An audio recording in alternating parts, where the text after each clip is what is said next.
chip monster. One for performance, one for display.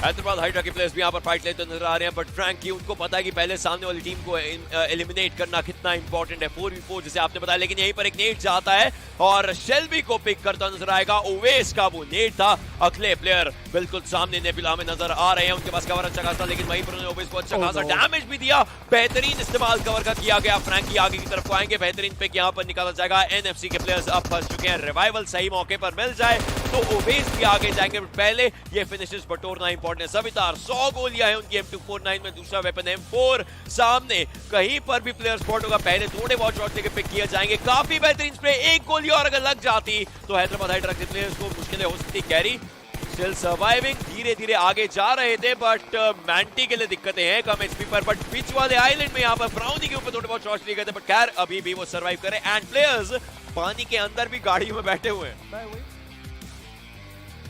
बस layer की तरफ से थोड़े से यहाँ पर स्प्रे जरूर गए थे। सुकुना को डैमेज हल्का सा पड़ा था। बॉट स्लेयर को फिनिश ऑफ भी किया जाएगा। ग्लोबल ईस्पोर्ट्स के स्लेयर की बात करें, वो अभी भी वापस अपनी टीम को एकत्रित करने का यहाँ पर उनकी मंशा रहेगी। अमान वहां पर ऊंची के एक प्लेयर लेवी 9 को पिक करते नजर आएंगे।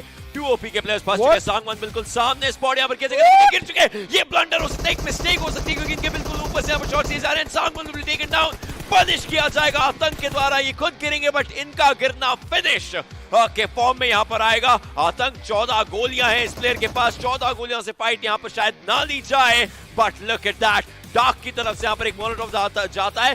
डिसीजन कुछ अलग ही लग रहा है ग्लोबल स्पोर्ट्स के प्लेयर्स के। अब आप नीचे उतर सकते हैं, एक प्लेयर के साथ फाइट ले सकते हैं, इजीली फाइट आ सकते हैं, बट ये ग्रेनेड का डैमेज आतंक अभी भी सर्वाइव कर रहे हैं आराम से, बेयरली सर्वाइविंग। उनको स्पॉट कर चुके हैं डार्क, आराम से आगे जाकर के पिक निकाल सकते, बट खुद को भी कवर में आना पड़ेगा। Global sports I don't know, ये फाइट ये चाहे जीत रहे हैं, बट मिस्टेक्स बहुत सारी करी है इन्होंने। आप देखें कि इसी बदौलत वो सर्कल के बाहर इतना ज्यादा दूर फंस चुके हैं, इसलिए यहाँ से निकल जरूर है, बट मोस्ट प्रॉब्ली डार्क अभी भी वो फिनिशेस निकालने के लिए जा सकते हैं। आप देखें यहाँ पे डार्क आए जरूर, और इसी के साथ आतंक वहाँ पे डाउन, उनको फिनिश किया जाएगा। सुकुना वहाँ पे मौजूद है, पता भी है वहाँ पे प्लेयर को एक अच्छा ग्रेनेड जाएगा और दोनों प्लेयर मोस्ट प्रॉब्ली खत्म होते नजर आएंगे। बट इसी बीच आप देखें जो सर्कल है वो चल चुका है और डैमेज हद से ज्यादा पड़ने वाला है। आप देखें हीलिंग उतनी ज्यादा हमें उनके पास देखने को नहीं मिलने वाली, इसलिए डार्क आइकॉनिक यहाँ से निकलने की कोशिश करेंगे। सांगवान अपनी गलती के वजह से वहां पे खत्म जरूर है, बट जीटी अमान वहां पे डाउन किए गए। बट एक्सेस की बात करी जाए, 0 फिनिशेस के साथ 16वें स्थान पे खत्म होते हुए आपको की तरफ से एक नेट जाएगा। इनफैक्ट 2 प्लेयर्स को टेक डाउन कर, 3 प्लेयर्स यहां पर मेगा फोर्स के डाउन। उसके ब्लेड को ये रिवाइवल देना बहुत इंपॉर्टेंट है। हैदराबाद हाइड्रास धीरे धीरे आगे जा रही है, वहीं पर 7C के प्लेयर्स रेवेनेंट से फाइट लेना शुरू कर चुके हैं। इनकी पहले भी पिछले मैच में भी भिड़ंत हुई थी, वहां पर रेवेनेंट का एक ही प्लेयर बचा था और 7C they had a final lop, but अभी के लिए looks like tables have turned, because Prince को यहां पर पिक किया जाएगा। हैदराबाद हाइड्रास के प्लेयर्स अभी भी कोशिश कर रहे हैं, एक ग्रेनेड सब कुछ बदल सकता है। ब्लेड उनके इकलौता सर्वाइवल यहां पर हमें नजर आ रहा है, लेकिन कितनी देर तक वो सर्वाइव कर पाएंगे, बट एक डैमेज यहां पर थोड़ा सा जरूर दिया जाएगा। दूसरा पैराडॉक्स वापस 7C के एक प्लेयर को पिक करते हुए नजर आएंगे वापस से। One Duckett goes down as well. Hyderabad Hydras What a game, they are surviving. The Revenant की बात करें, मैन एडवांटेज है इनके पास, बट एट दी एंड इनके ऊपर चार्ज इन हो चुका है और they ready for this. Top dog की एचपी बहुत कम है, मैंटी की तरफ से एक बुलेट ऑफ जाएगा, बट वो खुद को ही यहाँ पर कर चुके हैं। टॉप डॉग की अगर हम बात करें, उनके बिल्कुल सामने मैंटी नजर आते हैं। 9 फिनिशेस इनके पास है, 10 पॉइंट के सामने हो सकता है, but no B taken down. एस एक अच्छा पिक यहाँ पर निकालते हुए। Paradox is there as well, but Revenant they have the advantage, they have the numbers, they have the game probably for themselves. Carry आखिरी प्लेयर बचे, कम एचपी है इनके ऊपर, ये गलती रहेगी। Revenant, they are going to get it. They are hungry. They feel it and they will win this one. Most probably एक आखिरी प्लेयर बचा जरूर है, कुछ खास वहां पे कर नहीं सकते, शॉट्स कनेक्ट कर जरूरत है, बट शायद और जैसे यहाँ पर हमें पहला नॉक निकलता हुआ नजर आएगा, जो ओपनिंग है वो क्रिएट होगी, उसके बाद जरूर से फाइट इनिशिएट हो सकती है। प्लेयर जिन्होंने वो गेट खोल के ये बता दिया कि मैं हूं ना, बट इसी बीच यहाँ पर एक प्लेयर को स्पॉट करके डाउन जरूर से किया गया। टीम ओनली क्लिच यहाँ पर थोड़ा बैकफुट पर जरूर से आएगी। डार्क यहाँ पर आगे की तरफ जाएंगे, जो प्लेयर नॉकड आउट है फिनिश सिक्योर करते जरूर से रखते, लेकिन सांगवान यहाँ पर डाउन हो जाएंगे। एक बार फिर से फाइट इवन होती हुई। सांगवान नहीं, आपको तो कम से कम डाउन होना नहीं था वहां पे, बट चलिए ओनली की बात करी जाए। लेवी उन्होंने एक प्लेयर को डाउन किया, एक बढ़िया ड्रॉप शॉट था जरूर वहां पे। आप उनकी एचपी देखे बिल्कुल दिखाई नहीं दे रही, बट बाकी प्लेयर कवर फायर देने के लिए मौजूद रहेंगे। इस वक्त आइकॉनिक उनकी भी एचपी कम है, बट स्लेयर वो भी डाउन हो चुका है। आइकॉनिक लास्ट प्लेयर सर्वाइव करेंगे अपनी टीम से, क्या वो क्लच कर पाएंगे या नहीं वो देखना पड़ेगा, बट फिलहाल के लिए बाहर गए जरूर है, अपने आप को हील करते हुए दिखाई देंगे। डार्क पूरी तरीके से खत्म हो चुके हैं, T69 जो डाउन है आराम से रिवाइव कर दिया जाएगा, दिक्कतें नहीं होने वाले, बट उनको रश करना चाहिए था, मौका दिया गया यहाँ पे आइकॉनिक को। M249 उनके पास है तो सही, क्या यहाँ पे 1v4 क्लच रहेगा, बट ग्लोबल ई-स्पोर्ट्स एक बार फिर से पूरी तरीके से बैकफुट पे जाते हुए बैक टू बैक 3 गेम जो उनके पाले में था, ये वाला कम से कम 5 उन्होंने अपने हाथों से जाने दिया। बिल्कुल, another game same old story coming up from team global esports. और अब जो आइकॉनिक है उनकी पोजीशन पूरी तरीके से रिवील्ड है, कुछ भी वो यहाँ पर नहीं कर सकते। पहली टीम जो छोड़ के जाएगी इस मैच को वो बनती हुई टीम ग्लोबल ई-स्पोर्ट्स। काफी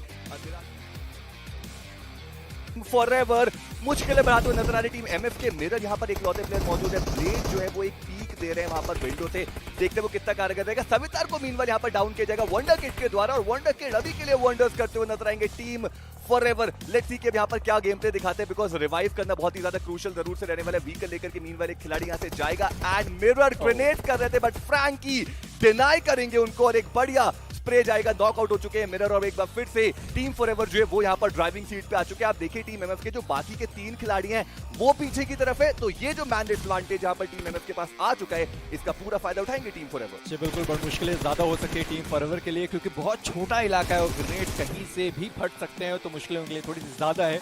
थोड़ा इधर उधर रहेंगे तो उनके लिए सही रहेगा। सावितार अभी भी उनको उठाया नहीं गया, बट एक और ग्रेनेड आता हुआ, इसी चीज की मैं बात कर रहा था।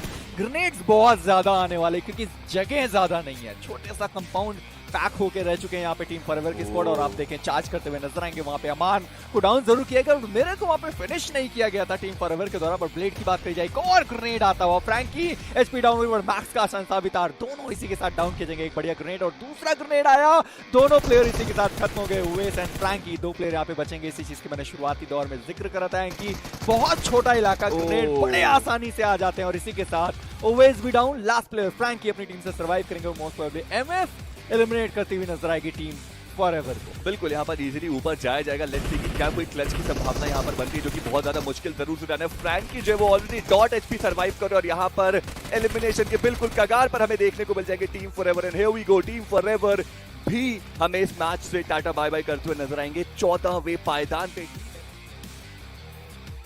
हिटमैन को देखें क्या बेहतरीन तरीके से गाड़ी के अंदर बैठे हुए, स्मोक किया, उसके बाद गाड़ी के अंदर जाके बैठ चुके हैं। उनको भी पता है कहीं जाने की जरूरत नहीं, क्योंकि सर्कल उनके पास है। तो हाइड्रास पूरी तरीके से सर्कल के बाहर, अगर एमएफ की स्क्वाड यहाँ पे कोशिश भी ना करें तब भी वो विनर चिकन डिनर बड़े आराम से अपने लिए निकाल सकते हैं। 17 मीटर दूर सर्कल के अंदर जाना पड़ेगा। हिटमैन ने सबसे पहले स्पॉट किया कैरी को, सीधा हेड कनेक्शन बनाते हुए मेरे नीचे के साइड पे मौजूद थे।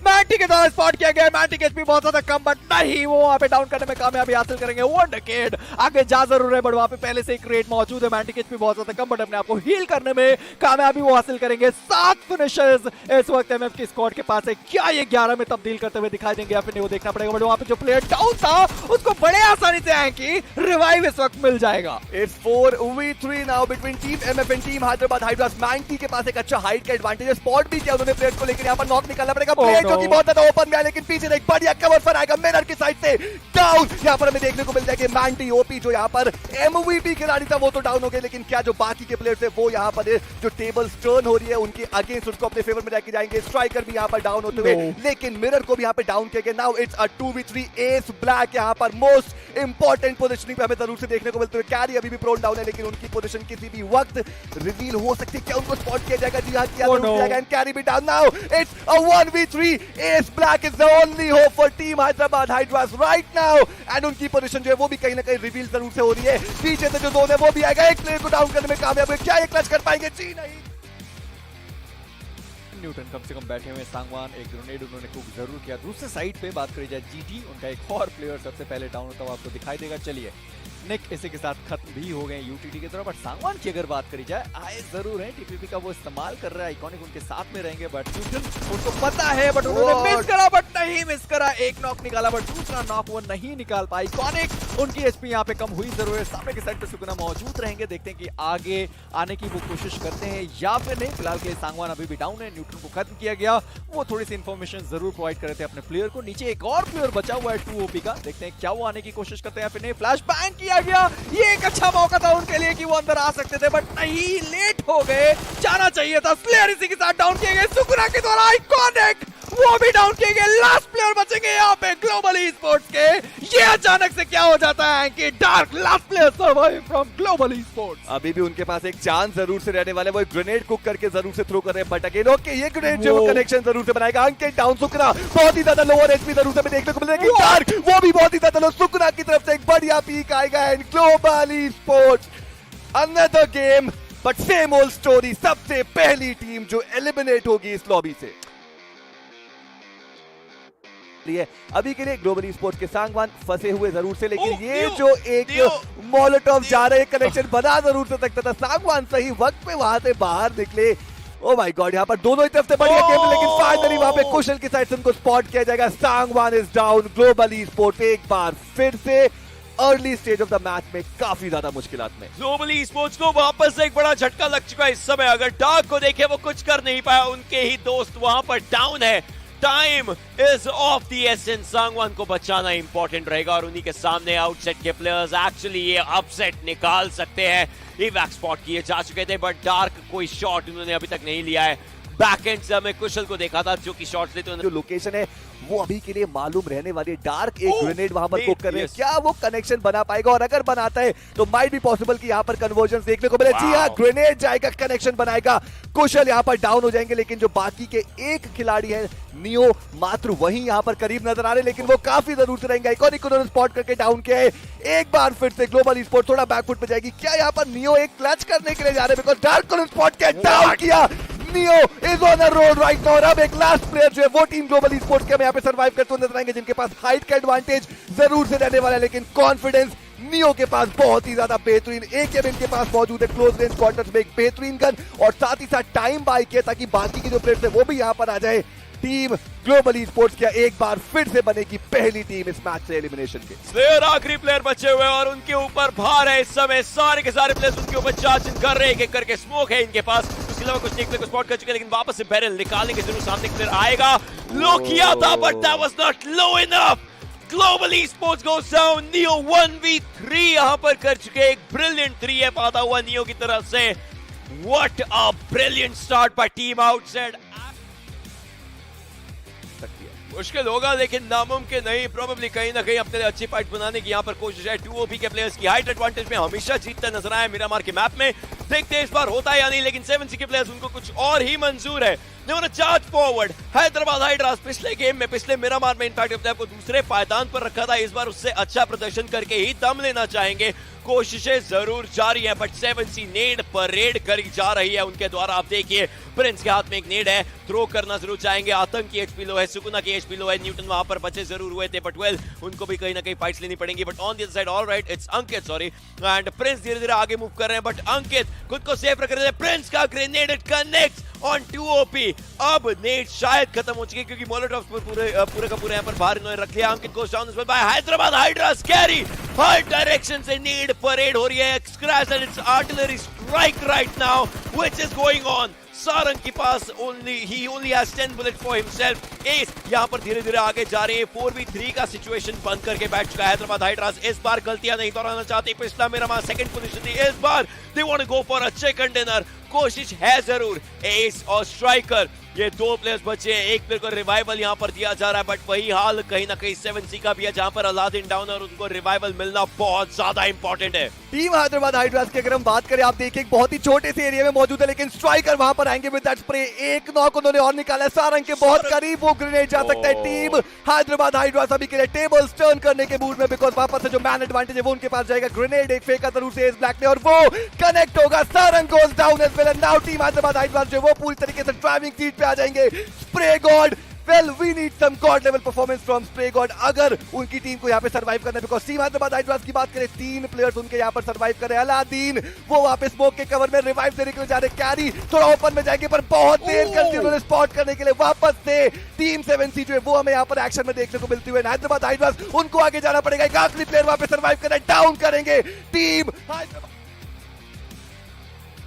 अभी भी उसके लिए इनको वही चीज करना होगा कि लोग घुस के पिक किए जाए, लेकिन ऐसा लगता है कि फाइट इनके ऊपर आ चुकी। ग्लोबल ई-स्पोर्ट्स क्या ये खराब किस्मत है या एक खराब दिन? आप सोचिए प्लेयर्स ही उनके ऊपर आ रहे हैं फाइट लेने के लिए। वो शायद इस चीज के लिए रेडी ना हो क्योंकि वहीं पर सांगवान को पिक किया जाएगा। जीटी के players they wanted to make an yolo move and they went for it. सीधा गए, एक प्लेयर को पिक किया, यश यहाँ पर डाउन है बट जीटी डजंट केयर। वो प्लेयर्स तो बस फाइटिंग स्टांस लेकर के बैठे हुए थे। आइकॉनिक को भी ऐसा लगता है शायद स्पॉट किया जा चुका है, नेड्स वहां पर किए गए थे बट अभी भी कोशिश है जरूर कि कुछ भी यहाँ पर करके फाइट्स निकाली जाए। डार्क बिल्कुल सामने नजर आ रहे हैं, यश को यहाँ पर पिक किया जा चुका है डार्क के ही नेट के द्वारा और पीछे से प्लेयर्स का नंबर यहाँ पर आ चुका है। शायद ये ओपनिंग थी जो जी को चाहिए, लेकिन ऐसे में भी जी ने अपने प्लेयर तो खो ही दिया है। स्लेयर ही is just arriving to the corner, Dark उनके बिल्कुल साथ है। आइकॉनिक एक ऑफ एंगल पर यहाँ पर प्लेयर्स को पिक किया जरूर, आप देखिए डार्क अरमान को पिक करते हुए नजर आएंगे। आइकॉनिक धीरे धीरे आगे जा रहे हैं, एक टीवी पे एंगल लेते हुए यहाँ पर प्लेयर नजर आ रहे हैं हमें जीटी के, जिनके सामने यहाँ पर एक दरवाजा टेक डाउन करने की कोशिश, बट आइकॉनिक एक पिक निकाल देंगे। Global esports, they do have fight left in them, they are fighting, but is it enough? Oh my god, एक बढ़िया fight.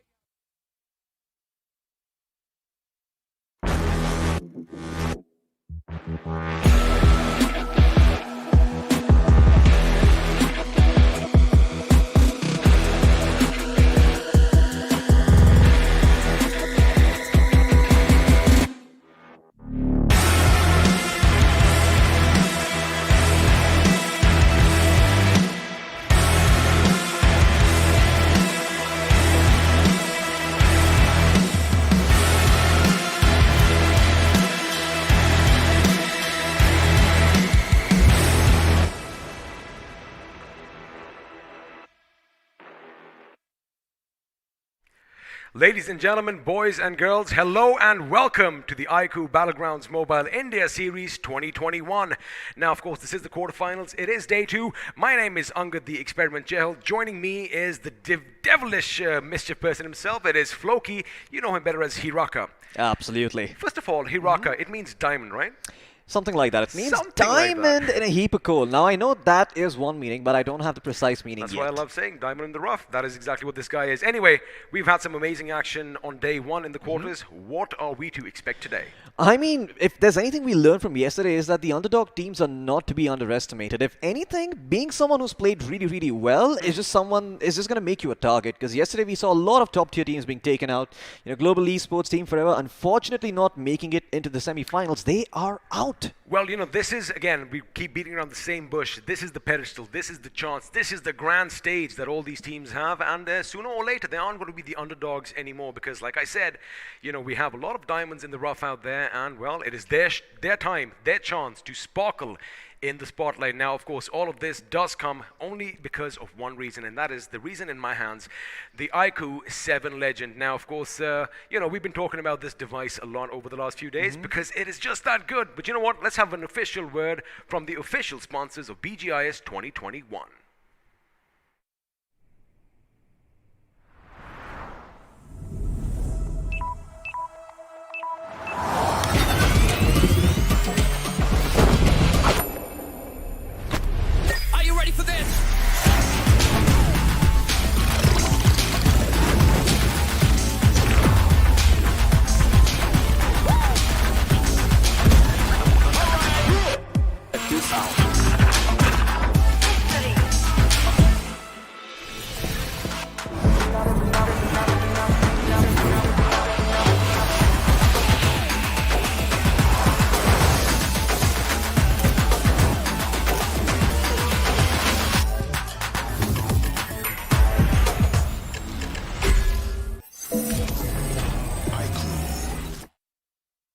Well, there you have it. Now, I'm sure all of you watching at home as well, you are going to find something new every single time you see that promo video, as we just did now. Oh, yeah. They have that ultra-stable mode as well, which we are yet to test out. But again, let me just remind you what this bad boy, what this monster is packing. Absolutely. It's got a Qualcomm Snapdragon 888, once again making sure that your gaming experience is seamless and smooth. You've also got a 66-watt flash charge, making sure that you go from 0 to 100% battery in just a matter of 22 minutes. And of course, the in-display Monster Touch to work with as well, making sure that all your touches are extremely precise, just helping you out with those flicks and headshots just right when you need it. So yeah, if you want a phone that's going to cover you for all the BGMI action in the world, well, iQOO has got you covered with the Legend 7. Do check them out. You know, you did mention that Monster Touch, and of course, with my short, podgy fingers, it can get a bit tricky, but this, of course, makes sure every single touch is precise. Now, talking about precision, talking about the action to come today, a new group of teams are going to enter the battlegrounds, but only 6 shall move forward to the next round. Oh yeah, I mean, the competition, it's getting more, but the thing is that even though the competition is increasing and we're seeing the level of teams come a little bit closer, the room for error is greater today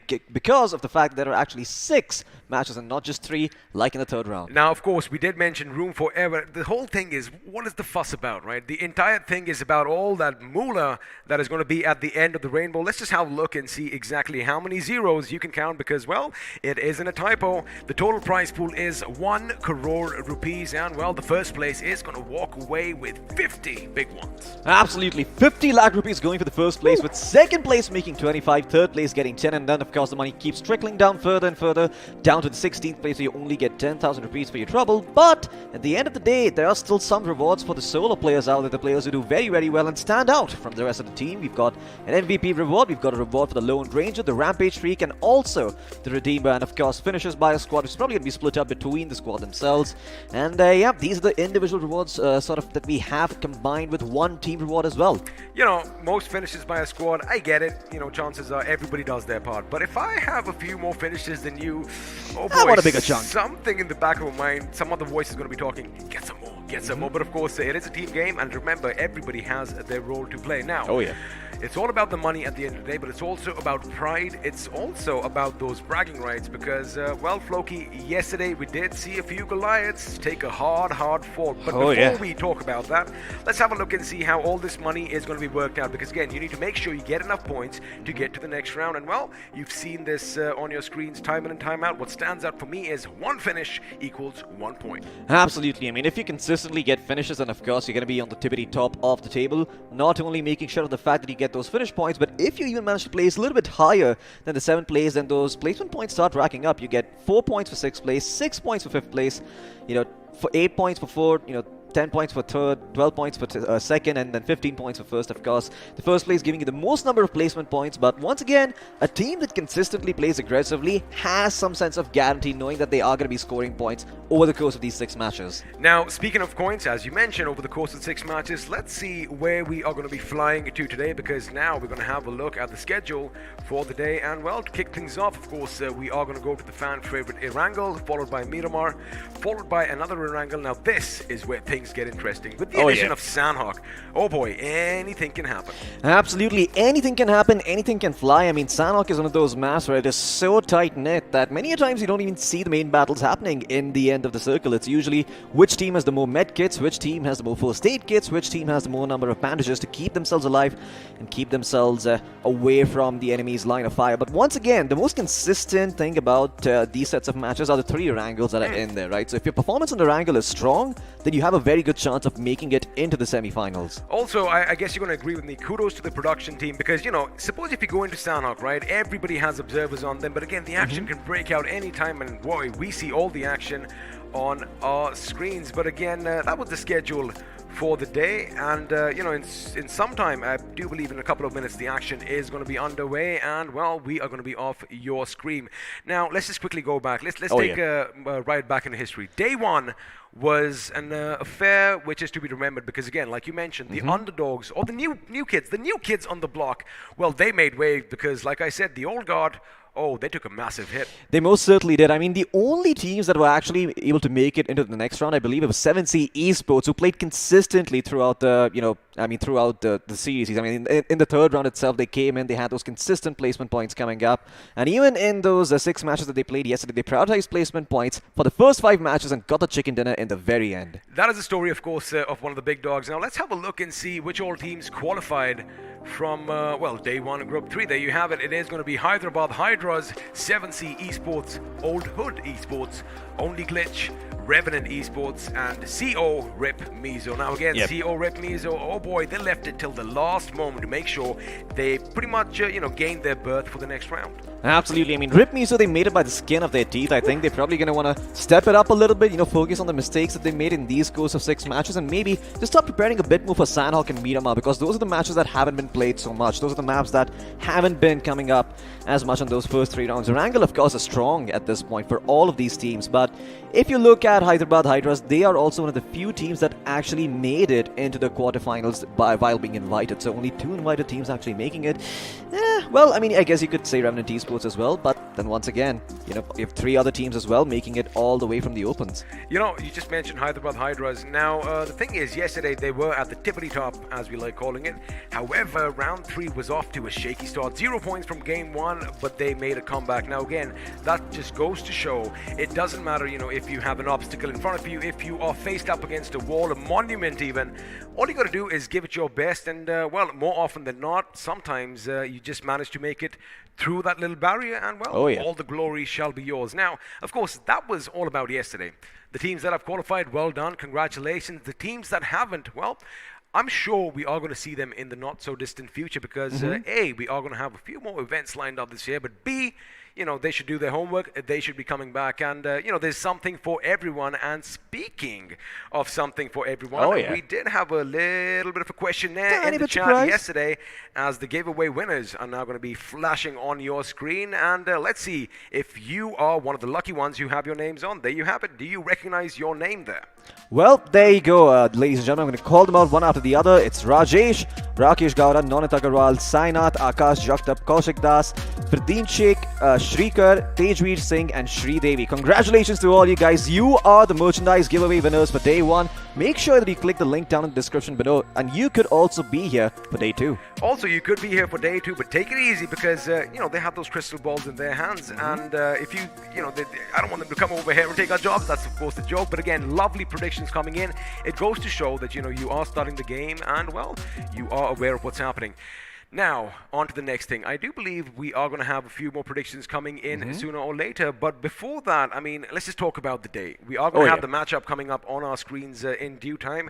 And, well, we have fresh blood moving in for today's Day 2's matches. Absolutely. I do have something to say over here. In fact, one of the only teams... Now, this is a bit of a trivia question for you. Know what? The matchup is actually coming up. Never mind. It was Udog officials. They won 3 matches in a row, all of them on round 3. And they are over here, and they're here to play some BGMI. And there we have them in the teams, in the groups. Here they are. Udog India. We've got Odisha Esports, formerly known as Scythe Kronos. We've got TeamXO as well, Terminator Esports, TeamRedXross, 247 Gaming, MASTIZONE Gaming, and NIGMA Galaxy. Well, one thing is going to pop out. Now, Scythe Kronos, we did, of course, see them through the rounds. Looks like if you do well, sponsors are going to come knocking at your door. Now, on the other hand, we have 2 OP official, Team K9 officials, Team Chicken Rushers, the Supari gang, interesting name, Reckoning Esports, ForceOne, Long Rain, and, well, Big Brother Esports. Formerly, they were known as EZ4. So again, congratulations, to the teams that have picked up sponsors. But now, you do have a little bit of weight on your shoulders. Do not let that weigh you down, because just keep doing what you are doing, because, well, you've made it to this stage, and chances are they can make it even further. Absolutely. This is now going to be the acid test for all the teams who haven't picked up, right? I mean, these sponsors, they're going to be looking keenly at their performances over here. Right now. Absolutely, the magnifying glasses are out. They're like, oh, well, you made a mistake there, you made a mistake here. But it's more important for these teams who've just gotten sponsored to not feel that pressure from the organization. I think that is what separates a really good organization from a great one. The fact that they make their players feel comfortable and let them perform at their level best. Also, you know, just take it in good strides, because you have that little sponsorship coming in. That means, well, you have something to offer to said sponsor. So again, you've made it. Again, this is the moment that you're like, all right, I made it, but now you want to make sure you stay there. Oh yeah, absolutely. That is what separates, you know, again, I made the mistake. You achieve something, it's like, all right, been there, done that. But then again, you know, it fizzles out. You got to make sure you keep working hard, and hard they shall work. But now, let's come back to the matter at hand. So now all the teams are pretty much getting ready. They are in the lobby. We are going to be taking the skies once more. Buddy, what are we going to see today? I want to see some carnage, because I'll be honest with you, a lot of these teams, I really haven't seen them perform, so it is going to be a bit new for me as well. Well, if there's anything we've learned from day 1 is that TeamXO better watch their backs. If they're not careful, well, they are going to get completely, I mean, I don't want to say it, but dumpstered is the correct word over here, because some of the best teams in the previous day have been eliminated so far. So clearly they have been struggling a little as well. You cannot underestimate the teams that have made it into the quarterfinals. You know, now the playing field is completely level. You have to give them the same respect they would give anyone in the grand finals as well. So if they do that, they're going to get ahead. They're going to stay there. But if they don't, they might slip out of the top 6. They just might do that. And again, you know, talking about the old guard, the old teams. Now, we did kind of bring this up one of these days that maybe they got a bit too complacent. Again, Yep. you kind of stagnate. You got to be ever evolving if you want to be in this game. And as far as the newer teams are concerned, you got to keep one thing in mind. Yes, they might not have been in the spotlight thus far, but they have been playing this game ever since it came out. So they have had their squad. They've been practicing. Practice makes perfect. And like I said, we just might be seeing the next big superstar in India. Absolutely, but I kind of want to go back to what I was saying about EXO right now. EXO, of course, if you've been watching the grind, you know for a fact that these guys are strong. These guys played really, really well against the best teams. But now with a different set of teams coming in all the way from the qualifiers, that same experience might not apply. So EXO, this is really going to be a test of the fundamentals, a test of the basics, seeing how strong they are, seeing how well refined they are, and seeing how well they react to those zone changes. Because yesterday, we saw some very interesting zones right off the bat. I'm talking about Erangel and that Rozhok circle. I mean, that was just brilliant. I mean, that little tiny Delta Island that nobody ever goes to, but this time all the teams were forced to embark on said island, and well, we did see some carnage break out. Now again, with all the new teams, I hope they've been doing their homework because, let's be honest, all right, whoever qualified for the next round, that is the semifinals on day one of the quarterfinals, they better be sitting back and watching what's happening, because if you do your homework, you can pick up a few tips and tricks, you can pick up a few pointers as to what the opponents are going to do, and at the end of the day, you want to make sure you can read your opponents like an open book. Absolutely. If you've done your homework over here, you're going to know exactly where they're going to be dropping. You kind of have an idea, given the zone, where they might rotate from, what they might do next. Or, well, if you're feeling particularly frisky, if you're feeling a bit too confident, maybe you can even contest them. You could contest that, and speaking of contestation and contests and all that, we love the fact that we are being entertained. All these teams have so much to offer, but guess what? We have something in store for all you lovely people watching now. Of course, we are going to have another question down in the chat below, so you better scroll down, click that link, and well, the question is simple. Which team will be at the top of the leaderboard today? Absolutely. Well, a very simple prediction, but a hard one to make at that, because you have a 1 in 16 chance of being correct if you haven't done any research, of course. But if you do some more of it, well, you have a better chance. I believe you're entering your own name in it. Who is it? I want my hands on some of that BGMI merchandise, and it's a secret, mate. I'm not going to let it out right now. It is a secret. I am going to make my prediction. I hope all of you do the same right now, because, well, in a few short moments, the action is going to break out on Erangel. Absolutely. Well, as casters, we cannot afford to be biased over here towards any particular team, but yeah, there are a couple of teams that we're hoping do well. We have a couple of teams we're hoping get to show the big dogs who they really are. I kind of have a feeling you already have a favorite team, because we have talked about them, and there you go, they did good. They did really good. I was going to pick them as well. Yeah. We did see in the last stage, they pretty much won all their games in a row, but of course, with all that aside, the casters are going to stop talking and the game is going to begin. But before that, let's just appreciate the beauty of a map that is Erangel. Absolutely. I mean, Erangel's got some of the best sites there is. You want to go towards an old abandoned building, you've got Multipower. Sit right top of the decommissioned nuclear reactor and get those aerial views in. And this, I believe, I'm not sure. This looks like a source node. Yeah, I was going to say that. I wasn't exactly sure where that tower was, but it is indeed the military base. That is where I will normally parachute down, and of course that is the aircraft graveyard, as I like calling it. And now we're going to take a little trip south of Yasnaya Polyana, where we have seen some action break out in a couple of games. But of course, it all depends on where that first circle is going to form. And, let's be honest, that does dictate how the teams are going to play. Now, it is Erangel, it is a big map, and the playing path is also going to be dictating as to where the teams are going to be dropping. But again, if you have multiple drop spots, it should never be an issue. Absolutely. If you've got multiple drop spots, if you've got a secondary drop spot, you can always go over there and make sure that you don't really end up being contested early on. But once again, it just might be that the playing path does not allow you to go to the place where you want to go, because we've seen some pretty skewed playing paths every now and then. They keep the game interesting. They make sure that everyone stays humble. No one gets a bit too overconfident. But at the same time, you also have to remember that in case the flight path is skewed, sometimes it can be good to just leave all that loot early on, find a couple of vehicles and rotate out instead. Go to the places that are open. Again, easier said than done here, Floki. It all depends on, which all teams are going to be dropping nearby. And, well, sooner or later, all these questions are going to be answered. Because let me tell you something right now. The spawn island is thriving with life. And, well, sooner or later, a lot of these lives are going to be snuffed out. But in about 5 seconds, ladies and gentlemen, we are going to be soaring high above the skies. And, well, all you're going to see down below is some beautiful greenery. Absolutely, we're going to be looking at where these teams are going to be dropping in, and well, if you are a connoisseur of the map, you're going to know where you're going to be starting off. I believe to the left we have Noah Reply, and to the right you might see Mill to Power. So that is where the flight path is going to be starting, and of course when the map is up, I'll tell you where it ends, and just create a little bit of that suspense, but overall, I will say this much, the flight path is quite even.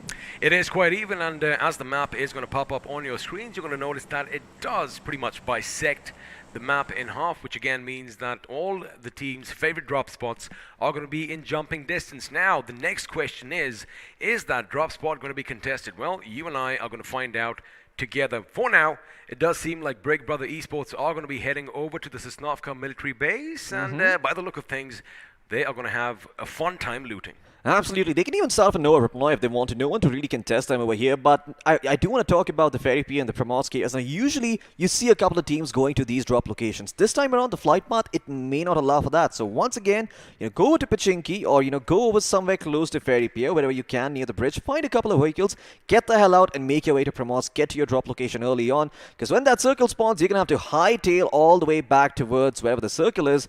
And well, if you don't have any loot, you are going to be completely screwed over. But let's have a look and see where these teams do end up dropping. I believe a couple of teams going to be making their way towards Yasnia Polyana. And well, that is going to be Team Udog. Now, looks like something interesting is happening as the circle, of course, is going to form. Keep an eye out on, just west of the farm, south of Pachinki. We have 3 teams who might just be dropping close to one another. One of them, of course, is XTR. That is Terminator Esports for you. The second, I'm sure you all are going to recognize, it's NIGMA Galaxy. Looks like a couple of drop spots are being contested. And, well, we have a little bit of a shift. Have a look at DE. They are going to make sure they move a bit further. OE, I beg your pardon. That is, of course, Odisha Esports, formerly known as Scythe Kronos. They are adapting here, Floki. Oh yeah, they most certainly are. I mean, Odisha Esports, they see that the place they want to go to is contested and they start moving in the other direction, but I'm not too sure if that is going to be beneficial as well. Once again, a lot of activity towards the northwestern part of the map, and given the flight path, that is not a big surprise, but we're going to turn our attention over towards EXO all the way in Milta as of now, with no one next to them in sight. They've got all this real estate for themselves. Every weapon, every head, every med kit, every first aid kit they find, it's all going to belong to them. They're even going to have a choice of weapons. What do they want to go for? ARs, snipers, DMRs, you have your pick.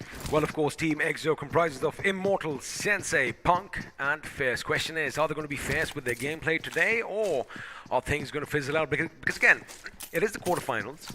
Like you mentioned, there is going to be some pressure on them to perform today because they have wowed, all the viewers and us alike over the past. So we have some expectations from this team. Yeah. Question is, are they going to live up to all the hype? Because for now, they are going to be leaving Milta kitted to the guilds with loot. On the other hand, at Yasnaya, we have the team we were talking about moments earlier. It's Udog India. Absolutely. You kind of want to keep an eye on Udog India because you never know when they might start fragging away, when they might start getting those finishes. Once again, a team that is incredibly consistent, and so consistent that they get 3 first place finishes in a row. I'm not too sure if they did get 3 chicken dinners, but I do remember seeing them at the first place in all 3 of those matches. So do keep that in mind, folks. If these guys get eliminated early on, then, well, people, they would have done their homework. Although I doubt it's possible to do that because their matches weren't streamed. They were occurring offline. Well, when you have a player called Fearless in your team and then you have a teammate called Rambo, I guess chances are this is going to be a heavy-hitting team. We are going to see a lot of blood, a lot of carnage. Of course, the opponents are going to be at the receiving end of things. But again, it is the quarterfinals. It is fresh infusion of new teams and anything can happen. Now, we are going to shift a bit to the west as we are going to be joining the teams in northern Georgia. And of course, another team that our viewers are going to be watching out for are the boys from Reckoning Esports. Question is today the day of reckoning? Are they going to make it to the next round? Because, well, Mr. Spray, Maxi, Abrar, and Skrills, the man who has packed the guilds with skills, they have some work cut out for them.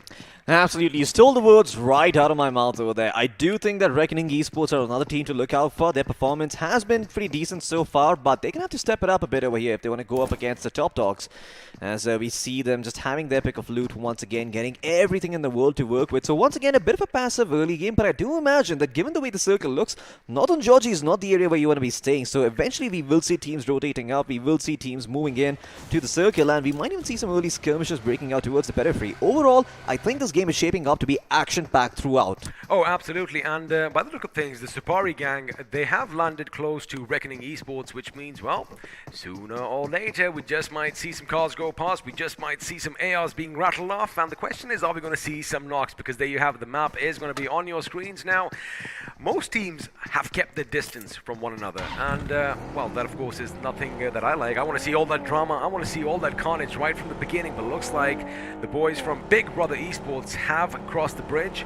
And in fact, they are going to be setting up at the gas station and the compounds nearby, which means sooner or later, TeamXO might be involved in a firefight of their own. But for now, all the teams are going to be moving into the circle at some point. My concern is, Floki, have a look at the number of teams we have to the northwest of our map. Sooner or later, their paths are going to cross. Absolutely. 6 teams all the way towards Northern Georgopol and 1 team in Zaki as well, making it a total, well, of 6 only. I actually counted team in Zaki as well. I'm actually impressed. Yeah, I kept my math in check this time around. Brilliant. Yeah, well, but let's see if they're able to rotate in towards the circle for now. The Indian education system paid off. It did, but, well, I'm here anyway after finishing my degree, so go make of that what you will. I don't think it was very successful. But once again, you don't need the education system when you've got these tournaments coming up. There are alternative career options these days. And Long Rain, well, we're going to be having a look at what they're doing, exercising, well, their freedom. They too have decided to, come and play this tournament. Let's see if they can walk away into the semifinals. I imagine that the rotation for them is going to be long and hard. Usually you don't see anyone dropping in towards Zaki, but, well, the plus point is that, well, nobody ever goes towards Zaki. If we have any young guns in the crowd today, well, you want to make sure you timestamp this and go and show it to your folks because, well, Floki says it, there are many more options in life than the usual. But for now, we're going to come back to the game as we are going to witness another team looting blissfully, and this time it is going to be ForceOne. Now, ForceOne, we have Vashu, Servi, Vamp, Noob, and of course, Shrider. Question is, are they going to be shredding their opponents or are they going to go in the grinder themselves?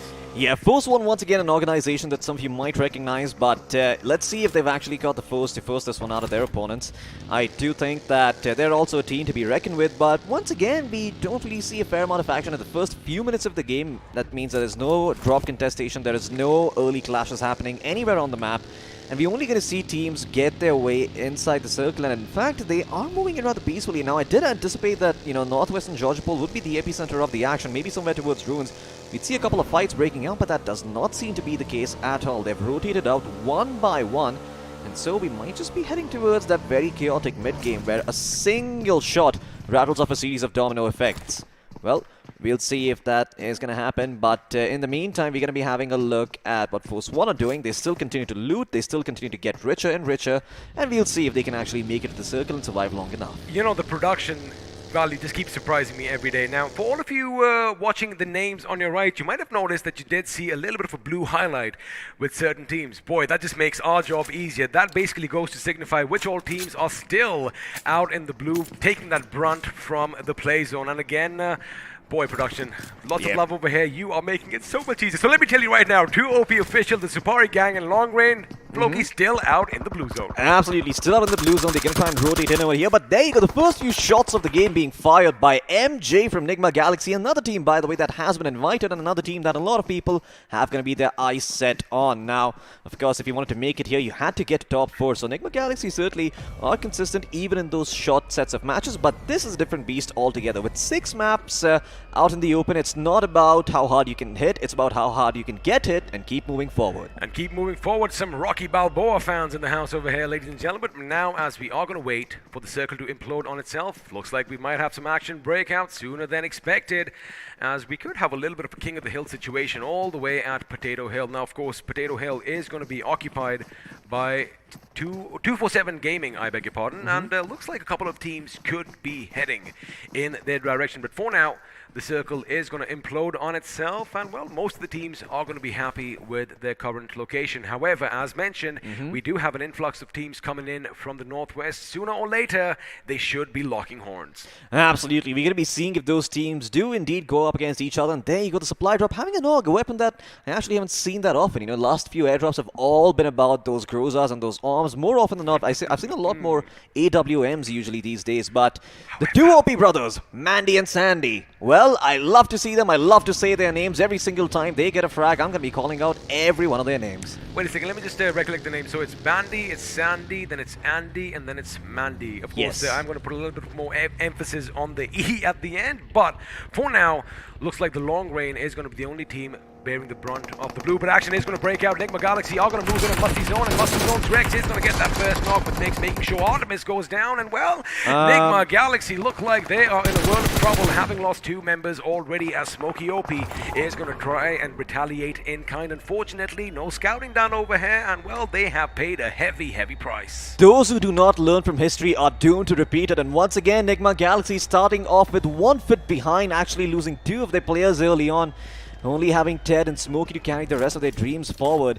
This is not going to be the start that they were looking for, but maybe soon enough they can sneak inside the circle and stay alive long enough for them to have impact with those third-party situations that come in towards the late game. You know, we speak about scouting ahead. Wait a second, I'm going to have to hold my thought, because looks like at the other end, Big Brother Esports are going to be opening up on Terminator Esports, and well, sooner or later we might just switch that action. But again, talking about scouting, it is a bit difficult if, say, the opponents, they tuck their cars in pretty well. You have no idea someone's over there, but again, you got to make sure you have your Bionox out. But for now, looks like RRD is going to be in trouble, as he has been brought out in the open, but looks like Respite is going to head his way. Now the thing is, for Big Brothers Esports, they need to get a bit more height. They need to go back to the same place where they shot him initially if they want to capitalize on that finish. But looks like RRD is going to be on his feet in no time.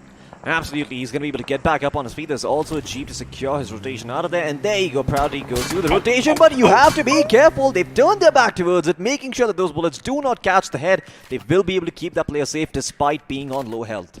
Despite being on low health, and earlier we left MASTIZONE Gaming. Looks like they have an airdrop coming their way, but TeamXO is finally going to open up on Big Brothers Esports. This is a fight that we had anticipated for quite some time, and of course, since all the teams are going to prioritize the center of the circle, well, we are going to see a few more clashes. The smoke grenade is going to be popped, but Sensei does have that mini 14 with the 4x smoke, and let's see if his shots are going to be as accurate, because well, he did manage to bring one down, and he manages to bring down Beast once more. Yeah, great stuff coming out from Sensei over here. The DMR once again being super effective at this range, but they've got the cover. They can go in for the rest. This is just the side of, this is the side of EXO forcing out a lot of resources from the side of Big Brother. And Big Brother, they're going to have to be careful where they step their foot, because they might get their heads blown off their shoulders if they're not too careful. Oh, so this is how it all started. Of course, Rex saw the vehicle come in, and he held his trigger till the right moment. You know, the opponents had no option but to fall in front of their opponents, and well, this shot coming in by Scream was pretty insane as well. Again, you got to keep one thing in mind: the distance does make a difference, and when you have vehicles in motion, well, you have to be accurate. But now, this is exciting, because the circle has shifted down south. We do have a little bit of water to play with, but have a look at all the teams migrating, and sooner or later we are going to see some Karma Gate in action. Question is, are we going to see some ARM action, because the vehicle just drove past them? You better reverse that car up, and you better come in for the loot, because now a buggy is coming. R247 Gaming going to get that BFG. Well, we're about to find out soon enough, but in the meantime, looks like MASTIZONE Gaming, they've already took out 2 members of NIGMA. Now they'll be very happy to shave a few numbers off of EXO as well. They fire up a couple of shots, but they don't really connect, and now MASTIZONE Gaming, they're going to go all out, guns blazing. Can they find a single knock? They're trying to, firing in the distance, but unable to connect. No clear line of sight available, and it looks like EXO, they will be safe for now. However, they are pincered between a couple of teams over here, and the compound that they're holding is not very strong. They can't flush them out. Have a look at all the confusion, and in that confusion, 247 Rahul is going to be blown to smithereens. I was just going to bring them up, because although EXO was under fire, you saw 247 just driving around. It's like, hey, wait a second, these are not my teammates. But Sensei, I wouldn't want to be in that vehicle. Of course, like Floki likes saying, where there is smoke, there is fire, and sooner or later that fire goes boom, and it engulfs you in a fireball of its own. For now, TeamXO do have an semblance of cover. They have deployed a lot of smoke grenades, but their position is going to be a bit tricky, because they are going to get shot at from either direction. So either they get in and, well, tuck in for the night, but that was a nice shot. The moment the last bullet of that magazine before he went in for the reload did connect. Absolutely, Shadowgod just forcing switching out a couple more bandages from the side of EXO. Once again, this is just a war of attrition. This is not to get a couple of knocks. If they do find them, they're going to be happy. If they get multiple knocks, they might even go in for the finish. But as long as you're forcing out resources, you're making sure EXO does not carry them over to the later circles, and they will be forced in awkward situations. Well, Big Brother in the meantime keeping an eye on the 2 OP boys. Scream, he's got wonderful positioning over here.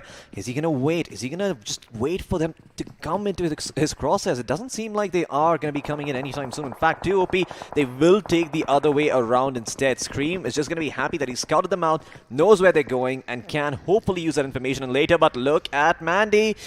He knows something. He knows something that we don't. Well, something that we don't, and kudos to Scream's positioning, because I was going to just bring this up, he is atop this roof. He is not the fiddler, though. He is up there. However, what if he gets shot from the back? What if he, gets spotted from afar? But again, he knows this compound. He knows where to place himself.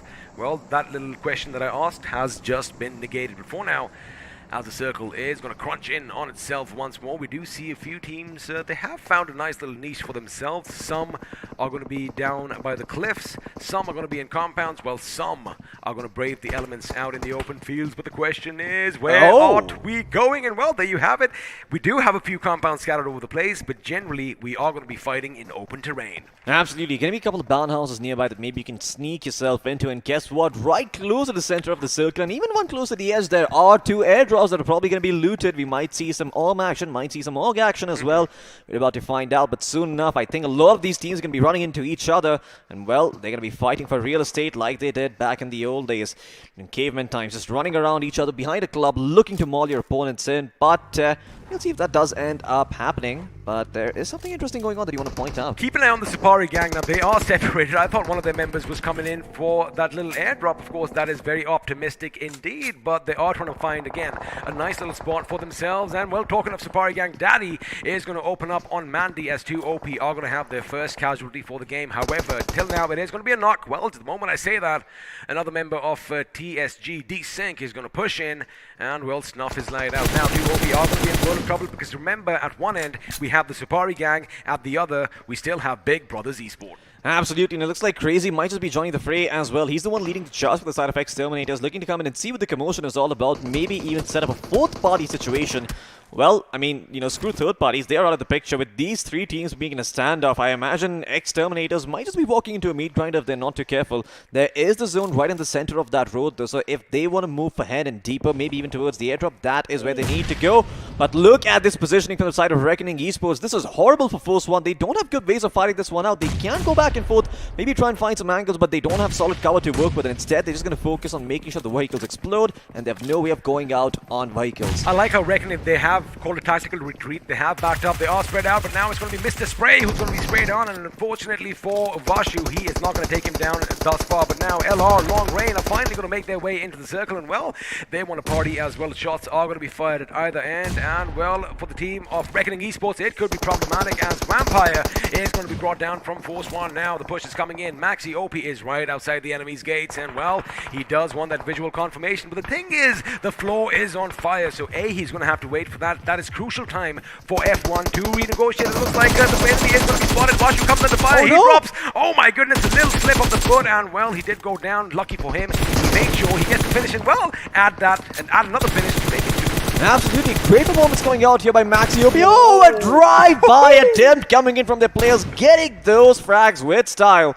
And once again, a Bra Ropey going to be dropping a couple of smokes to make sure their rotation out of this is safer. Although one of the teammates have been knocked down on their feet. Meanwhile, we can turn our attention towards Pyro instead, who might be eyeing up all this action. But in the meantime, there is Long Rain closing in from the backstab. Well, that is actually themselves. It's 2 of their members on the backstab, making sure that no one is coming in for some weird big flank. And well, they're going to be holding the line for now. Again, you want to make sure that you have your back up against the wall, just so that you can look in one direction. But I wonder if Reckoning Esports have got that memo, because they haven't fired shots yet, but they could potentially come in and, well, stab them in the back later on. But for now, it's going to be Bandy. He does know someone is out there in the smoke. Abror is making sure he patches himself up with those bandages, but sooner or later, he is going to have to move. And if he gives his little silhouette, shots could be fired and, well, bodies could drop. But for now, the circle is going to shift once more. Question is where it's going. Well, there you have it again. It's going to explode in on itself. The teams in the center are going to be happy. And I do believe that drop still has not been looted. Absolutely, it seems like the drop is still standing over here. In the meantime, we will see if the Supari gang do prioritize that or if they're just keen on holding a position. Right now, a bit of a three-way tie coming in for 2 OP, Big Brothers as well as to the Supari gang. And this could be broken by any one of these teams coming in. There is Udog to the west, there is EXO coming in from... Sorry, there is Udog to the east, there is EXO coming in from the west as well. And soon enough, these guys are going to have to hold on to their position and maybe we're going to see a lot of chaos happening. But in the meantime, RedXross looking at the members of Odisha Esports as they have done a weird 2-2 split, maybe trying to create some sort of distraction so that other players can go and set up for a flank. But in the meantime, they will lose one of their own players over here. Ramar is going to go down, be rezzed back up though, and Odisha Esports, well, they are going to use this time to try and rotate out. Sensei, I believe he hit a headshot there. He did indeed, and now it looks like Odisha Esports could be in a world of trouble. They just have that smoke over there and one man lying prone on the grass in said smoke. Now, they do have another teammate elsewhere, but again, they got to make it to the next circle. For now, Punk does hear some commotion go by, switches his weapon to the M4 for that stability. Let's lose a few shots in back connect. Can he get the knock? Yes, he can, but of course, there's someone else who gets it. Oh and now my he has God! the field there because K9 have come in the killing field, and well, they are going to be rattled off in the blink of an eye. 3 of them have fallen. Immortal and his teammates. Punk could do major damage. He is going to make sure he deploys the smoke because they want those finishes. They want those kills, and they are hungry for it. One good grenade could be it, and well, K9 could be out from this game.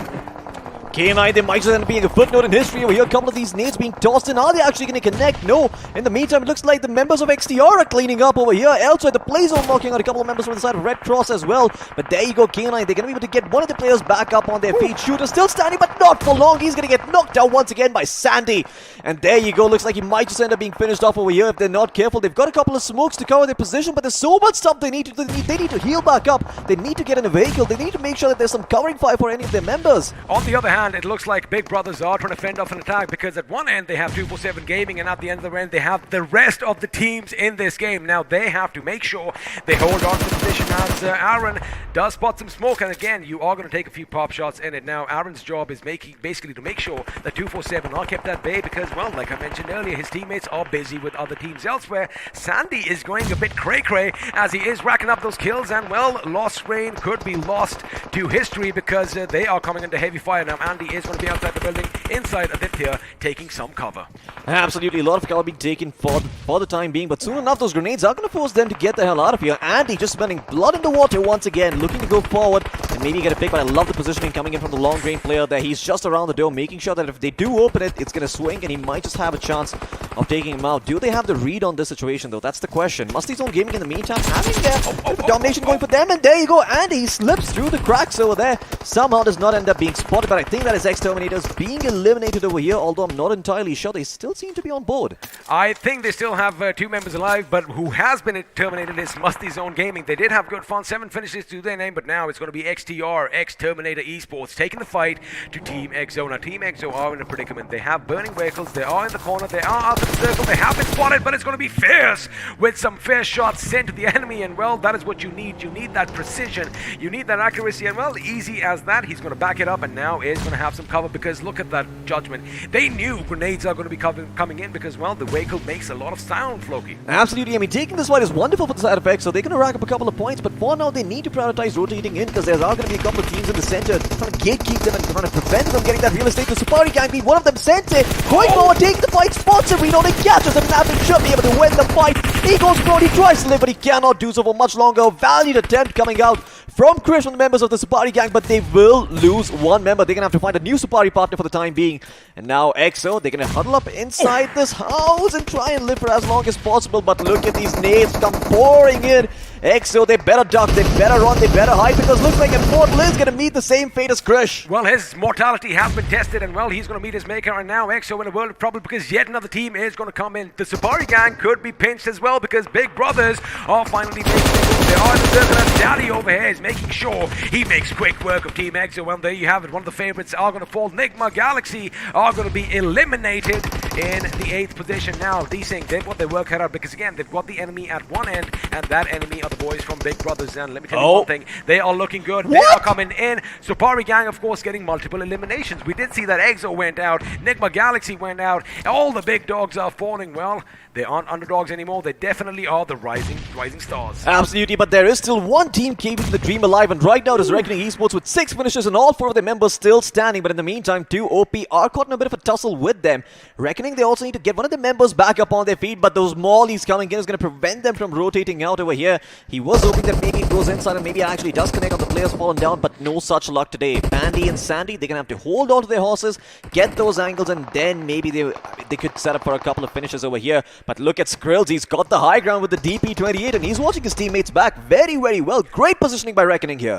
It is, and Supari Gang eliminating yet another team. They've managed to wipe out BB Easy 2-4 in the blink of an eye. I guess that little assault did not work out for them as Krells. Ooh, he does have the skills. He spots the enemy in the distance, and through that little crack between the grass and the vehicle, he sees a foot, takes a few shots, and brings down one of his opponents. Again, his position is going to be pivotal because TSG are going to have to come out. That grenade is dangerous. Oh my goodness, all three members of 247 could have been taken out, but it's not the grenade. It is going to be the machine guns that are doing all the talking. Yeah, look at Skrills' positioning is so wonderful. They can't go on either side of that Jeep. On one side, there's three members of Reckoning. On the other side, there's Skrills with the high ground on top of that roof.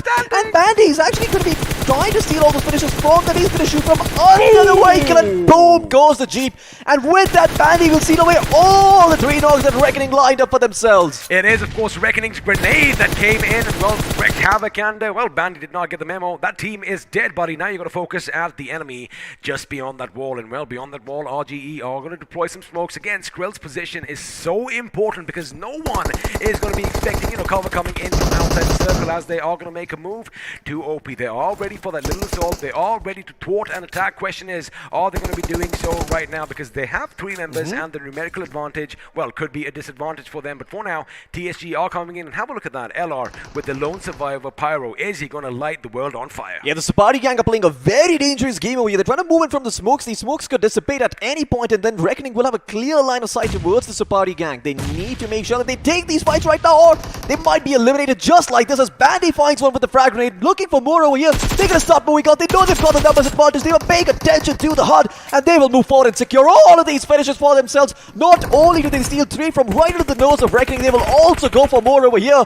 The boys, Bandy, Mandy, Sandy, and Andy, all coming in action over here. Can the boys find the frag? Yes, they can. No, he's still standing, but he will finally be taken down over here. The Supari Gang have been eliminated in fourth place, leaving 2 OP officials, Reckoning Esports, and Long Rain in the fight. Well, 2 OP are living up to the name. They are overpowered, but can they go up against Reckoning? Because, like we said, it is going to be their day now. Uproar with that volley. that Could volley. be problematic. Sandy might just be burned to a crisp. There you have it. Before the first aid came in, well, the flames reached his feet a lot quicker, and now the push is coming in. They know the compound is theirs for the taking because, well, the remaining members of 2 OP are outside. Pyro's been taken out. This is a 2v2 situation. Well, a 4v2 right now as Bandy is the last man standing, and there you have it. It is all over. Looks like it is going to be a day of reckoning as one of the favorites are going to come out on top and, well, walk away with that first delicious chicken dinner. Absolutely. Reckoning, they kept their calm, they kept their cool, and I think it's all hats off to their positioning. The way Skrills was present on top of that rooftop, keeping an eye on every rotation around. Where the hell are Reckoning's threats? There's nowhere to be found because Skrills is keeping them all at bay. Talk about being in an eagle's nest. Talk about having that bird's eye view. You basically see all the little ants, rushing about in the distance, and all you got to do is make sure take a deep breath then take your pop shots. I need to take a deep breath. That game was just exciting at the end. And again, 2 OP, they did play an amazing game. So did quite a few other teams. But unfortunately, well, the pressure from all the sides just mounted on them. And boy, the amount of grenades we saw this time. Yeah, absolutely. Lots of grenades being used. We have lots of grenade finishes as well. I'm going to be keeping an eye on that and I'm seeing how many knocks and how many finishes were found. I do want to say though, 2 OP, the way they played their position was beautiful. They deployed those smokes coming in. They were even paying attention to the HUD, so they knew as soon as they got one knock on the member of the Supari Gang, they could push forward with the man advantage and take the fight to them. Now, if you are joining us just now, well, for next time, make sure you do tune in at 5 p.m. That is when all the action starts. But for now, if you missed any of the action, well, we have the highlights for you. And it isn't going to be good if you are a fan of NIGMA Galaxy, because early on, they lost 2 of their members. And, well, that did kind of dictate their gameplay for the remainder of the game. Absolutely. I mean, NIGMA Galaxy was just thwarted by the fact that 2 of the members went down early on. I'm not too sure what was the need of the aggression over there. They were too split up across the map. They didn't anticipate being taken out so easily. And once again, aggression for its own sake, without any understanding of how it works, without any technicalities, can be super hard. Rahul, well, the buggy went boom, and so did he. So did he. Of course, those screams could be heard all around Erangel as he was burned to a crisp. But again, this fight over here, F1, now they did push into Reckoning's position. Remember, we did see this. Reckoning Esports did the right thing. They backed off slowly and steadily, but they still had those angles, set up. They had those crossfires set up. F1, they were baited in. They got to that little shack and they were like, uh-oh, we've just made a terrible mistake. And, well, they did try to, like you said, thwart the attack. Unfortunately, Reckoning was just too wrapped around them. One man did manage to survive, but again, one man can only do so much. Absolutely. I mean, Reckoning, well, I have to say the positioning was amazing in that game. But once again, TeamXO, they got to be a little bit careful with the way they're playing this. They seem to be a little confident coming in. Oh my goodness. Yeah, K9, they were just in a world of trouble here. This is when Immortal just let loose. Oh yeah, absolutely. Immortal was just like, you know what, these are all mine, I will take all of them up. But then K9 actually got sniped from the back by, once again, I believe it was 2 OP as well, who got those couple of finishes where they managed to sneak their way in. And once again, just 2 OP being like a very sly fox coming in the nick of time to steal the kill away. Again, this is, the aim of the game is basically to eliminate everyone else. But people over here this time were being friendly because, again, you got cover from unexpected places. You going up against Team A, but Team C comes and helps you out inadvertently. But then again, once Team A is dealt with, well, you're going to have to deal with what is left. But now XTR, oh boy, I mean, when you have to crawl your way out of the blue zone, A, it's going to do a lot of damage. B, people do have vision on you, and, well, shots are going to be fired. But now Daddy had enough at this point. He's like, you know what? I know TeamXO is in there. He has that big M249. He has 120 rounds in his magazine, and, well, he just let them do all the talking. Absolutely. I mean, once again, I just have to say, the way Reckoning and 2OP played this, once again, really, really top tier. And we get to see, right, the invited teams, they may be good, but these underdogs coming in, these guys are just giving them a run for their money over here. Soon enough, they might just even be stealing away that grand prize. It's all about opportunities. Now, the teams that are invited because, they did good in the past. And again, that was then. The teams that are new, whoa, that was a massive grenade that we did see. And of course, it did come in courtesy Reckoning Esports. Coming back to my point real quick, again, we are seeing the next superstars. So, they're not the underdogs anymore here, Floki. Oh, It all came down. Have a look at how they crossed the walls at the same time. They're like, oh, wait a second, I wasn't supposed to do that. It could have gone either way for the Supari gang or 2OP, but at the end, again, Sandy does have a good position, but Reckoning, boy, they just had this little burn, this little molly over here was what started the demise for 2OP. Absolutely, I have to say, the way the Supari gang played that, like I said at that moment, it is a little bit risky. Sure, you're using the enemy smokes against them, but when you don't have the man advantage, just push such a heavily fortified compound, you can be in a world of trouble. And we saw that as soon as those smokes dissipated, I believe one of the players got knocked down, and 2OP were like, we've been paying attention, we've been watching the hood, we will push you and we will take all of those frags for ourselves. And they could do that very well because they knew that despite Reckoning and XO being on the other side, they have the wall of cover. There's no one to really stop them and shoot them in the back. Also, in such close proximity, your sound sense needs to be on point. You need to be able to differentiate whether the footsteps are on the ground down below or whether they are above or below you. Because again, if you mess that up, well, chances are your lives could be snuffed out. Now, of course, we do know who walked away with the chicken dinner, but we are going to have the points table coming up in a short amount of time. But again, I got to say one thing. What I take back from this game. A lot of teams did their homework. They did survive till the end. A couple of mishaps here and there when, of course, some teams pushed up against compounds and, well, the compounds fought back. But towards the end, it was pretty even, Steven, and it's exciting because this goes to show they've already dictated, they've already set the terms for what the pace is going to be in the games to come. I mean, not only that, just all these teams showing that they're not afraid of the top dogs over here. I mean, there were so many situations where XO were being pushed, right? There were so many situations where all of these other teams, they were like, okay, I guess we have to defend a compound over here. We saw one of the teams get a bit too overconfident, and we saw how that ended. I hope NIGMA Galaxy learn their lesson once again, and we don't get to see a repeat of day one because, well, this is kind of looking similar to that, so maybe they can break the chain over here, but if they don't, then they might not be long for the semi-finals. The silver lining for them, 6 games. 1 game done and dusted. So again, we were talking about having that little bit of leeway for mistakes. Well, they made the mistake, chances are, or rather the hopes are, that they now fix that and, come out stronger in the next game. But again, 5 more chances till this day does end. Now, same goes for every other team out there. All in all, I do believe quite a lot of the teams, they did get a taste of blood. They did get a few finishes. If not a few finishes, they definitely got some damage Oh, on the board. But the thing is, now they just have to take this, whether good or bad, and carry it forward into the next few rounds. Absolutely. I mean, you got to live with what just happened, or just, chuck it out of your mind and focus on the couple of games that are coming in next. Because if you just let that fester, you let that negativity breed and brood inside your mind, it's going to affect your performance in the second game. And you don't want to be in that spot because, once again, it's a marathon. It's not a sprint. It's not about how fast you can run. It's about how long you can run. And I'm going to keep making those Rocky Balboa references. And speaking of running, I'm pretty sure if you go from here to there, he's going to be out of breath because I'm going to keep bringing it up every single day. You look fitter than me, so you should be. But again, I'm not going to be running and checking anything. But now, before we do go to the points table, again, anything that pops out in your mind from what you just saw? Yeah, one thing that does pop up in my mind is that clearly the invited teams think that they have some sort of edge, at least with the behavior of one of them.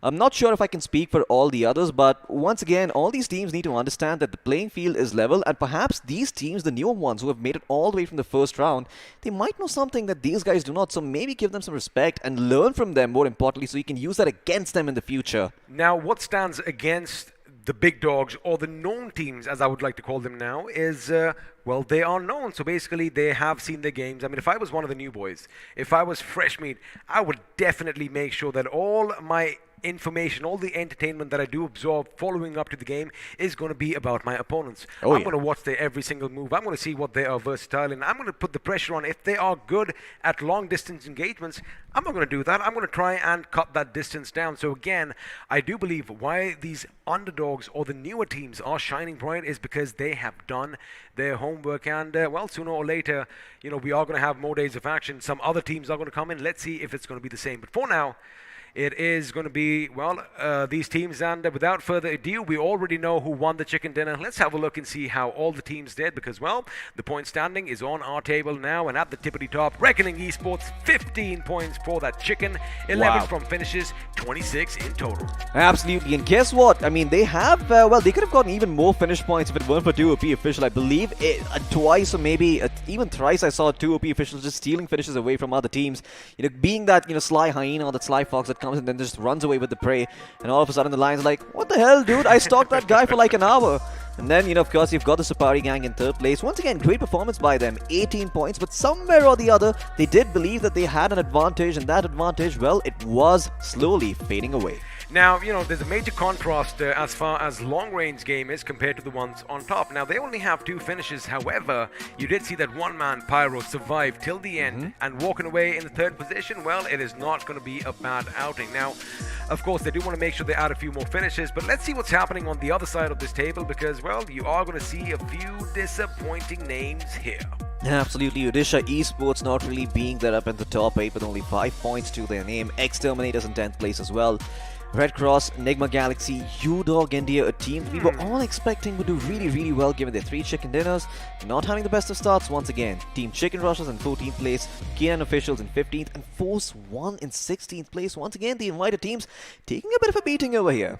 Well, they are taking a beating, but again, kudos to all the new teams because, like I said, they have done their homework. Now, again, Floki, we can just beat around this bush, right? I guess everybody listening to us is also sick and tired of us hearing that. But now let's have a look and see which one man or woman stood head and shoulders above everyone else. Well, it's going to be Bandy from 2OP, who is going to walk away the iQOO MVP in the first game. Absolutely. He might as well add a T towards the end of his name because that's what he was in the previous game. A bandit stealing all of those finishes away from his enemy members. And, well, there you go. I mean, his stats speak for themselves. 2 headshots to his name. I'm quite sure you're going to be proud of that. He's got 1 assist as well. 120 healing done with a survival time of 24 minutes 51 seconds. Great performance coming up by this man, and I'm glad to see it's a 2OP member on that MVP board. Not one of those Reckoning members, because they did really, really well, but it's more about their team. With 2OP, some of these players, they do tend to stand out. Well, let's have a look and see if 2OP is going to be joined by his teammates. Nope, you're right, because Bandy, of course, did a lot of work on his own,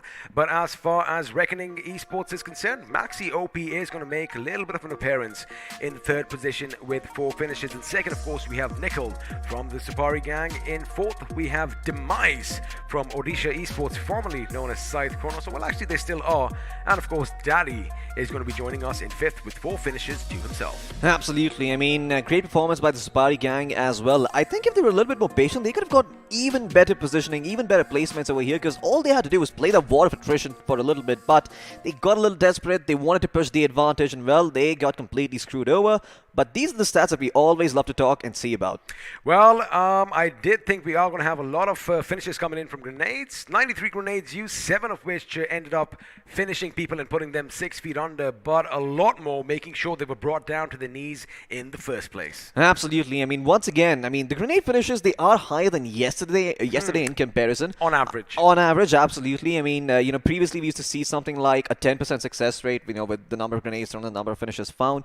But once again, no airdrops being looted. I think that is a little bit painful to watch, given seeing how close they were. It hurts even more when you see cars whizzing right past it. It's like, nah, just stop, take it and get back in. But now let's have a look at a few graphs, because the finish to damage performance graph is going to be creeping up on our screens. And like I said, a few teams, they did get a taste for blood. I don't see anyone walking away with 0 damage. Unfortunately, they have their work cut out in front of them. Absolutely. Well, there you go. I mean, TeamXO having 1400 damage done with 7 finishes, once again being very efficient over here. But we've also got MASTIZONE and 2 OP with a fair amount of damage done themselves. I believe that is 2080 points of damage for 2 OP official. And well, they certainly are proving that they are indeed 2 OP. They are, and again, it's all about the positioning, right? Because we did see the Supari gang in a good position earlier, but then 2 OP comes in, takes them out. Like you said, they were keeping an eye out on the numbers, or rather, they were keeping an air out on the numbers. That is where that sound sense comes in.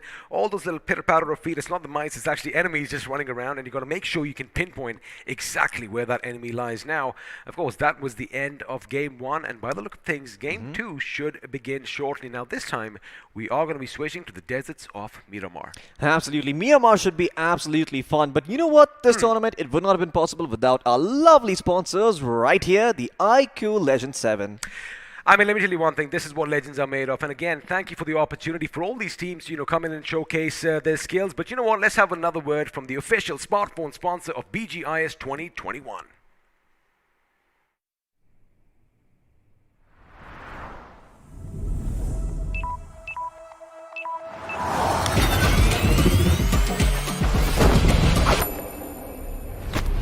Are you ready for this?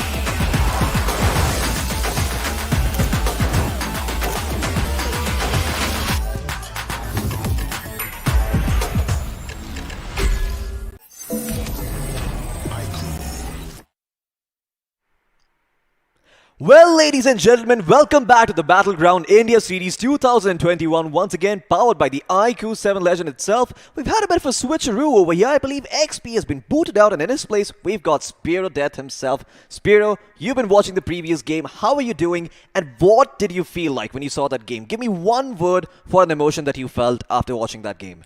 Oh boy, I'm here and I'm fired up after watching that game. It was just amazing. I mean, the way these teams are playing, especially Reckoning, they were fearless, they were aggressive, and they were everything a good team should be. But talking about the teams, TeamXO, I thought their basics were really good. They were trying to get into a really great space, but the moment they entered that house, I was like, that house is going to be their graveyard.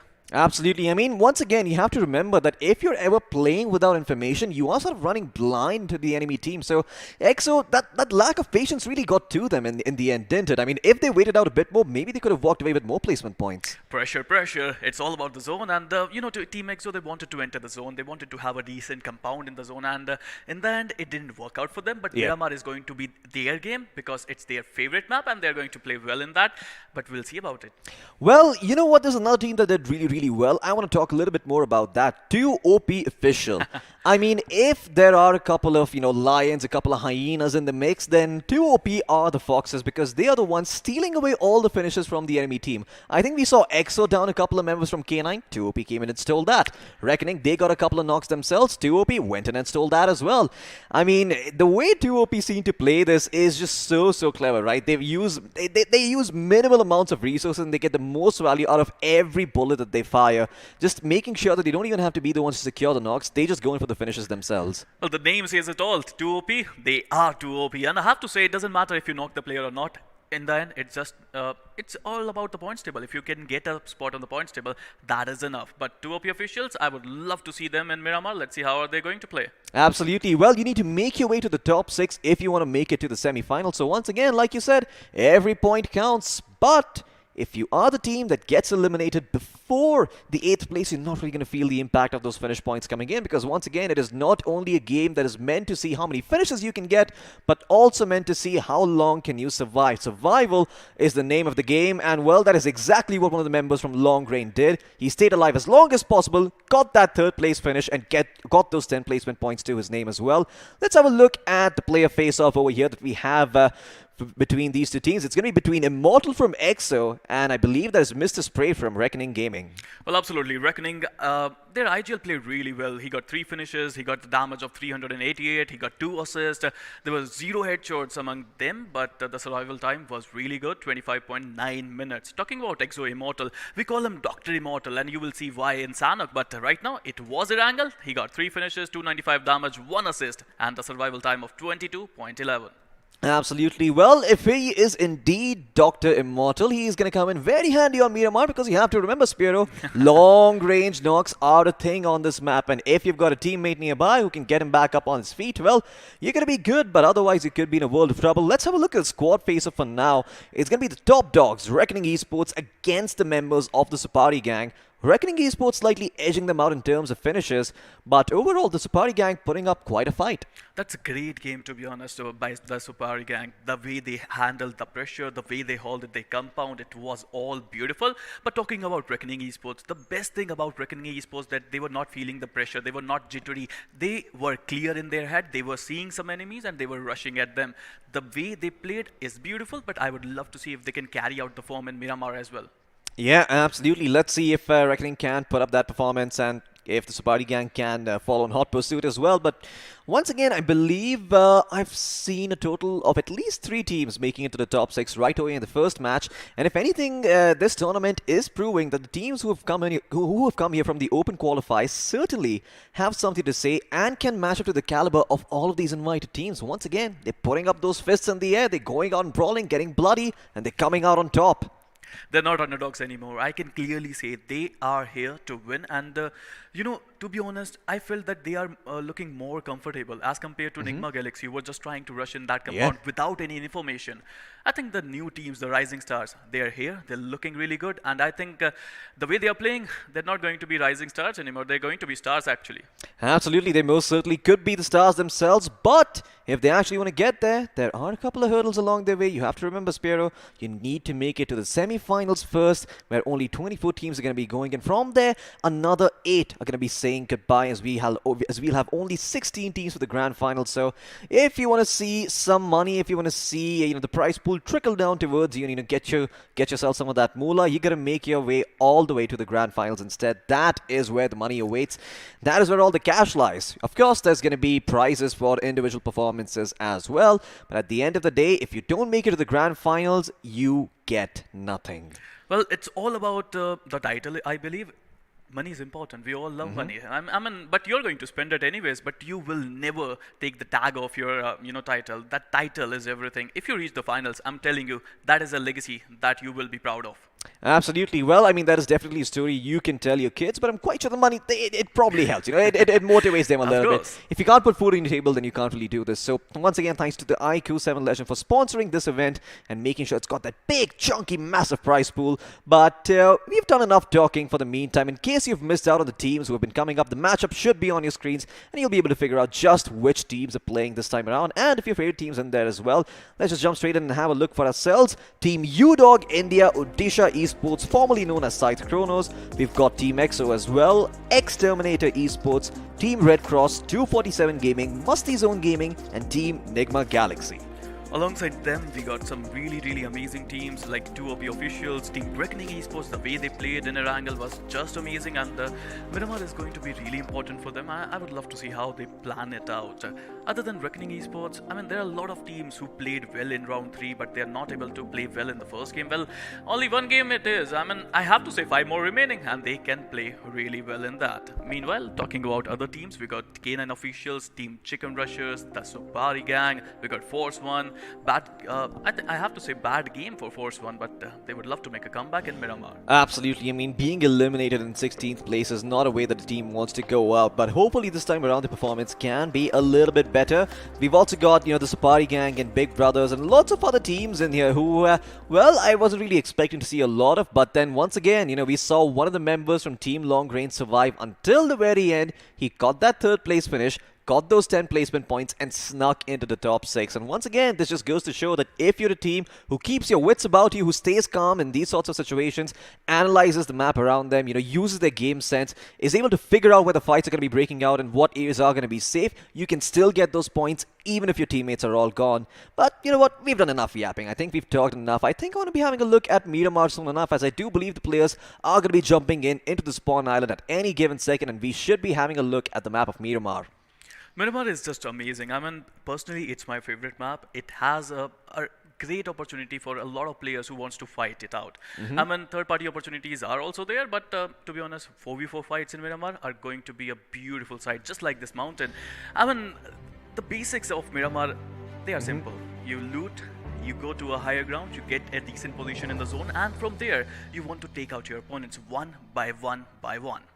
Absolutely, you kind of want to make sure that you have the high ground, and once again, this is why the western part of the map is usually hotly contested, right? Because that is where all the hilly terrain is. That is where you've got Power Grid, that's where you got Picado as well, and well, this building right here, I believe in the middle of Los Leones, is also another place that you can, get your eyes on. Well, it's a very good sniping angle to have, especially if you're holding something like a DMR, or maybe even an AWM from a supply drop.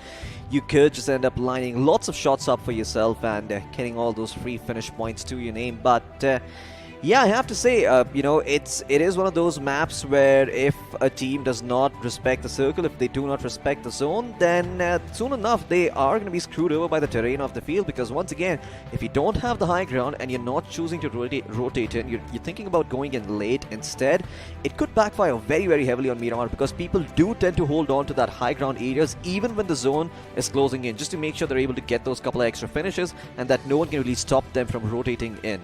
It's all about getting your basics right. In this map, if you are not feeling comfortable, you're going to go down.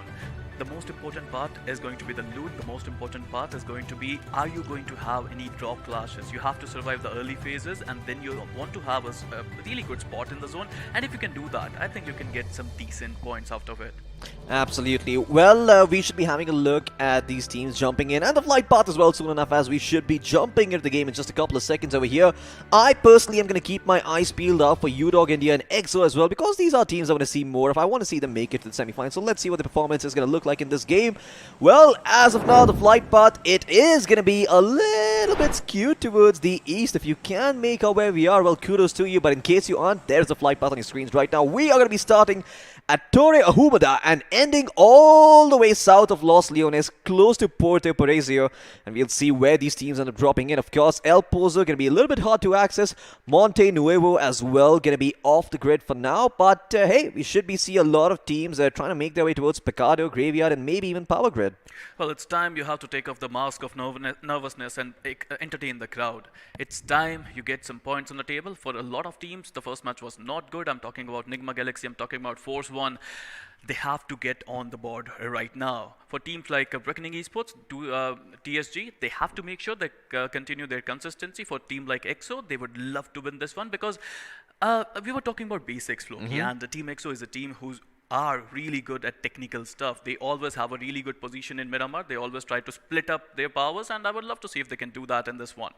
Absolutely, but for the meantime, we are seeing a lot of teams dropping in early towards Torre Humada and trying to make their way towards Campo Militar. It is actually going to be the squad of Reckoning Esports themselves who are going to be very, very happy with that flight path and have a fair amount of options available to them. They kind of want to make their way towards Campo Militar. That is where all the good stuff is.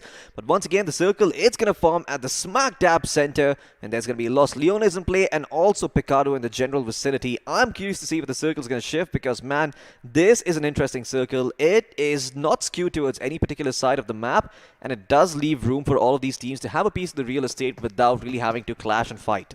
Absolutely. I'm talking about Reckoning Esports. They love Torre Amuda, they love the northern parts, and to be honest, they don't have any competition there. They can easily loot, they can grab some really good loots, and as you were saying, you have options as well. Meanwhile, talking about Maxi, he got a level 2 helmet already. He would love to have a level 2 vest as well. He got 3 first aids, 1 brink, and I think UMP is a beautiful weapon, but he might be looking for some AR, it seems.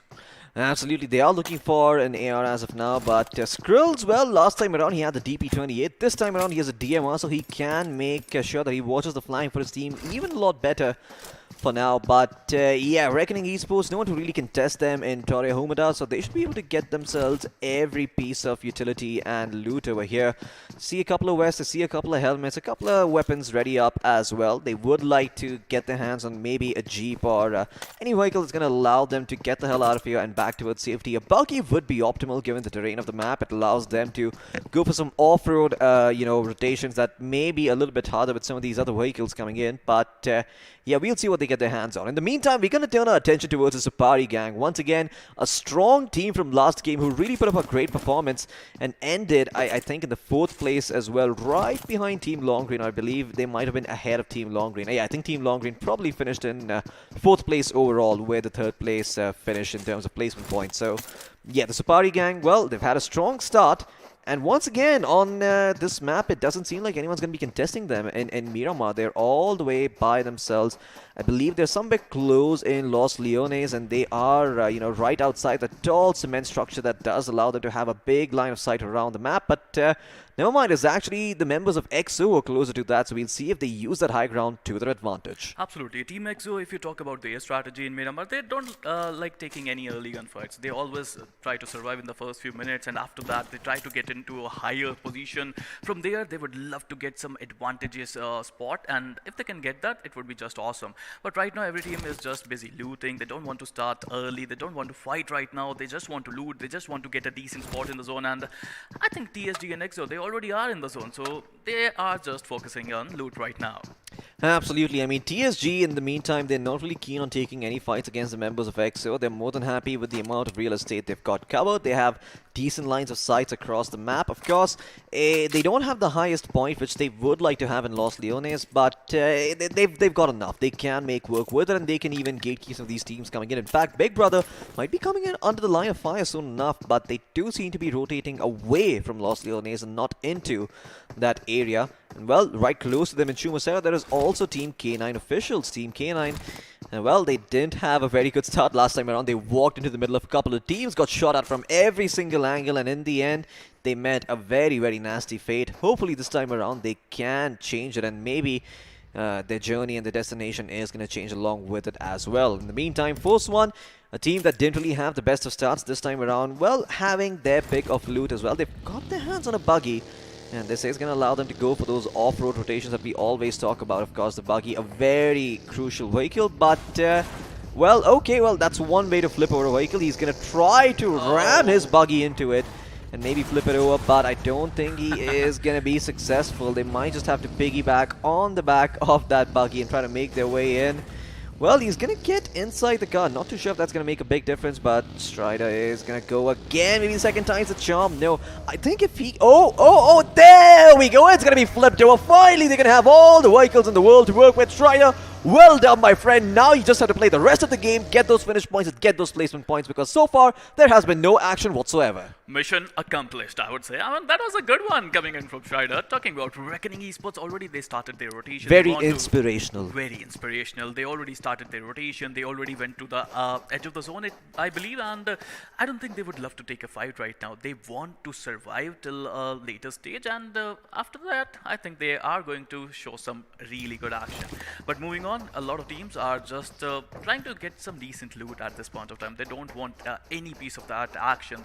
They want to survive, they want to get some position points, and you know what, Floki, you don't want to be the team who got eliminated at 16th position.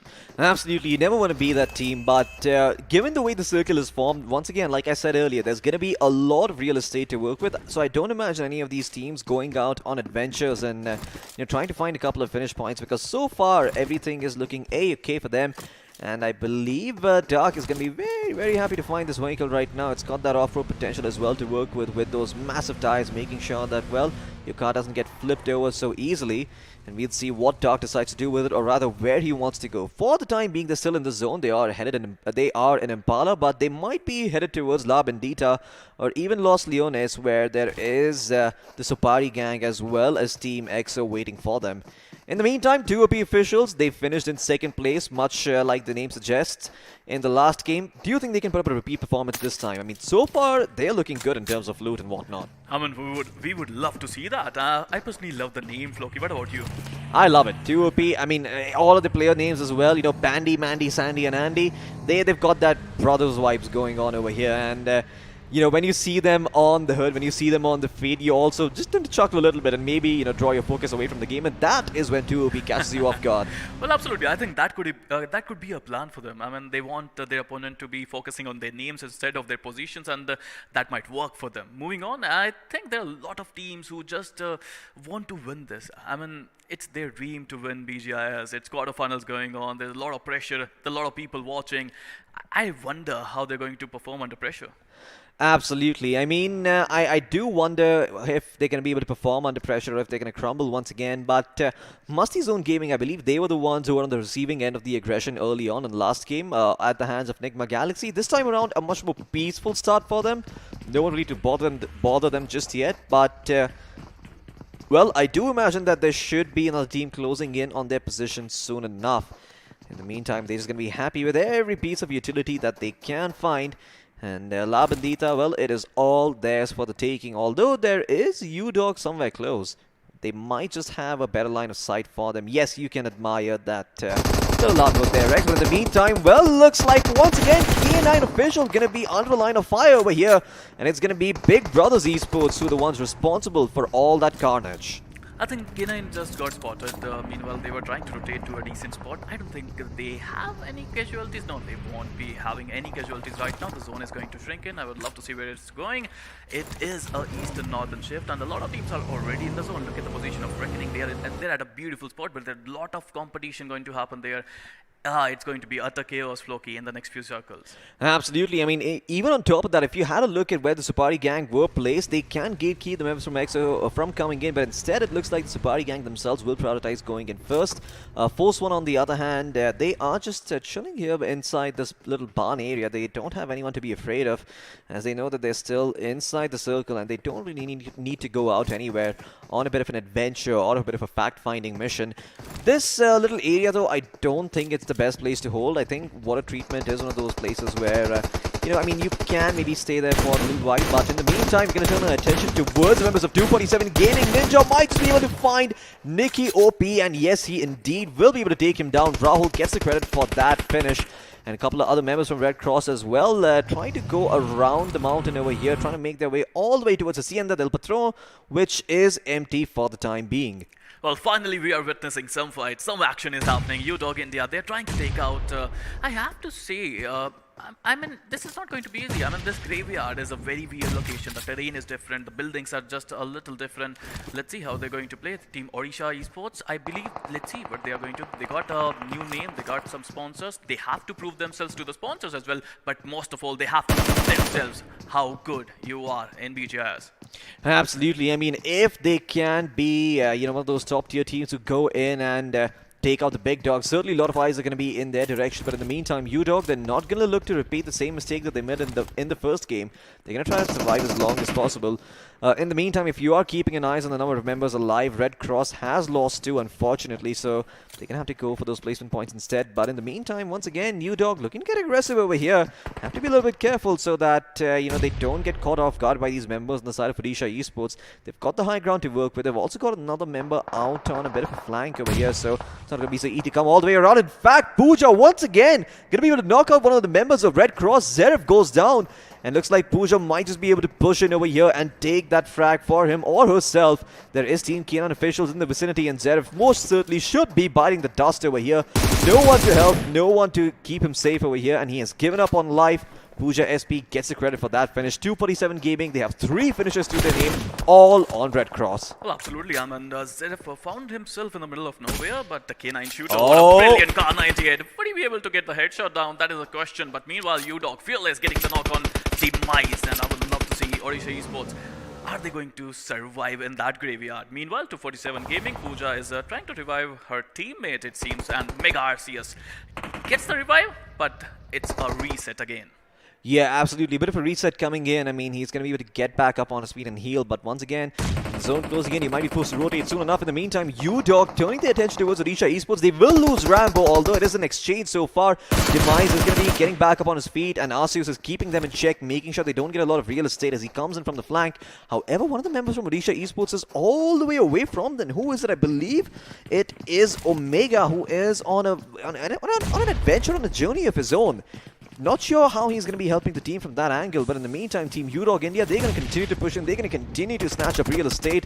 And once again, they might end up being shot over here. In fact, Dark and Dave are both going to go down. Thankfully, Fearless is right nearby to get them back up on their feet. But the members are pushing in on the side of Odisha Esports. They will be exchanging knock in. One and Fearless will try and go for it and maybe get the second player who's also coming in on his way. But once again, 2 knocks being exchanged so far and no one coming out on top just yet. Dark has bit the dust here. Dave will be gotten back up on his feet. But Odisha Esports, with 2 of their members knocked over here, they either need to go in for the res or they need to go in for the frags themselves. And they seem to be tossing in a couple of nades in their general direction. That was a beautiful opportunity for Odisha Esports. They managed to get a couple of players down. Another nade coming in from Omega. Beautiful nade. They would get another one. But you know why they can't rush in right now? Because 2 of their own people are down on their knees. First, the revival will happen. As I was saying that Omega is looking to revive his player. After the revival is complete, they would love to heal themselves. And after that, they would again wanted to get another knock in. And if they can get that, they might be rushing in.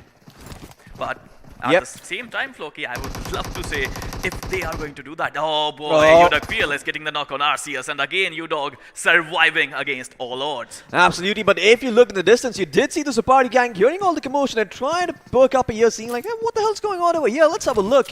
And they're going to be strolling in and third-partying in on all of this action over here. Udog India, they've already lost a couple of their members. They might be looking to go forward and get some more for themselves, but Odisha Esports, once again, quick on the device, quick on the retreat. Oh no! He only sees a small silhouette of damage, but instead he's going to be knocked out by one of the members from Supari gang. They kill spots out Fearless, takes him out. In the meantime, Rambo is going to blow up their vehicle, make sure that they don't have any escape plan whatsoever, and they are committed to this fight. Once again, you have to remember this is close to the center of the current circle. They are close to graveyard right now, and well, if they get that piece of real estate for themselves, then they could be controlling the entirety of the map and making sure that no team can come in without coming into their crosshairs first. Well, absolutely. I think TeamXO is also joining the party. I just read the finish feed there. TeamXO is managing to get the finish on Udog player. I would love to see if they are here in the vicinity. Meanwhile, Udog India, Fearless, Rambo, the dynamic duo of these 2 players would love to take down Team Odisha Esports. And a really great spray. I mean, he should have gotten the knock there, but because of reload, he was not able to. Yeah, once again, and Udog India, they might be taking a bit too much time with this firefight. Slowly but surely, they're losing their members and they're attracting even more attention. I see 247 Gaming as well as NIGMA Galaxy in the vicinity. And well, if they want, they can just go a little bit further and spot them out, join these 3 teams in on the action as well. But Fearless, well, doing justice to his name for now. He's going to push forward, get back towards his teammates, and maybe try and take up a fight over here if his name does suggest that he is indeed fearless. But in the meantime, let's have a look at the circle and see where it's going to be shifting. It does look like one of the members from 2OP has gone down, but in turn, they've got two members from Terminators on their knees, crawling about. And it looks like Bandy is going to be finishing them off. He's got the suppressor on the AKM, so they can't figure out where he's going to be shooting from. At least the rest of the members are not. But Bandy is going to go back inside the house and make sure that the res is going to be safe. His teammates should be able to get back up on his feet. No grenade can harm them from this point. They are in a perfect spot, safe from all sorts of explosions. In the meantime, Terminators, they're turning their attention towards 2OP, and maybe they go in and take this fight. It is a safe spot, but I don't think it would be a safe spot because ForceOne is coming in. They are looking for the third party and they're looking to use their advantage, their zone.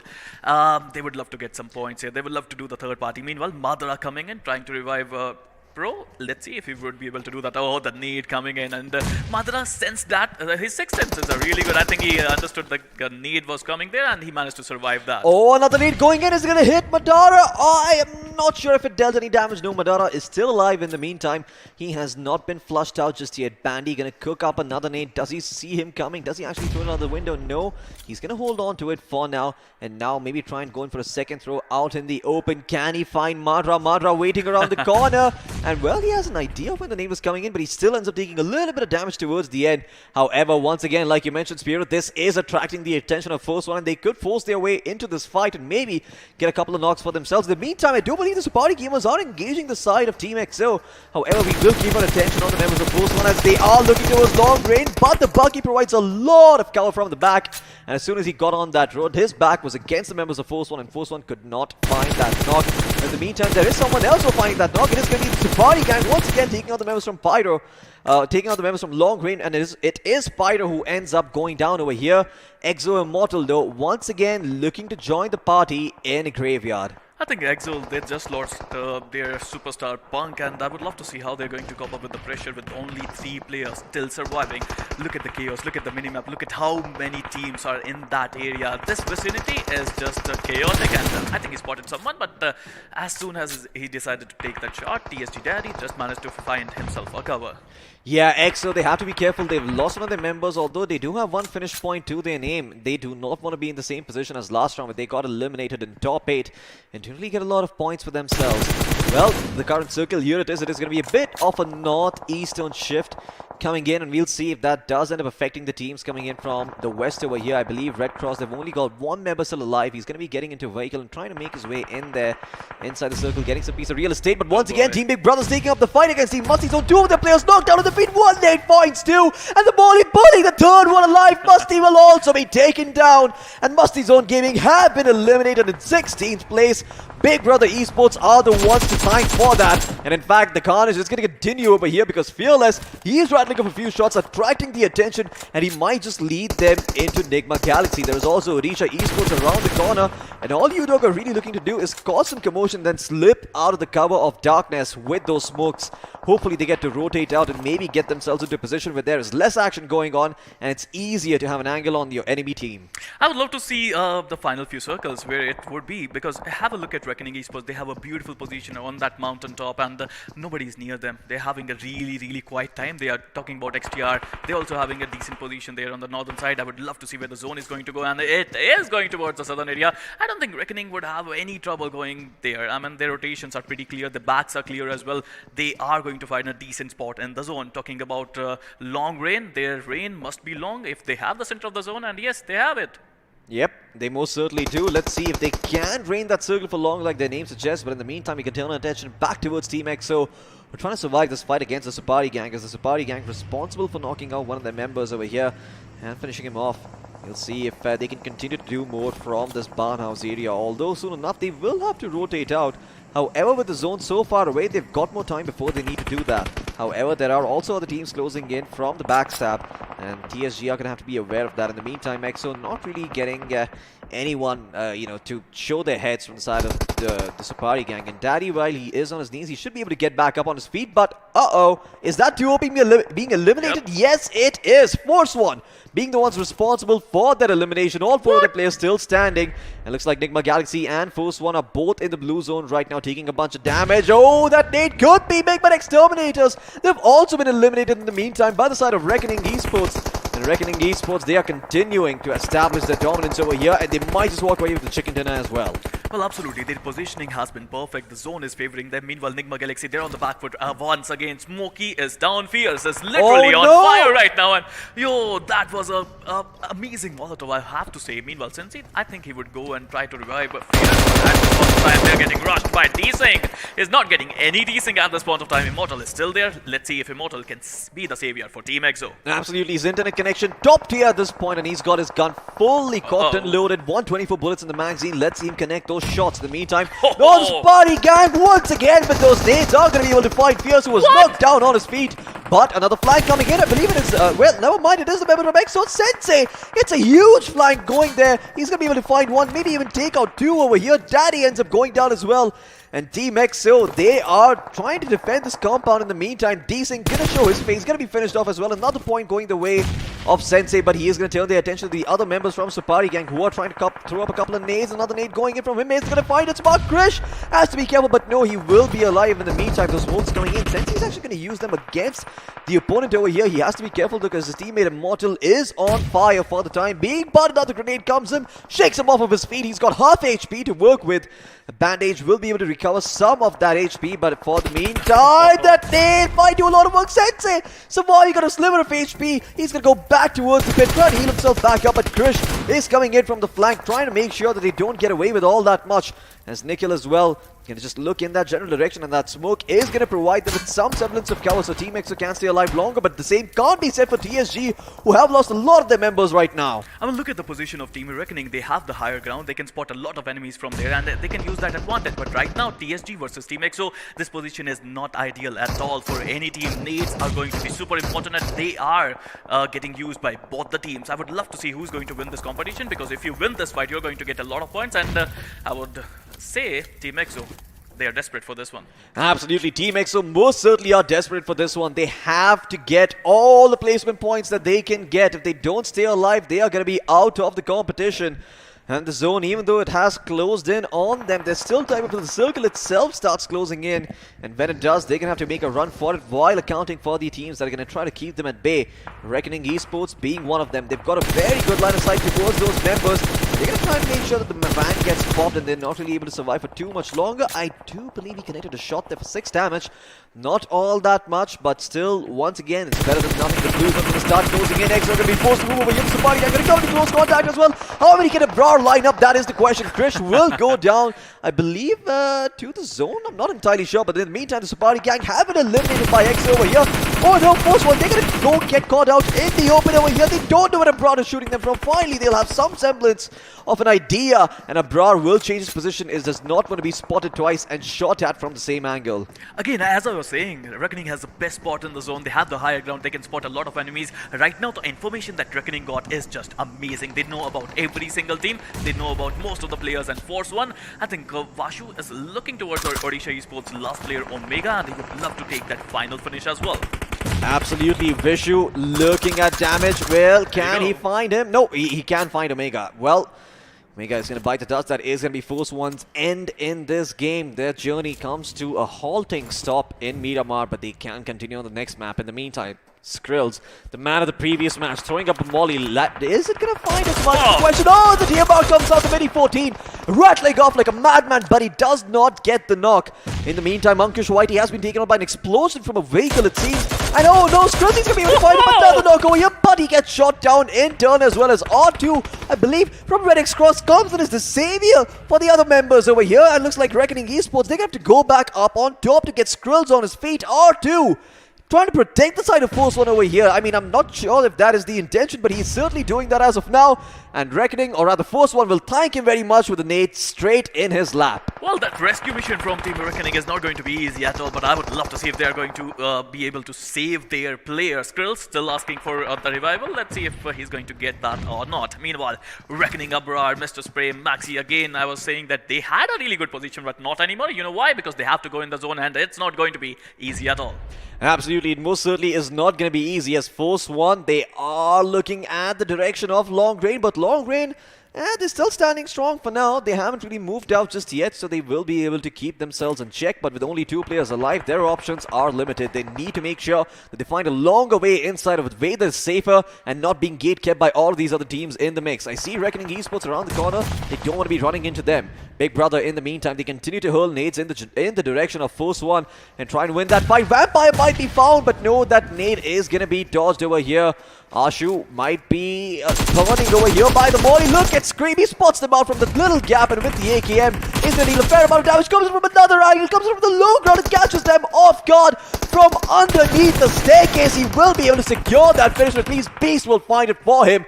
And now Scream has been knocked down himself. He needs his teammates to come on in, but Beast is going to try to bait him instead, see if he can maybe get another frag out of this. And now Beast going to try and follow in his teammates' footsteps, but a couple of nades forcing out Vampire from his position. Is he going to be taken out over here? Well, he's surviving for now, but not for long, as he does manage to take out Scream, but then gets knocked out himself. No, never mind. He's actually healed himself back up to full, so he is high on HP.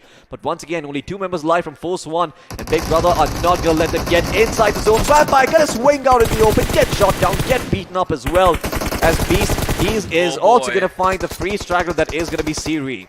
Big Brother Esports with 12 finishes in their name, and I have to say they are the big brothers in this map. In Miramar, they are looking unstoppable, but I have to say Team CR, they got that really good numbers game advantage going in their favor. They only got 3 finishes, but they still have the zone, they still have the numbers in their favor, but they have to take out Big Brother Esports. Meanwhile, Team Reckoning still trying to get the better spot in the zone. They have to face a Long Rain, and if they can do that, that would be just amazing. Absolutely, Long Rain, they've got the perfect angle on Reckoning over here. They can go in for the flank, and guess what? Nade is being prepped to try and keep them at bay. Well, Aditya will be taken out before he even has a chance to see what that nade can do to him. And in the meantime, Maxi OP is going to keep the members from Big Brothers at bay over here, but with the blue zone closing in, he's going to have to be careful with where he peeks from. Right now, he has the option of maybe going and swinging out from the blue as one of his teammates does bait for him, but I don't think he's going to be doing that just yet. Jutboy in the meantime from the side of Chicken Rushers looking in the direction of Big Brothers. Big Brothers, they don't have a lot of cover to work with over here, so they're going to have to pop some smokes to kind of mask their advance into the circle. And well, Chicken Rushers, they're going to hold their ground for now and make sure they don't give up any piece of real estate. Look at the spread coming in from all of their players. They're just making sure that no team can go out on a flank. The moment Reckoning goes out to the cover, Chicken Rushers are going to attack them, and they are already doing it. Maxi living with 1 HP there. Oh, that nade! That was a great nade coming in from Abrar. He would get the first knock in, but they have to be careful about Vampire. Another nade coming in would be able to get the second one. No, he won't be able to get the second one, but right now, they need to find a decent space in the zone. They are just 2 meters away, so it's not that far. Meanwhile, Chicken Rushers, notorious with that beautiful smoke there, they want to block the vision of Team Reckoning. Absolutely, Team Reckoning are going to have to be a little bit careful over here because they might not have a direct line of sight onto any of these players. All these buildings acting as little places that you can take cover from if you're a little bit careful. And now, Mr. Spray, well, he's going to be keeping an eye on where they are going to be coming in from Chicken Rushers. They're going to go the long way around. Instead, those smokes providing them with some cover to work with, looking to take the fight against the members of Big Brothers. But the Big Brothers still holding on to their high ground, not really giving it up just yet. And now, at that distance, that UMP can do a fair amount of work if you do connect those shots. Shotboy, in the meantime, going to go forward in the compound, claim it for himself. As ZOP has no idea where they are, but now he's going to have an idea. Can he find a finish? Can he find a knock? No, he cannot. He's going to switch over to the UMP. He's going to get one for himself. And the Big Brothers, they are coming in hot. Reckoning Esports, they smell blood in the water. They're going to go forward, but the members from Chicken Rushers Sniper with an AKM is going to take him out. A bit of an antithesis in his name. And it looks like Jutboy is going to be able to get back up on his feet. Vampire is still crawling around though, and as soon as Sniper is healed back up, he will be able to get him back up as well. A 4v3 situations now in favor of Chicken Rushers. As soon as their last member is back up, Reckoning, they're going to have to be careful. Oh, Mr. Spray caught out in the open over here. They're all in line. they might get taken out. And MaxiOP is the final line of defense for the side of Reckoning Esports. Is he going to stand strong? He has found 2 knocks for himself. In fact, I think that might be 3. There is still 1 member standing though, and it is going to be Sniper. He's going to look to get his teammate back up on his feet and then go back in for the action. Vampire still waiting in the meantime. He's going to drop a smoke, trying to prevent them from pushing him, but abroad, smelling blood in the water. He's going to go all the way around on the flank. He gets 1 finish to himself, or rather 1 knock to his name. Looking for the second one. It looks like the side of Chicken Rushers will be taken down. Reckoning Esports, despite the man disadvantage, will take 2 chicken dinners in a row. Eat, sleep, finish, repeat by Reckoning Esports. I mean, the way they played in this game, they had the best spot, but they had the worst spot as well as the zone shrink into towards the southern area. I have to say the experience of Reckoning, it is showing. Absolutely. Reckoning Esports, they recognize the situation perfectly, right? They see the members of Big Brothers taking the fight against Chicken Rushers. They know for a fact that Chicken Rushers are out of position for now. And as soon as they see those couple of knocks being exchanged, they go in for the finish, they take the fight. The early fight looks a little bit risky because they're all in a single line together, Spiro. But after that, they were able to, just go forward, get those finishes. And they knew that they had done enough damage to just go forward and get those frags for themselves. So kudos once again to the members of Reckoning as they did so much work there towards the end. Getting 2 chicken dinners in a row, I think they're solidifying their seat for the semi-finals. They had 2 options. I mean, either they must be thinking about should we revive our player? Should we just go in for all-out attack? And I think they made the right decision there. Opponents were not able to get in the zone. They were having a compound and they were happy there. The moment Reckoning decided that they have to go in, they made sure they got the chicken dinner. Plus the flanks were there as well. So those were beautiful. Look at this slow motion where 247 Yum was trying to get the spot in, and that was just a beautiful spray. Absolutely. I mean, once again, what a beautiful spray coming in at that distance. I thought he was going to blow up the Jeep instead, but no, he did connect those headshots. He did get that player to drop out of the car, and RedXross unfortunately did not have the start that they were looking for, getting taken on by multiple teams over here. Oh my god, I didn't catch this at all. Shailesh coming in from the high ground with those nades, actually securing those finishes and then dropping down like Rambo. And well, trying his best to survive over here. He did get taken out eventually, but he did his job. He got a 1-for-1 exchange and a ton of information to work with as well. XTR, well, I mean, I have to say the performance, it looked pretty good, but once again, I think they're yet to show up in the top 6, so they'll have to step up if they want to try and make their way to the semi-finals. It's all about positioning, Floki. I mean, all the teams who have a decent position in the zone, they got some really good points. But all those teams who were not able to get a decent position in the zone, they are struggling to get any kind of leverage in this competition. I have to say they need to think better. They need to make sure that they first get a decent position in the zone and then they decide to take a fight.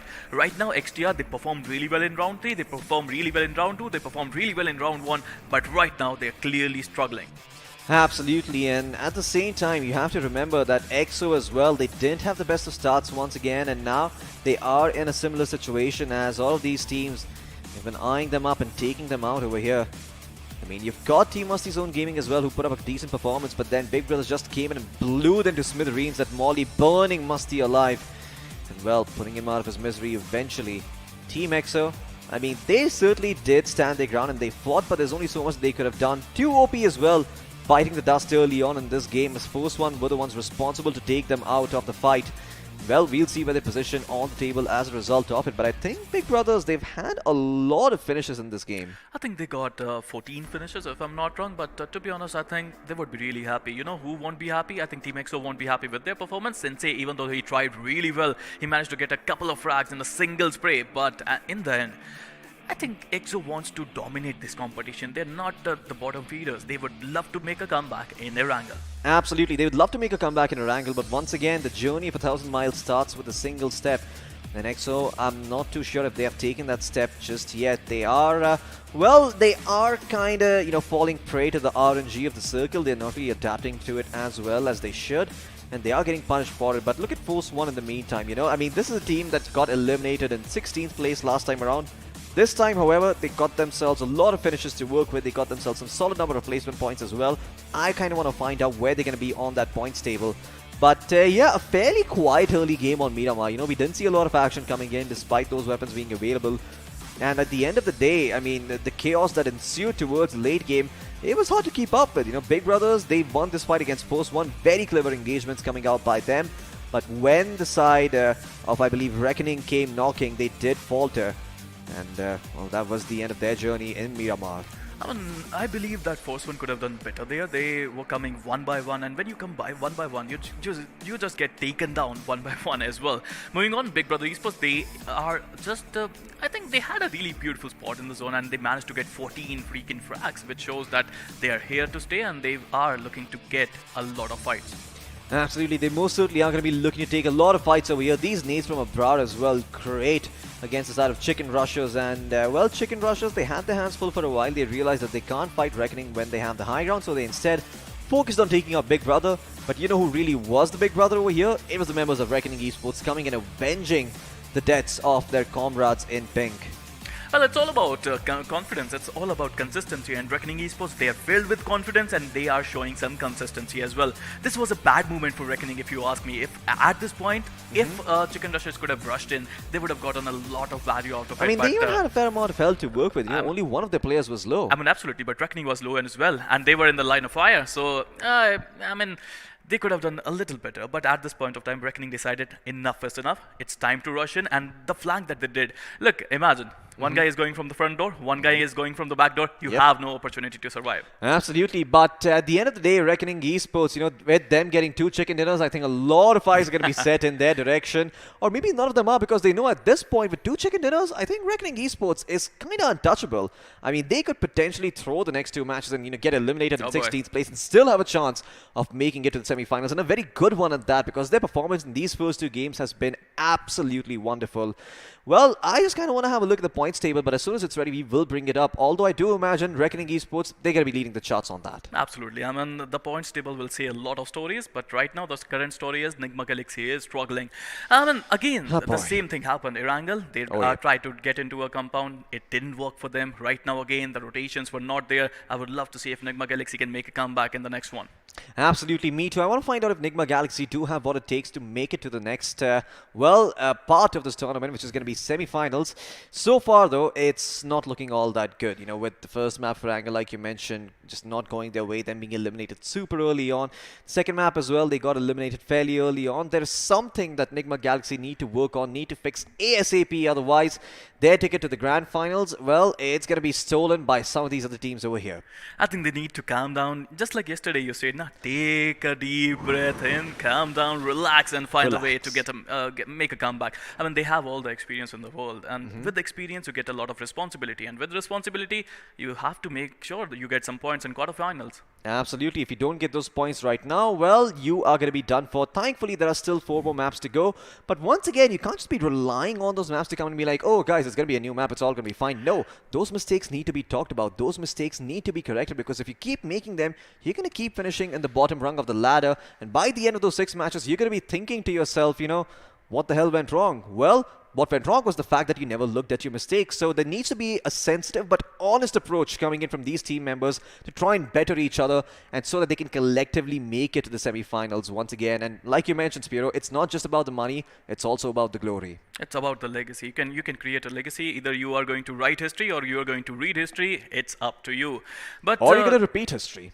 Well, it's happening for the first time, so I don't think you're going to repeat history, but maybe you're correct. But talking about mistakes, I believe after making all the mistakes in your gameplay, every player get an opportunity to make a comeback, and in these terms, we are going to call it Erangel, because the next map is going to be Erangel. Oh yeah, absolutely. Erangel is once again going to be fun, but after Erangel, we are going to have Sanhok coming in. Although, you know, the fact that Erangel is occurring 3 times in a row, it does give these teams who have qualified from the open qualifiers and played a lot of Erangel a bit of an edge. You know, they've probably learned a thing or two over the course of these couple of games, and I'm quite sure that they're going to be putting all that experience to the test over here, seeing if what they understand and what they know about the game is true against the top teams, or if that knowledge is just going to crumble, and it is a shaky foundation that they have built, their entire strats upon. We're going to find out soon enough, but any other team that hasn't been invited that has caught your attention so far? Well, I have to say, Udog India, I was expecting a lot of things from them. I mean, in round 3, as you mentioned, they managed to get back-to-back 3 chicken dinners, and that's not an easy feat. They have to repeat it. Somehow, somewhere, they know they can do it. It's just a matter of fact. Would they be able to get a decent spot in the zone? Would they be able to find a decent loot early on in the game? Would they be able to get a perfect rotation going in for them? I would love to see. Absolutely. I mean, it is going to matter how they perform in this upcoming game because, well, if they don't, then once again, they're going to be in a world of trouble. But you know what? I'm really curious to find out what those point standings look like. I want to see where each of these teams are positioned in terms of those points. I do imagine Reckoning is going to be at the top. No surprises there whatsoever. But who do you think is going to be in second and third place? I think Big Brother Esports are going to make a really good jump in the points table. They managed to get 14 freaking finishes. They ended up at number 3, if I'm not wrong. So they're going to get 10. 24? They're going to get, yeah, absolutely. They're going to get a total 24 points. They're going to get 10 position points with the 14 finishes. So it's going to be just amazing for them. I would love to see after 4 games. You know, the main thing starts after 4 games. I mean, the pressure is rising. And I have to say, all these players, all these teams, they need to make sure that they won't let it go out of their hands. Absolutely. You kind of need to make sure that this game just doesn't slip out of your hands and slip through the cracks like we've always talked about with these underdog teams and with these, well, I mean, everyone is saying that they're not underdogs anymore, right? Because you've made it to the quarterfinals. So, well, these lesser-known teams coming in and taking the spot up as well. I'm quite sure a lot of people are going to be displeased and this is going to rub a lot of people the wrong way because, well, these underdog teams, or rather these newer teams, they are giving the big hogs a run for their money. And I think it's only going to get worse as time goes on. So if you are a big organization, you better start looking at what these guys are doing because they're doing something right. You can't take them lightly. I mean, look at Reckoning Esports. They're not taking anyone lightly. They're just focusing on their basic plan. They are trying to get a decent spot in the zone. And as soon as they get a decent spot, as soon as they got a higher ground, they just find their enemies, get that information going. And I think they have a great IGL in it, Mr. Spray. I've been seeing that guy from a long time, and I believe he is a perfect leader. Absolutely. Well, we have an idea of what the point standings are going to look like. If you were to give the MVP to one of these players over here, who would it be? Oh, that's a hard question. I would like to give it to Big Well, Brother now you Esports. have to answer. Okay. No, who from Big Brother? Okay, cancel Big Brother. I'm going to give it to Reckoning Mr. Spray. You know why? Mr. Spray? Just because of the rotations. It was absolutely beautiful. They know where to stay. They know how to make use of that Miramar higher ground, and they did just that. Absolutely. Well, Spraygod, if you're watching this, you are Spiro's MVP. But are you MVP over here right now in this match? Well, we're yet to find out. I put you in the spot. It is only fair I also put myself in the spot as well, and you give me, that chance to be a little bit controversial, see who's going to be the MVP. I'd agree with you that Spray makes for a very good MVP, but I don't know, personally, somewhere or the other, I do feel like the members of Big Brother, they tried really, really hard. Absolutely. So I wouldn't mind seeing the MVP go to any one of their members. But it does seem to me that we should be jumping into the points table soon enough, or is that not ready? I do imagine it should be ready, though. Well, talking about predictions, I mean, the fans. we're talking about the predictions. Yeah, we're talking about predictions. The fans, they are predicting really well, and if they want to win some giveaways, they can check out description for a really good opportunity. Absolutely. Well, if you check out the link down in the description below, you will know that there is a possibility that you win some cool BGMI merch coming your way. What's it going to be? It's a mystery. So if you want to find out, if you want to have that little piece of information and just satiate your curiosity, kill the cat, as we like to often say, well, make sure you fill up that form, make sure that you are signed in, and you correctly predict who's going to be on top.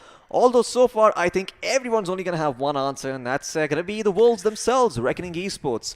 However, who else would you like to see in the top 6, right? Let's say you have your pick of teams from this entire 16 squad. Who do you think deserves them? I'll give you mine as well. We're going to make it fair. We're going to put both of ourselves in the spot. Well, I say a lot of teams deserve the spot, but you have to earn it. Tell me which ones. I mean, I would love to see Exterminators. You're not getting away with this. You're not getting away. I would love to see Exterminators make a comeback in one. this one. Yeah, absolutely. I mean, it's a wonderful team. I Four would love more. to see some rising stars like Udog India. They can make a comeback. That would be just amazing.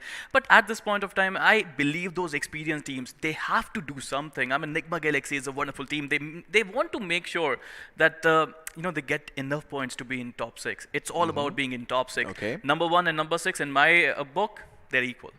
Well, fair enough. You still are yet to give me two teams, but I'm going to let that slide. I'm going to give you my top 6 instead. I absolutely agree. I think Reckoning should be able to make it. They've been playing fantastically so far. No doubts about that. These guys are the team to beat. If you're in this group and you manage to take them out, you have a lot to be proud of. But I do want to see a couple of other teams coming in. We did see Exterminators perform really, really well early on. For now, they seem to have lost their footing. I would like to see them make their way towards the top 6. Chicken Rushers as well. After that game, I think they're on my mind. These are the kind of sleeping dogs of this tournament. They have been sort of under the radar for the time being. I would also put them in my top 6.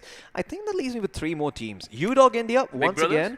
Big Brothers, of course, but Udog India as well, given the fact that they got 3 chicken dinners, I believe they're just facing some sort of minor hiccup right now. Maybe they could even be having some communication issues, but guess what? Caster, stop talking because the point standings are here and ready. We're going to be having a look at the table and seeing which teams are on top. What a surprise! Reckoning Esports in first place with 26 points. Absolutely, with 11 finishes, 15 placement points, they managed to get a total of 26 points. At number 2, we got Big Brother Esports with 14 finish points, 24 total points. I think they would be happy with this kind of performance. Number 3, we got the Chicken Rushers.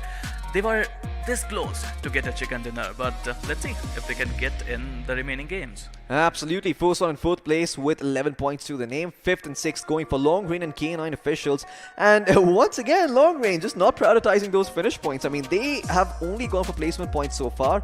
And I think they found a total of 20 points if my math serves me right, and so does my memory. But Team K9 officials in 6th place and a bunch of other teams who didn't make it to the top 6. Enough about the points table. Let's have a look at the MVP. You said it's going to be Spray God. Let's see who it's going to be from the Reckoning boys. It is going to be Maxi OP instead. With 5 finishes to his name, 678 damage done and 3 assists, this man takes the cake. Oh, absolutely, he's a wonderful, wonderful assaulter. I've been seeing Maxi from a long time now. 5 finishes, 678 damage, 3 assists, 238 healings, and a survival time of 28.48 minutes. He's a wonderful player, but I wonder how many Reckoning players are going to be in top 5. Only 2 there would be. Skrulls with the 3 finishes, 570 damage. He finds himself at number 5. But look at Big Brother Esports, they have 3 players in this list. Absolutely. Big Brothers, they've got Beast, they've got Xenopie, they've also got Scream in the top 5, and once again, this is what I've talked about. This is the top 5 monopoly over here of sorts, being owned by the members of Big Brothers. Of course, Reckoning also showing their face in 1st and 5th place, but once again, you have to remember, these players are what make up the team, and if they continue performing like this, I'm quite sure we're going to be seeing more of Big Brothers in the semi-finals, although there are still 4 more matches to go, so hold on to your hats, make sure you keep your eyes peeled out, because who knows, next game and the game after that, they might not perform as well. We might even finally start seeing the side of Udog and the side of iQOO, excuse me, not Reckoning, because Reckoning has been performing well already, start performing out of their minds and making their way into the top 6. Skrulls as well, this man has not only been instrumental for this team on this map, but even on the previous map when he was holding that rooftop with the DP28, he was making sure that no one can really rotate in and actually contest his team and take them out from the flank. Absolutely. Let's have a look at match summary at this point of time. I would love to see how many nade finishes we got. Oh my god, 108 grenades were used in the Miramar and we got 4 finishes from it. Yeah, well, that is actually a lower number compared to the last game where there were slightly lesser grenades used, but they did find a lot more finishes in turn. 7,449 points of healing done as well. We've got 42 members rescued and longest finish distance of 304 meters. I wonder who was the one who actually caught that shot. But you know what, these stats, these are just all ancillary. We want to have a look at the finish to damage ratio. See what that chart tells us, excuse me. Sorry for that, but yeah, it does look like Big Brothers are there on top in terms of damage done. 2,465 points of damage, and in second place it is Reckoning Esports with 2,182 points of damage done. I think K9 played really well. I think TSG also managed to get a lot of damage down. Chicken Rushers as well with 1,364 damage for 5 finishes. They played incredibly well. 247 with the 1,054 damage for 5 finishes. They played well as usual. Meanwhile, TeamXO and Udog, look at their stats there. Udog officials, Udog India, I have to say, 967 damage for just 1 finish. I think they would be disappointed. Yeah, they most certainly should be, because they did a lot of work in there, but unfortunately all their members were just a bit so far spread out apart. It didn't seem like they had a clear plan. I mean, they were trying to go up the staircase, trying to go in for the assault, but they just weren't able to finish off the job. And once again, Udog India being eliminated this early on, it's not going to serve them right. They know they're a better team than this, and I'm hoping that in the next few maps, we start seeing them make a comeback. Why would they be disappointed? They had the zone. The final zone was actually the same position where they got finished. So they must be disappointed about it. I mean, they just needed to defend that position, and they were not able to. Absolutely, but as the old wise man once said, coulda, shoulda, woulda. Well, you can do a lot of things, you should do a lot of things, you would do a lot of things, but now is not the time to ruminate and cry over spilled milk. Now is the time to focus up, let bygones be bygones, focus on what went wrong and correct that for the next game, because if you don't, well, this might just be your very last time playing in the BGIS 2021 series. And once again, all of this, I don't think it would have been possible without a sponsor. So Big shout out to iQOO for sponsoring this tournament. Once again, a 1 crore rupees prize pool. Thanks to them. But let's have a look at the overall point standings and seeing where all these teams are positioned for now. I do imagine Reckoning are going to be on top. And yes, it is indeed them on top with 52 points. Look at that moat that they've built. It is insurmountable. Absolutely. I mean, I think they just need one more game, and after that game, they are going to be secured in top 6. Number 2, we got Big Brother Esports with 16 total finishes, 14 position points, 30 total points they got. At number 3, we have 2OP officials with 13 total finishes, 12 total position points for a total of 25 points. Yeah, absolutely. Well, we've also got 247 Gaming and TeamXO down in the 7th and 8th place with 13 points each. Not the kind of place they really want to be in, but the place that they do find themselves in. Now, the good news for these two teams is that given the fact that they've got these points, it's just going to take one good performance to shoot them up and take them into the top 6. If they're not able to perform in the next few maps, so they won't get another chance. So let's have a look at the next 8 teams and see how well they need to do. ForceOne this time around moving up quite a notch in 9th place. NIGMA Galaxy and Udog India in 15th and 16th with 3 and 1 points to their name. Not the kind of placements that they were looking for over here. Would be really disappointed. I mean, NIGMA Galaxy, with all the experience they got some really classy players in their ranks, but with only 1 position point they got in 2 games, they're yet to have a decent fight. In both the games, they were, getting finished rotating. They were not able to rotate in these 2 games, but still 4 more games to go. Still, they can make a comeback, and I would love to see if they can do that or not. Meanwhile, Udog India, Terminator Esports, we have talked about them a lot, Floki. The way they played in round 3 was just unimaginable. But they have to do something. I mean, only 4 games left. Absolutely. With only 4 games left, they could be in a world of trouble. But you know what? I think Udog India actually thrives with this 3 maps remaining. So maybe when Erangel comes up, they're not going to perform as well. But in those final 3 maps, they might just turn it on, get 3 chicken dinners in a row like they did last time around. And, well, go home and enjoy the semifinals as well. But we're going to find that out after this short little break. So stay tuned. Don't go anywhere. You're watching the Battleground India Series 2021, powered by the Beast Inside, iQOO 7 Legend.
Dual chip monster, 1 for performance, 1 for display.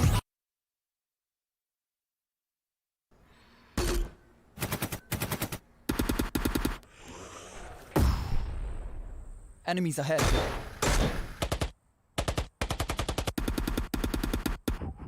No more non-stop gaming. Introducing Battlegrounds Mobile India with OTP control, 3-hour limit and other gaming checks. Battlegrounds Mobile India. Game responsibly.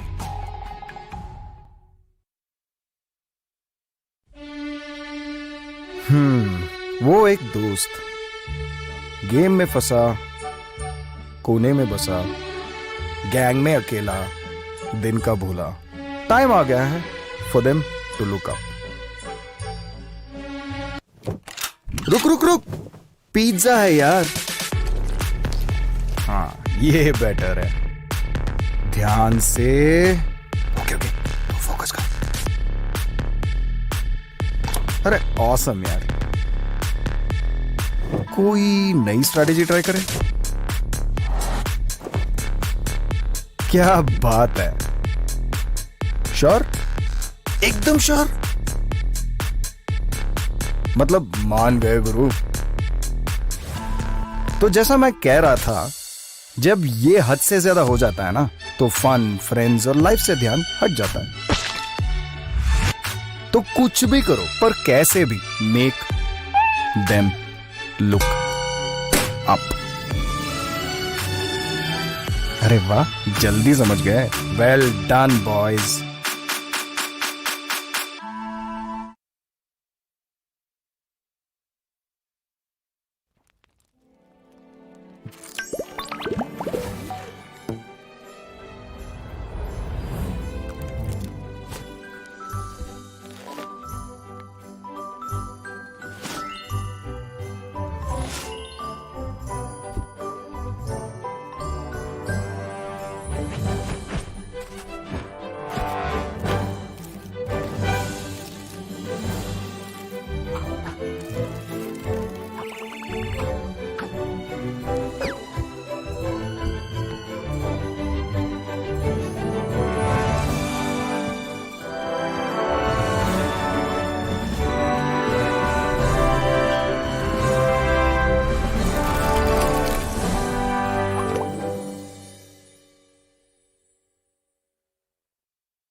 Hello and welcome back to the iQOO Battlegrounds Mobile India Series 2021. My name, of course, is Angad Singh Chahal. I go by The Experiment, and with me, we have Hope. We have Sparrow, the Latin word for hope.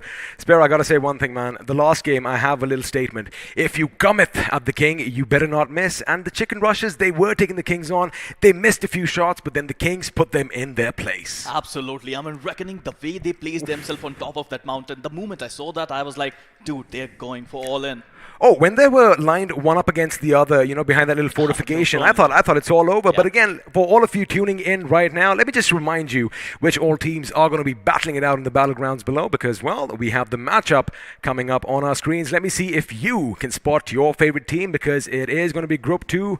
And, well, Group 2 has Udog India, Odisha Esports, well, formerly known as Scythe Kronos, TeamXO, ex-Terminators Esports, TeamRedXross, 247 Gaming, MASTIZONE Gaming, and NIGMA Galaxy. Now, NIGMA Galaxy, Sparrow, not having the best of days. Absolutely, but they have all the experience in the world. They would love to make a comeback in Erangel. Talking about other teams, we have two OP officials with them. We got Team K9 officials, Team Chicken Rushers, the Supari gang, Reckoning Esports, of course. We have ForceOne, Long Rain, and Big Brother Esports. I have to say, XP, all these teams are under immense pressure. Now the time to shine is for a lot of teams. Well, I mean, what happens is when you do put a lot of pressure on something, sometimes they break and crumble under the pressure, but sometimes, you have some diamonds being formed. So that is, again, what is going to happen over here. Beautiful stage is set. You have that grand stage. You have the pedestal. Now it's all down to the teams to shine in the spotlight. Now, before we jump in any of the action, of course, just to remind you, we are going to be going back to Erangel. Let's appreciate the map once more, as we saw, well, with an eagle's eye above the green, luscious fields of Erangel. And, well, we're going to kick things off at... I wonder if anybody knows where this place is. It, of course, is Nova Repnoi down south. Absolutely. It's a beautiful, beautiful space. You asked me a question yesterday. You asked me, pick one, Nova Repnoi or Georgopol. I picked Georgopol because I love to go there, but Nova Repnoi is not bad at all. It isn't bad. I mean, look at the streets, and, of course, this is something that everyone is going to recognize. Question is, are the streets of Pachinki going to see some bloodshed? Well, absolutely. Pochinki is just beautiful, and the heart of Erangel, as we say it, I would love to see how many drops are we going to see in that area. But to be honest, Erangel is a beautiful map. It has everything. It has mountains, compounds, rivers. You say it, it has it. You say it, it has it all. Again, that is why A, it is one of the fan favorites, and B, it has something for everyone. Now, what you don't want to do is end up going to the hospital because, well, that means your game is going to be over. But by all means, do jump down here because, well, the abandoned hospital has some good loot up for grabs. But as we go closer to the game, I mean, I just got to bring back Reckoning Esports once again. 2 chicken dinners back to back. These guys look nigh unstoppable. Well, yesterday we witnessed Hyderabad Hydras. Today we are yes. witnessing Reckoning Esports, and both of these teams, I mean, they are very close friends and they are playing similarly. They are playing. Looks like there's a bit of data transfer taking place and strategies are being shared. Well, absolutely. I mean, they used to share the same team once upon a time, and I have to say that Once upon a time. Once upon a time, but you know, both of them are doing so well. I'm so happy for them. Well, even though they are friends, no love is lost because they are going to be going up against one another sooner or later by the look of things. But for now, we are going to be jumping straight into the game, ladies and gentlemen, as that big bird is going to soar through the skies once more. And well, down below, we have the beautiful map of Erangel. Now, judging by where we are flying to, looks like we could be going over Georgopol, and things might end at Nova Rupnoy. There you have it. I mean, it is going to bisect the map pretty much in half. Again, making sure that all the favorite drop spots are going to be in jumping distance. Absolutely beautiful plane path we are witnessing right now. I would love to see some drop clashes, but to be honest, these players, these teams, they don't want any action in the early minutes.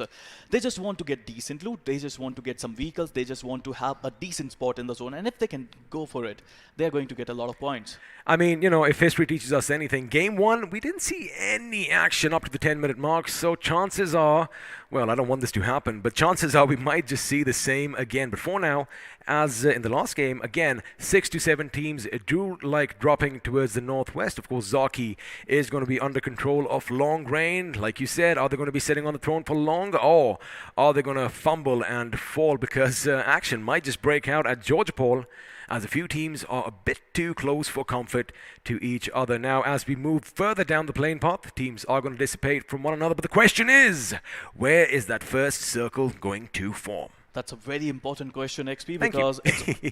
you're welcome, but seriously saying, that zone is everything.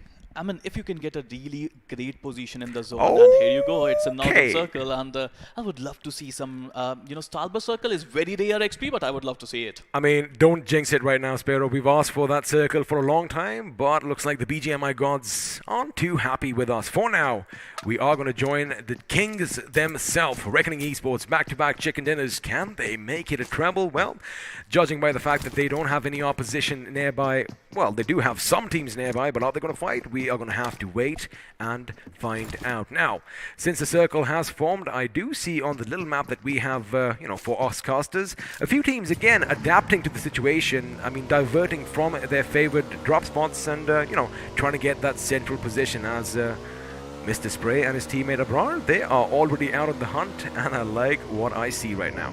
Well, they know where they are going to find some vehicles, and that's what experience brings you. They know how to find the vehicles, they know where to rotate, and as I was saying in the last game, their IGL, Mr. Spray, is making sure that their team gets a beautiful spot in the zone. Meanwhile, talking about TeamXO, I bet they won't be happy with 8th position. Overall standings, they would love to get into top 6 after this game. I mean, let's just, get to the hard questions about positions. NIGMA Galaxy, 16th position right now, Sparrow. With only 1 point in 2 games. That is not the NIGMA Galaxy that you and I, and in fact, all our lovely viewers are used to. Let's see if they are going to get a second chance here in Erangel, because, again, for them, they have to work on the rotations, and well, Fish, you better not hit any obstacles in the way unless you want that car to flip over, and well, looks like everything is safe for now. Well, the hot shot of TeamXO is driving that vehicle. Punk is a wonderful player, and I would love to see some action from that guy. Meanwhile, TeamXO is a wonderful team. I mean, if I remember correctly, Erangel is a beautiful map, and the basics of TeamXO, I think they are very technical in their gameplay. Sensei is a wonderful IGL, but at the same time, they are struggling to get a decent spot in the zone. They are struggling indeed, but again, there are so many options available to all the teams that, they do have their little paths they can take. Now, although we are going to be pretty much witnessing what Udog India are doing all the way in Yasnaya Polyana. Again, not a good start for them, but with 4 games in hand, anything can happen. Now, you did want to see some action. I do believe maybe just by some miracle, we might see a bit of a firefight break out in northern Georgia because TSG, the Supari gang, are getting a bit too close for comfort for Reckoning Esports. Well, I would love to see Udog India getting out of that darkness and, go fearless and become a Rambo or something like that, I as see the what you name did there. suggests. But NIGMA Galaxy, if you talk about them, Artemis, MJ, Ted and Smokey, beautiful, experienced names, veteran of the game and still struggling. I mean, it's not about experience anymore, XP. It's about gameplay, it's about form, it's about teamwork, it's about everything else. Well, we know that, the meta keeps changing pretty much day by day, and fresh blood that has come into these games, well, they are hungry,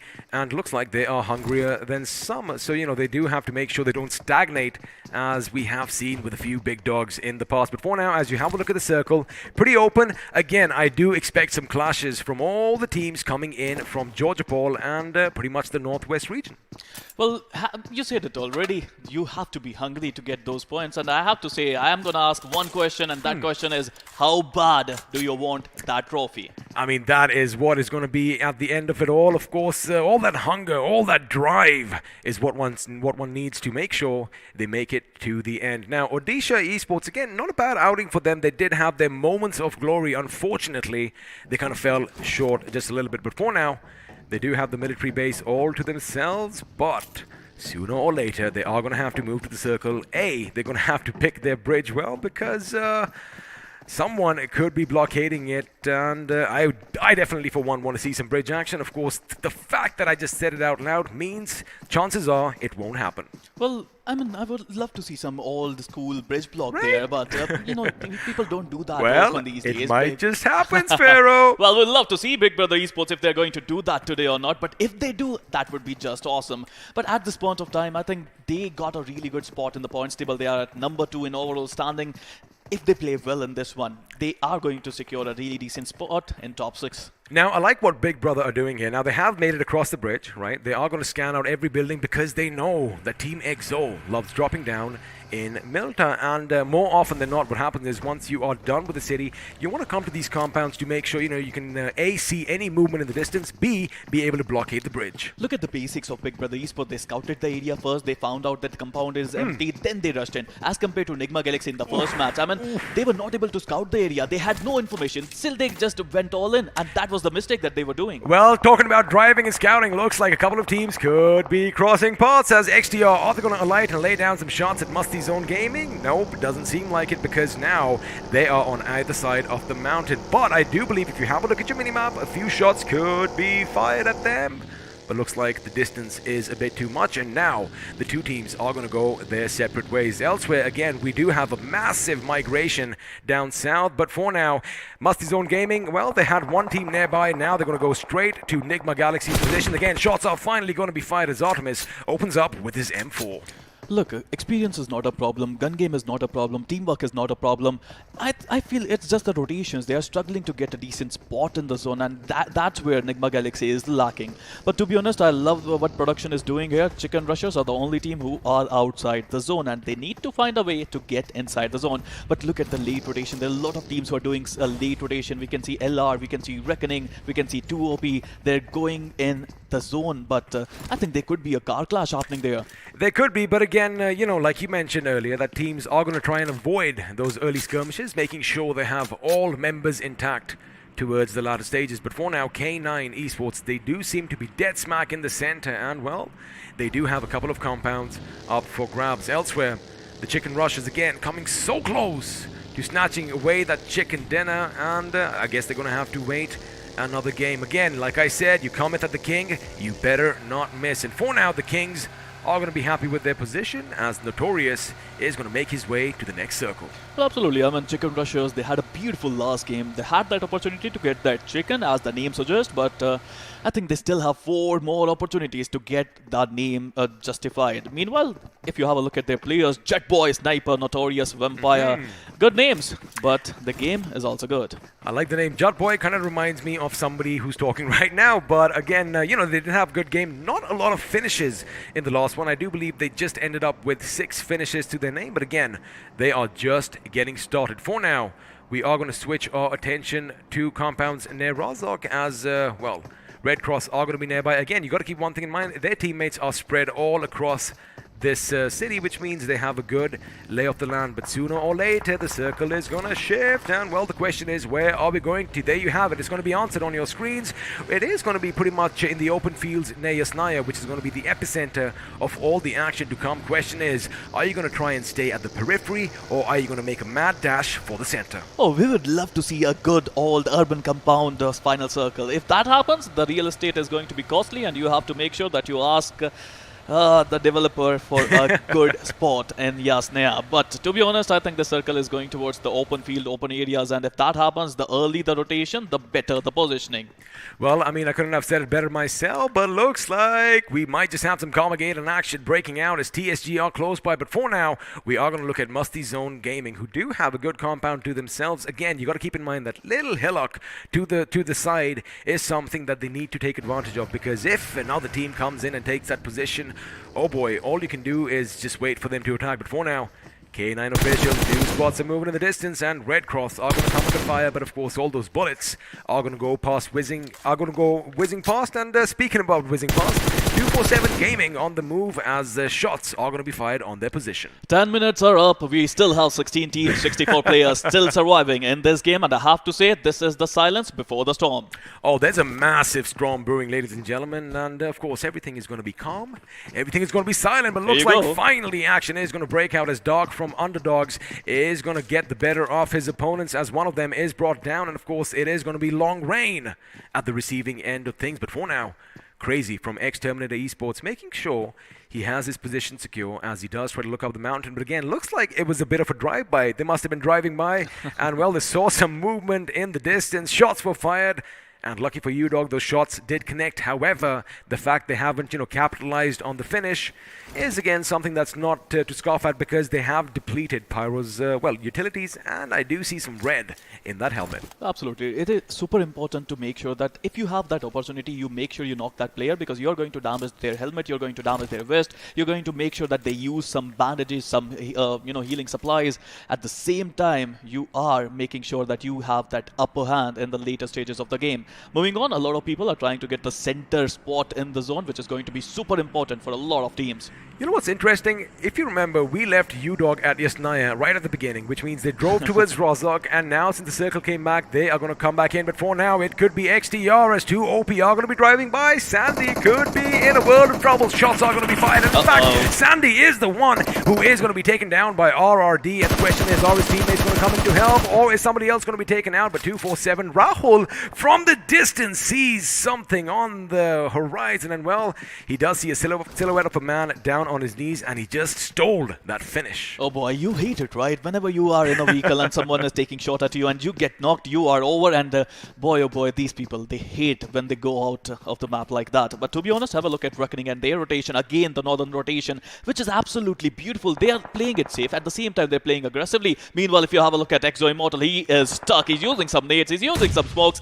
Would he be able to survive that competition? That is going to be super important for TeamXO. Well, grenades are going to be going off all around him. He did pop that grenade to make sure he does obscure the vision of the enemy, but now the enemy does know where he is. And in fact, Andy is going to be down on his knees, but here comes Sensei. Here comes the rest of TeamXO. Can the opposition thwart the snag? Because now the attackers are going to become the defenders, as 2 OP have to make sure they stay out and, make it out alive. But grenades are going to come in. Fierce is going to lob that grenade. It could be dangerous if he gets it in the nick of time. It could spell trouble as Mandy could be blown off his feet, but Andy is the one who is brought down first. The most important fight for TeamXO is happening right now. Fierce trying to push in with that UMP. Bandy trying to get away, trying to get the higher ground. Fierce just barely surviving that nade. If he was inside, that would have been done for Fierce. But meanwhile, Sensei trying to come in. More nades are dropping in. It's going to be super important, but TeamXO finally finishing their opponents in style. Well, there you have it. It was as quick as that, but Big Brother Esports comes in from afar with a few shots of their own, and unfortunately for TeamXO, they are going to have to be content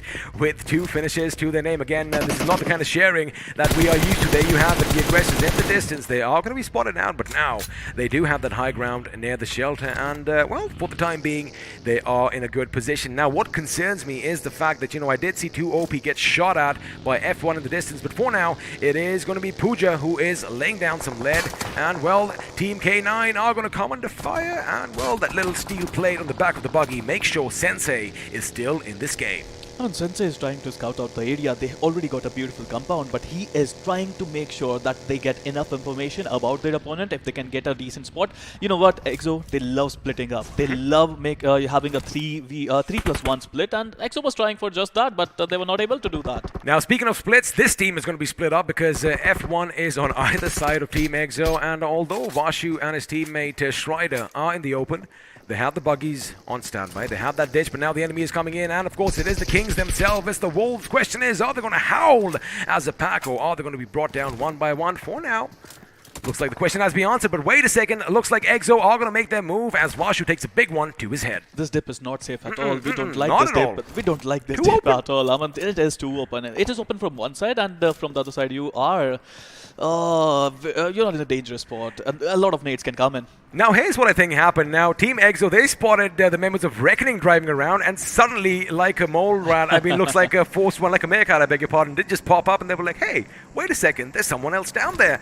And while Vashu patches himself up, I guess they should skedaddle out of this position. There you have it. They are going to get in the buggies, and they are going to be on the move. But have a look at Punk. Now, he is going to be in the distance. Again, you want to have as many angles, as many eyes on the opponent. And speaking of angles, Odisha Esports seem to be taking the fight to long range. I love the position of long range players. Every single one of them is in a different compound. Every single one of them is looking at a different window. So it's going to be super important. But Odisha Esports as well. They're trying to sandwich long range, and if they are going to do that, it's going to be super fun. But look at the zone. I believe this could be a western shift, and yes, it is a western shift. Team XGR found themselves in the center of the zone. Well, when they are going to be in the center, they are going to be happy, but just for a little while, because I'm sure a lot of teams are going to be eyeing that compound elsewhere. We are going to shift our attention up north now. Long range know that the enemy is nearby, and judging by what I see on my maps, they are going to be coming in for those finishes again. Think of an amoeba. They are trying to engulf their opponents, and now the grenade is going to be flung. Question is it going to bring someone down to their knees? Well, the short answer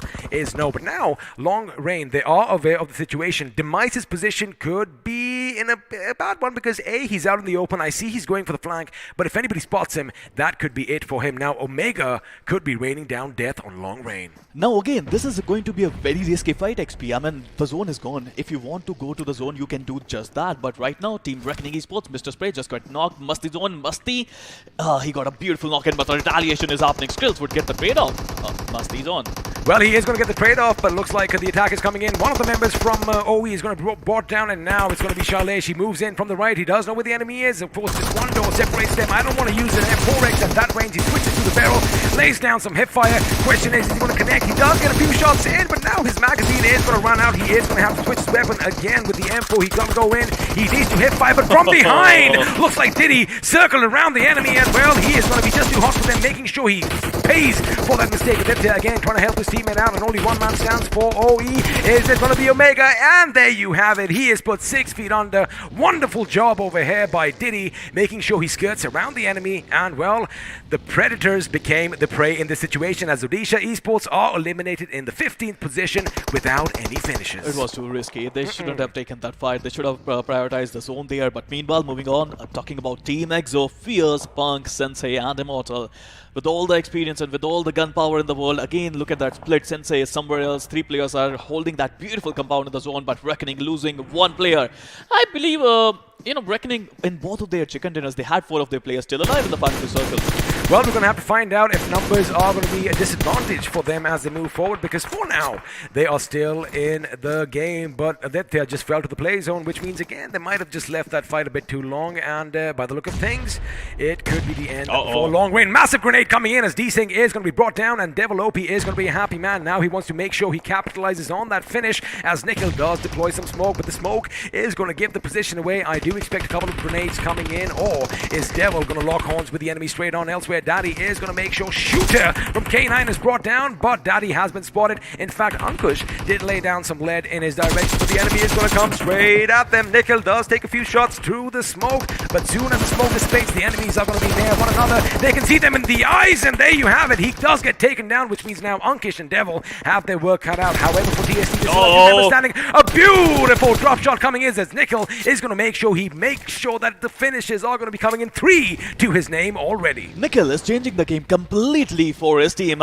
He is just changing the game. He's making sure that he gets those really important knocks in. The drop shots are beautiful, and he's trying to push it once again. His HP is down. Would he be able to make sure that he would get the clutch or not? Well, a member from K9 is dangerously close, and all the members of THD are going to be clumped together. But on the other side, we have another fight breaking out, this time between MZ, and there you have it. F1's Vampire is going to be brought down, and now Musty's going to go in for the finish. But before that, the grenade from Gyrogod made sure he was put 6 feet under. Now Musty knows where the remaining members of Reckoning are, and they aren't going to make any sound yet. Elsewhere, the Supari gang finally breathe their last as they are eliminated in the 13th position with 4 finishes. Absolutely. Team Reckoning, they lost a couple of players. They lost a couple of players, but MZ Rex is using his advantage, using that UMP to perfection, getting a couple of knocks there. Big Brother Esports on the back, but would they be able to survive this one? That is the question of the moment.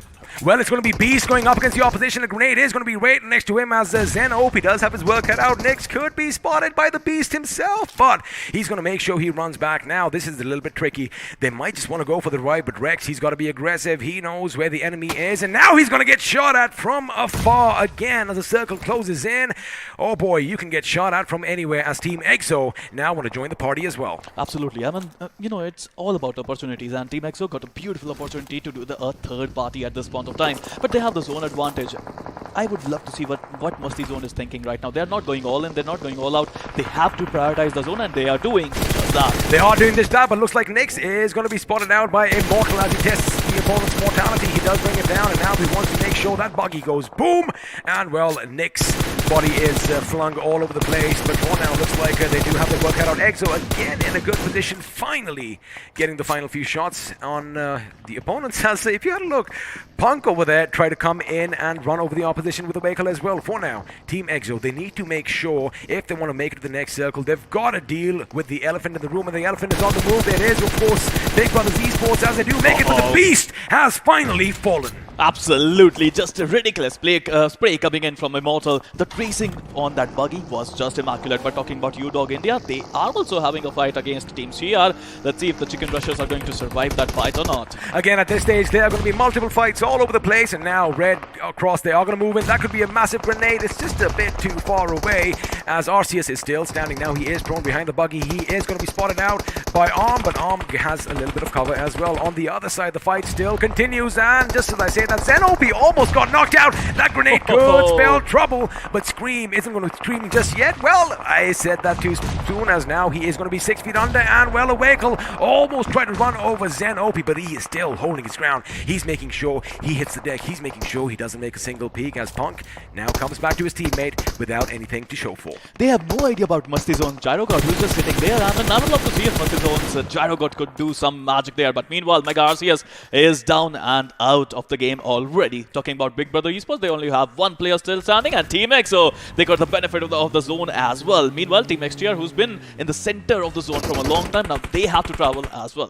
They do have to travel, and surprisingly, NIGMA Galaxy still has all 4 members alive and kicking. Let's see if they do make something out of this game. Diddy lying next to a burning vehicle. Of course, we did see his heroics early on, making sure he doesn't make a single move, because if he does, the enemy could spot him from either end, and well, a few shots could spell trouble. Now he knows someone is going to be up towards that mountainside. Of course, he knows someone is behind him as well. Now spokes have been deployed. I do believe people are going to be spotted, but for now, it is going to be XTR fending off an attack from Udog Esports, and there you have it. The push comes in under the smoke, under the cover of smoke, and Madara is going to be in the right position. Unfortunately, he is going to be taken down, but looks like Crazy from afar is going to make sure the Doc hits the deck as well, and now Fearless goes around. Fearless jump, Fearless shoots, Fearless gets that knock. Beautiful jump shot coming in from Fearless, but I believe Udog India, they took it too easy. They had to rush in that compound without any knowledge, and that is the reason for them demise as of now, but they lost two players still kicking. I would love to see if these two players are going to get the better of XTR. Well, the two players are Rambo and Fearless. Let's see if they can put both those words together and just go Rambo on everybody else right now, because they do know that the enemy's nearby, but they've got to be careful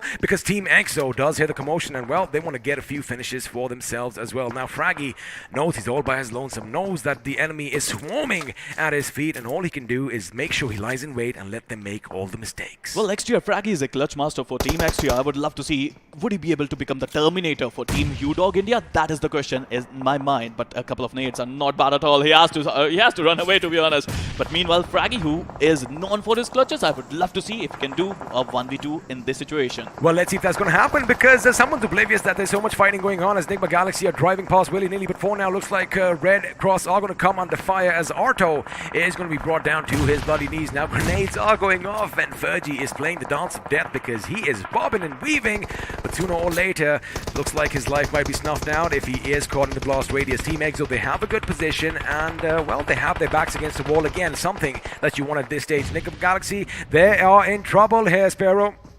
The best thing about TeamXO is their split. They know how to split, they know how to clear their backs, and Fierce, I think, is just going to revive Punk at this point of time. Team NIGMA Galaxy, they're also in between some revivals. They have to reset the fight as soon as possible. Immortal with a beautiful smoke trying to cover his teammates. I'd love to see what Immortal can do in this situation. Well, let's see what's going to happen, because it looks like Fearless is going to make sure that Fraggy is finally exiting this game as another one bites the dust, and now we are down to 6 teams, 16 people still alive. Zeref with that M4 is going to make sure Fearless goes down, and well, Rambo could go for that revive. However, they are just inches outside the circle, and looks like it might just come through now. Although NIGMA Galaxy have made sure that all 4 members are alive and kicking, I might have spoken too soon. They don't have any finishes to the name. All of that could change in the next few seconds. Absolutely. I mean, they Tech just started to knock some people there. I would love to see what he is going to do at this point of time. Sensei barely surviving. Another nade might come in at this point of time. Sensei, he knows that the nades are going to come towards this rock, and he has to get into the zone as soon as possible. Now, NIGMA Galaxy, they have the zone advantage. Look at the split. It's a beautiful split. 2 players are looking to make sure that they can stop people coming in from the eastern side.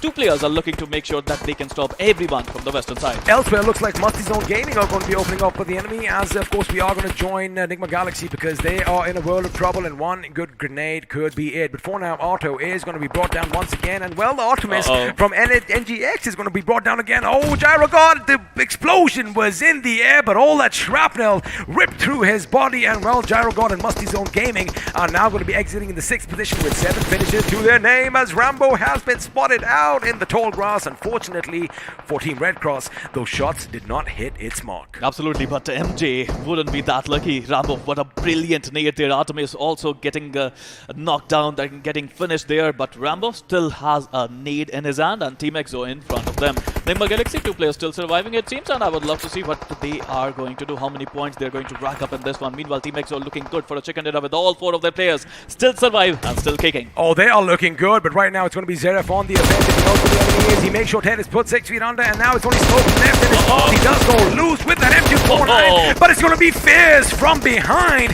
who gets that final say, and now Fierce is going to make sure, well, in the blink of an eye, Red Cross are going to say bye-bye as well. Which means now we're down to the final 2 teams. It is going to be a 4-man EXO, well, a 3-man EXO at this point, going up against Rambo and Fearless, but it's going to be Fearless who gets the better of Punk, and now the tables have turned. It is even Stevens, ladies and gentlemen. That one grenade could be problematic. Fearless goes down. Immortal is going to be on by a sliver of HP. He has half HP. This is when Rambo and Fearless need to split, and again, that is all it takes, ladies and gentlemen. Again, doesn't matter what your numbers are, doesn't matter who the opponents are. A few well-precise grenades and, well, amazing shooting is all it takes, as Udog India, oh boy, they have sent ripples across the esports world, winning this chicken dinner. You said it, they did it. I mean, they were fearless and they ramboed it out on their opponents. Those nades were incredible. It's all about information. Take a deep breath, XP, because these guys, they're here to be champions. Udog India, after 2 bad games, they showed their class once again. Oh my goodness, we were just talking about this, that, you know, round 3, they did so good. Where are they? Well, ladies and gentlemen,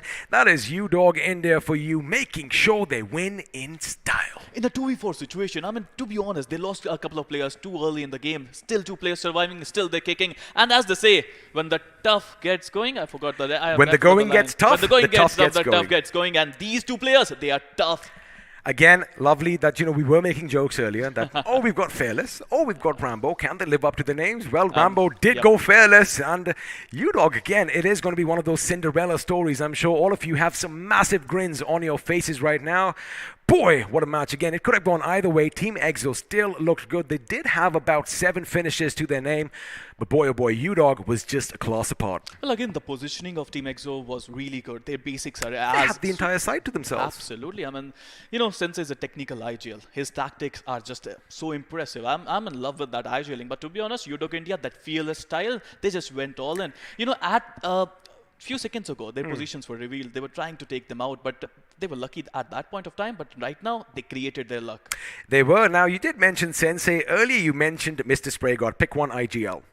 Oh, Who's God. your favorite? Don't put me on the spot, XP. I mean, both are just amazing. I have a question for you. If you missed any of the action, where were you? But if you did miss them, well, we got you covered because the highlights are going to be coming up on your screens now, and action broke out pretty early. Well, not pretty early, but once it did, it was never ending. Absolutely. I mean, TeamXO, they were relentless. They knew this compound was super important, so they just slammed in. They managed to take out 2 OP with those beautiful nades. Meanwhile, Team Reckoning, not a great game for them, but I think it's a good day for them. Oh, it is a good day for them. I mean, come on, 2 chicken dinners. I think they should be happy. I did listen to Floki earlier. He was like, even if they throw 2 games, which by all means they shouldn't. The Floki is happening. Which they shouldn't. They could have done it. But have a look at this. This was beautiful. Now, Omega and the boys thought that, we've got them in the spot, but from behind, someone is circling around, and well, he made sure he put them in the ground. Elsewhere, we did see some fights coming out on these mountain dump slopes. Again, the Supari gang, this drop shot coming in by Nickel. Oof, pristine. That was incredible. The way that guy moved and they had that prawn shot. It is just amazing to see these young players coming in, showing their class all over again and again and again. Meanwhile, Kane and Ankush, he was there. He was trying to push in, and you look at that amazing UMP spray. That guy got really good corrosive placement, it seems. Also, it's about the reactions, right? The way he was ducking under the fire, but over here, it did seem like it could be problematic for EXO early on, but they managed to make sure they kept the attackers at bay. Now again, so close, yet so far away. I mean, EXO got a good game. They got the 2nd position. They got some really good, decent finishes as well. And the next game, Sanhok, is their favorite map. You know why? Because Dr. Immortal is going to come in. I was talking with Sensei a few minutes ago, and you know what he was saying? He was saying that they are going to stick to the basic plan. 3 players are going to attack. 3 players are going to try to find enemies and finish them. But EXO Immortal is going to do the heal battle. So he's going to be patching himself up in one of those deserted shacks somewhere. I have to say, he has done MVPs in Sanhok, it seems. Oh, I see we have a fellow scholar over here. But again, it was fun. But again, Diddy was the man of the moment for long reign. But I love this. He jumped, he hopped, he skipped, he jumped, got that finish, and well, but of course, Fearless and Rambo, they made quick work of the opposition. I have to say, it was a risky move, rushing in this compound without any information, without knowing anyone. They had to, but again, it was risky. They lost a couple of players. They managed to survive. 2 players managed to survive this fight. They had a decent compound then, and they managed to make the full use out of it. They did indeed, and now this fight is something we would keep an eye out because Gyro God was making sure that everybody went, but all that shrapnel blowing up in his face was just a bit too much. He was a bit too disfigured, and well, that is all she wrote. But again, Udog, man, the grenades were relentless, making sure NIGMA Galaxy paid a heavy, heavy price. Well, absolutely. I mean, Fearless got 6 finishes. Rambo and a pal was thrown as well. They're throwing everything. They would have thrown stones and rocks as well. That's what you got to do when you are up against the opposition, when the numbers are against you. Like you said, you got to throw everything at your disposal, and that is what they did. And finally, the final grenade goes boom, and with that, TeamXO as well, hopes and aspirations went up in flames. Now, I have one question. How many nades these guys were carrying? I mean, are they carrying 8 nades, 7 nades? I think that slider must have been all the way to the right because it looked like it was relentless. But now we know who won the game. Let's have a look and see how the other teams did because the point standings are going to be popping up on your screens now. And well, in first position, Udog India, 30 points, 15 coming from placements, 15 coming from finishes. Back in the game, back in reckoning, and let's see what they can do in this one. Number 2, we got TeamXO with 7 finishes, 19 total points they got out of this game. Number 3, we have TeamRedXross with 7 finishes, 17 total points. But I have to say, I mean, 3 games over, 3 to go. A lot of questions in my mind. Well, we have hit the midway mark, and of course, as you did mention, a few of these teams are going to be, well, in a position that they do not want to find themselves in. NIGMA Galaxy, 0 finish points, 8. Again, we did say, are the numbers going to help? Turns out, Spare, the numbers did not help. 0 finish points. The main thing, they're not able to get any finishes, to be honest. And I have to say, after 3 games, they have 0 finishes. I want to wait for the finished and damage graph, because I want to see if they are dishing out any damage or if they're just at the receiving end. And speaking of receiving end, the last 3 teams, well, they walk away without any points. And from the bottom up, it's going to be ForceOne, 2OP, and Odisha Esports. Now that we've had a look at how the teams did, let's see who is going to be crowned the iQOO MVP from this game, because, well, it is only one man. Of course, it is going to be Fearless from Udog India walking away with that mantle. Absolutely. 6 finishes, 930 damage, 1 assist, 1 headshot, 158 healings, and the survival time of a massive 25.8 minutes. Udog Fearless, I think his name is absolutely perfect. Now, as we have a look at the top 5, I wonder if his teammate is going to join him. Of course, he's going to join him. Rambo's got to be right up there with 5 finishes to himself in 2nd position, while the teammate Dark is going to be ending up in the 4th with 4 finishes to him. And of course, joining them, we have one member from K9 Esports, that is Ankush, with 4. And of course, Red Cross's Zerif with 3 finishes in the 5th position. Look at the damage dealt by Fearless and Rambo. 930 by Fearless, 841 by Rambo. The damage percentage is so high. Udog Dark also manages to get into top 4. So all in all, Udog managing to make a really decent comeback. First 2 games were not in their favor. 3rd game was really amazing. Would they be able to make sure that Sanhok is in their favor? Well, you said that it is one of their preferred maps. Again, only time will answer all these questions. Of course, all we can do is speculate over here, and again, it's easier said than done. I did notice one thing. Now, over the course of the last couple of weeks, I have been saying coulda, woulda, shoulda. Was Floki taking a jab at me when he said the wise old man? I mean, why is my age being brought up? Because again, now that we've had a look at a few stats and figures, let's have a look at some more, as we do have the match summary. And wait a second, again, a massive number of grenades. 119 were used, and guess what, Sparrow? 13 ended up putting people 6 feet under. That's a big number. Woo! That's a massive number. And I think Udog India got the better of a lot of teams. I think it could be one of the highest thus far. Absolutely. 13 finishes with the nades. That's not the highest, but that is really good. 14 is the highest, so they were too close. But talking about the devil number, 61 finishes, 61 knocks, 6,039 total healings. We got 666 there. We do have the devil himself amongst us, but I do like the fact that, the finish to knock ratio is pretty similar. Speaking of ratios, let's have a look at a graphical representation, as the finish damage graph is going to be coming up on our screens. And, well, you like calling it Manhattan. It looks like a few skyscrapers are missing. Well, I'm trying to find out NIGMA Galaxy where they are now. I would love to see their skyscraper if they have one. Meanwhile, talking about skyscrapers, we got Udog India with 2220. Talking about NIGMA Galaxy XP. They are in the damage thing. They have 641 points of damage. There you have it, right in the center. But unfortunately, they couldn't convert them to finishes. Absolutely. I mean, they would be distorted. They had the center of the zone, and from everywhere they were trying to survive. So sometimes center is not that good, XP. I mean, like I said, the moment you said that, they are in the center, I said, well, they have a good position for now, but sooner or later, everyone is going to want a piece of that pie for themselves. Of course, that is how it goes. But a massive game again. Like the first Erangel, we didn't really have any action breakout up to the 10-ish minute mark. But as soon as the first body fell, well, every single team kept toppling over each other like dominoes. It was a chaotic situation for a lot of teams, but I have to say, a lot of teams are making a comeback. TeamXO made a really good comeback. Team Udog India made a really good comeback. You know who's remaining? Team NIGMA Galaxy, who only got 8 points. I would say a mini comeback, not a full comeback.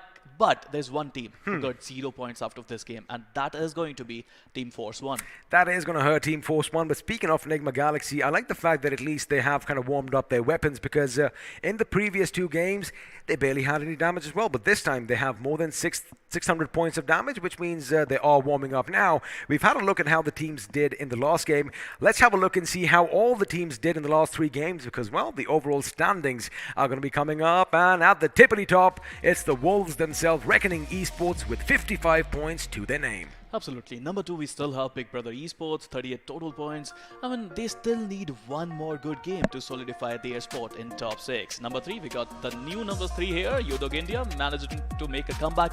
2 bad games, and suddenly they're still in top 3. You know what? They got only 3 points in first 2 games. Then they got the 30 bomber, and here you are. They are at number 3. You know, we keep saying this. I know that we beat around that same bush that one good game can be it all. There you have it. This is proof for you. One good game did propel them to the 3rd position. Of course, following them in 4th, just 1 point behind, are going to be the boys from TeamXO. Again, as you mentioned, a good outing for them in this game. Long Rain are going to be in the 5th position. And of course, if you do talk about the top 6, the Supari gang is going to be in 6th with 27, 2 OP with 25. And now, let's have a look and see at what lies on the other side. NIGMA Galaxy, they did get 9 points from 3 games. Again, I do believe this is time when they need to wake up.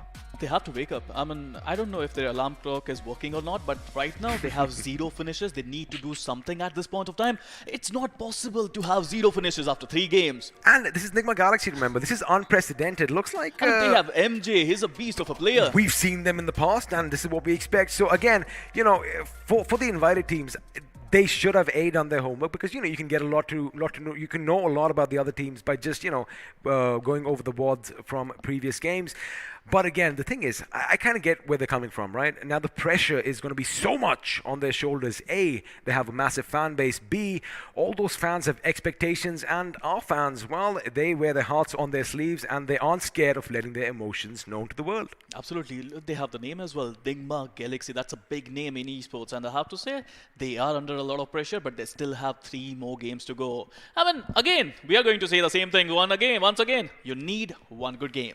One good game can propel you to glory. And speaking of glory, that is what this entire event is all about. Of course, you know, we speak about the prize pool. It's going to be one of the biggest online qualifiers, open online qualifiers that we did have just moments ago. And through those qualifiers, 1,024 teams did make it to round 1. Now, through those 1,024 teams, 64 are fighting it out over here. Again, what I still think is, you know, we have the creme de la creme right at the top, and that is what we are witnessing right now. Like I said, we might just be seeing the next big superstar. Absolutely. I mean, out of these 64, only 24 are going to go through to the semi-finale. And I have to say, look, either you create history or you just read it. Or you read it. I mean, either you're going to be a page in history, or, well, you're going to be forgotten all about it. But again, you know, I think that is the pressure that is going to be kept on the shoulders of the old guard, as I like saying, because again, all those expectations, you've got to be performing every single moment. And we know, you know, you have some good days and you have some not so good days. So it all comes down to, again, you know, you got to keep one thing also. It's about the mentality as well. Absolutely. It's about, you've got to keep that balance. But let's have a look and see a couple of squads, as we are going to put them head to head, as the squad face-off is going to be popping up on our screens, and I'm actually excited to see who it's going to be. I already have an idea, but let's see if my predictions are right, because there you go. I did think TeamXO would make the cut, going up against TeamRedXross, 7 finishes each. Look at the difference in damage, 2,333 damage for TeamXO, and for TeamRedXross, it is going to be 1-4-1-4. So there's a huge difference in damage, but look at the number of assists TeamRedXross got. They got 7 assists, meanwhile TeamXO got 4 assists. They got 3 headshot as well, TeamRedXross. Meanwhile, TeamXO got 0 headshots. Well, I mean, even if they didn't get the headshots, they did get those finishes, and I like the fact that, you know, these teams are on the 2nd and the 3rd position, because, again, it just means that the competition, Sparrow, is razor thin. Now, since we have seen a bit of a face-off, let's actually shine that light a bit brighter on one team, as the squad spotlight is popping up, and TeamXO, again, we did see these numbers just moments ago, but just go through them once again. Well, I would love to say they have to be consistent in the remaining games. 7 finishes they got, 2,333 damage as well, with 4 assists and a survival time of 24 minutes and 55 seconds. I mean, on average, that is good, you know, after 3 games. But again, they do need to make sure they get some more blood spewing from their enemies, and they better rack up all those finishes, because again, every single point counts. And, you know, we've been saying for a long time now, it doesn't matter how you get those finishes, by hook or by crook. You see someone, you know, crawling in the distance, by all means, take a shot at them, as we did see in this game just now. You know what? They would be disappointed. You know why? Because look at the damage. 2,333 damage for only 7 finishes. Where are those finishes? Exactly. Well, I mean, that is a question that you want to direct to them because, again, I am in the darkness over here. But again, we have hit that midway mark. We still have 3 more games in store for all of you watching. And again, anything can happen. But right now, what we are going to wait for is to make sure that everyone is going to be, in the lobby. But before that, let me just remind you of which all teams are going to be playing in the next game because the matchup is now going to be popping up on your screens. You already know your teams. Can you pick your favorites? Udog India, after a beautiful game of Erangel, again trying to secure the spot in top 6. We have Odisha Esports as well, alongside TeamXO and Terminator Esports. And of course, joining them, we have the boys from RedXross, 247 Gaming, MASTIZONE Gaming, NIGMA Galaxy. Now, again, we are going to beat around the same bush. Maybe they need to wake up. On the other side, we have 2 OP official, Team K9 officials, Team Chicken Rushers. Well, they almost rushed their way to 1 chicken dinner.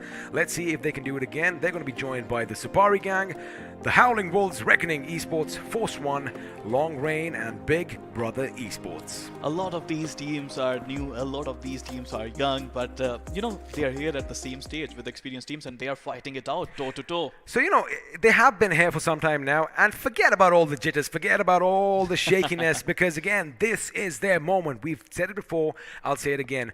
iQOO has done a wonderful job for making sure they give us this pedestal for all these teams to shine on, and well, they must put their best foot forward. Before we move on, let's have another word from the official smartphone sponsor of the BGIS 2021.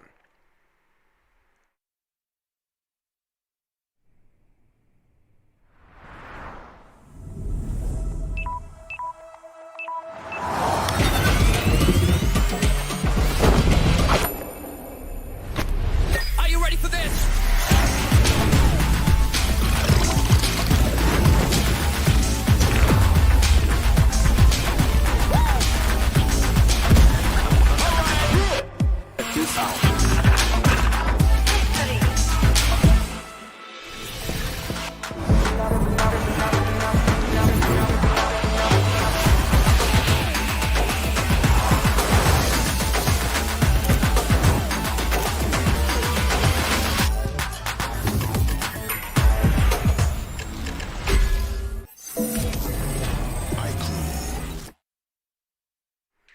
Well, again, we do see a few new things. I wonder if you spotted something new in the studio, because looks like Sparrow has flown off. Absolutely. I know that's not what he likes saying, because it is hope.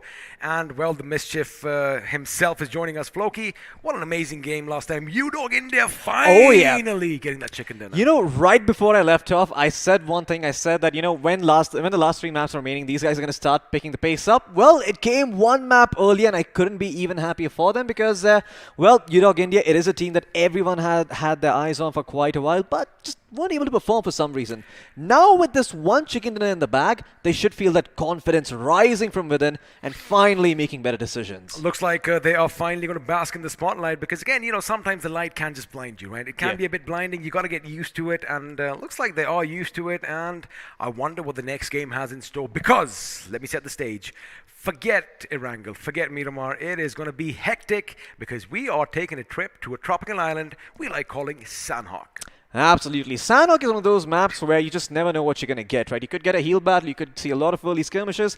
Once again, the 4x4 grid makes for some very, very interesting, decisions coming in from these teams. And, speaking of the playing path, it doesn't matter where it is. All your favorite spots are going to be in jumping distance. The only question one has to ask is does somebody else have the same idea? Because the moment you open your chutes, what's the first thing we do? We all look around and we're like, oh man, there's another team coming in. So you already got to start mentally preparing yourself before you hit the ground. Absolutely. I mean, you have to prepare yourself mentally, and it's also about sort of getting the advantage early on, right? If you know you've got yourself maybe a helmet or a vest and another weapon, an automatic weapon, if you get yourself an M4, it might just be worth it to go and push instead and make some space for your team instead, who might still not be kitted up fully, and be the aggressor. Sometimes you just have to make those hard decisions on the map of Sanhok.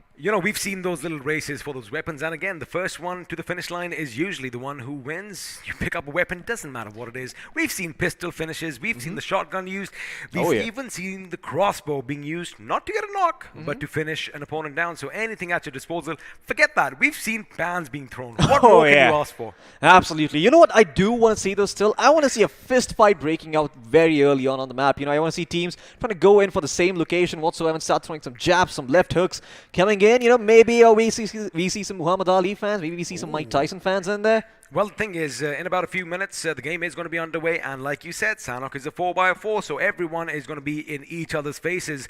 Let's see if that's going to happen. But before that, before the blood is spewed all over the place, let's just have a look at the beautiful tropical island of Sanhok. Absolutely. I mean, well, here is the island for itself. Once again, lots of, kacha houses as you were taught back in elementary school. There is a difference between the two. One you make with bricks, the other you make with a bunch of wood and straws combined. And well, while the name might be Paradise soon enough, it is not going to be Paradise anymore. In fact, it's going to be a battleground for all of these teams to, go forward and spew each other's blood, maybe even turn it into hell. Well, I know that it's a resort, but sooner enough, all that green grass is going to be covered in blood, and well, there are no pretty girls about at this time. But as we do wait for the match to get underway, I want to see some action in boot camp. Now, we didn't see anything like that yesterday. Oh yeah, we certainly did. I mean, we saw teams just going it aggressive, but once again, boot camp just being abandoned like that is a little bit new. You know, usually you see some of the other team take note of the fact that, okay, well, no one is going there. It doesn't seem that anyone is around us. Maybe boot camp is going to be free, but well, we're about to find out today if that same thing is going to happen once again or not. But what I do want to see early on, like I said earlier, is just a bunch of fist fights. You know, just screw the weapons. You know, don't even race for them. When you see each other going there in the distance, instead of running at the weapon, run at each other, pull out those fists, and show me what that footsie range is all about. You know, going forward in movement and all that stuff. It becomes very, very important when you're throwing those punches. So A, you wanted to see their footwork. B, you wanted to be a man-on-man action, right? I mean, settle it the old way. But of course, that isn't going to happen right now, because the moment somebody picks up a weapon, those bullets are going to go skrrr, and someone is going to be taken down. But now, in about 20 seconds, the game is going to be underway, and oh my goodness, that almost gave me a fright. Well, that zoom out from the mannequin really did catch me off guard there. I thought we were looking at an alien. It almost looked like some villain from Spider-Man. There've been a lot of times, in fact, that I've shot at that mannequin thinking that someone's in that building.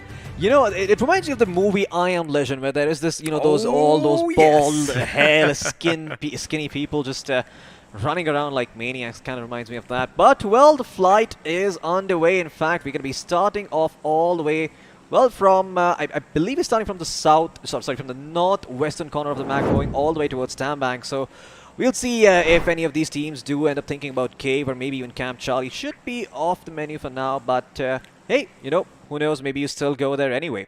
Now, the thing is, this is Sanhok. Now, before the last man even touches ground, chances are a few shots could be fired and, well, a few opposition members could be taken down. But for now, as far as getting too close for comfort is concerned, I only see a couple of teams heading to Mongnai at the beginning of the flight path. So it looks like we might have an early skirmish breakout between the Supari gang and the Chicken Rushers. Absolutely. Well, Mongnai is going to be the epicenter of the action. And guess what? Chicken Rushers have actually made their way there first. Maybe decide...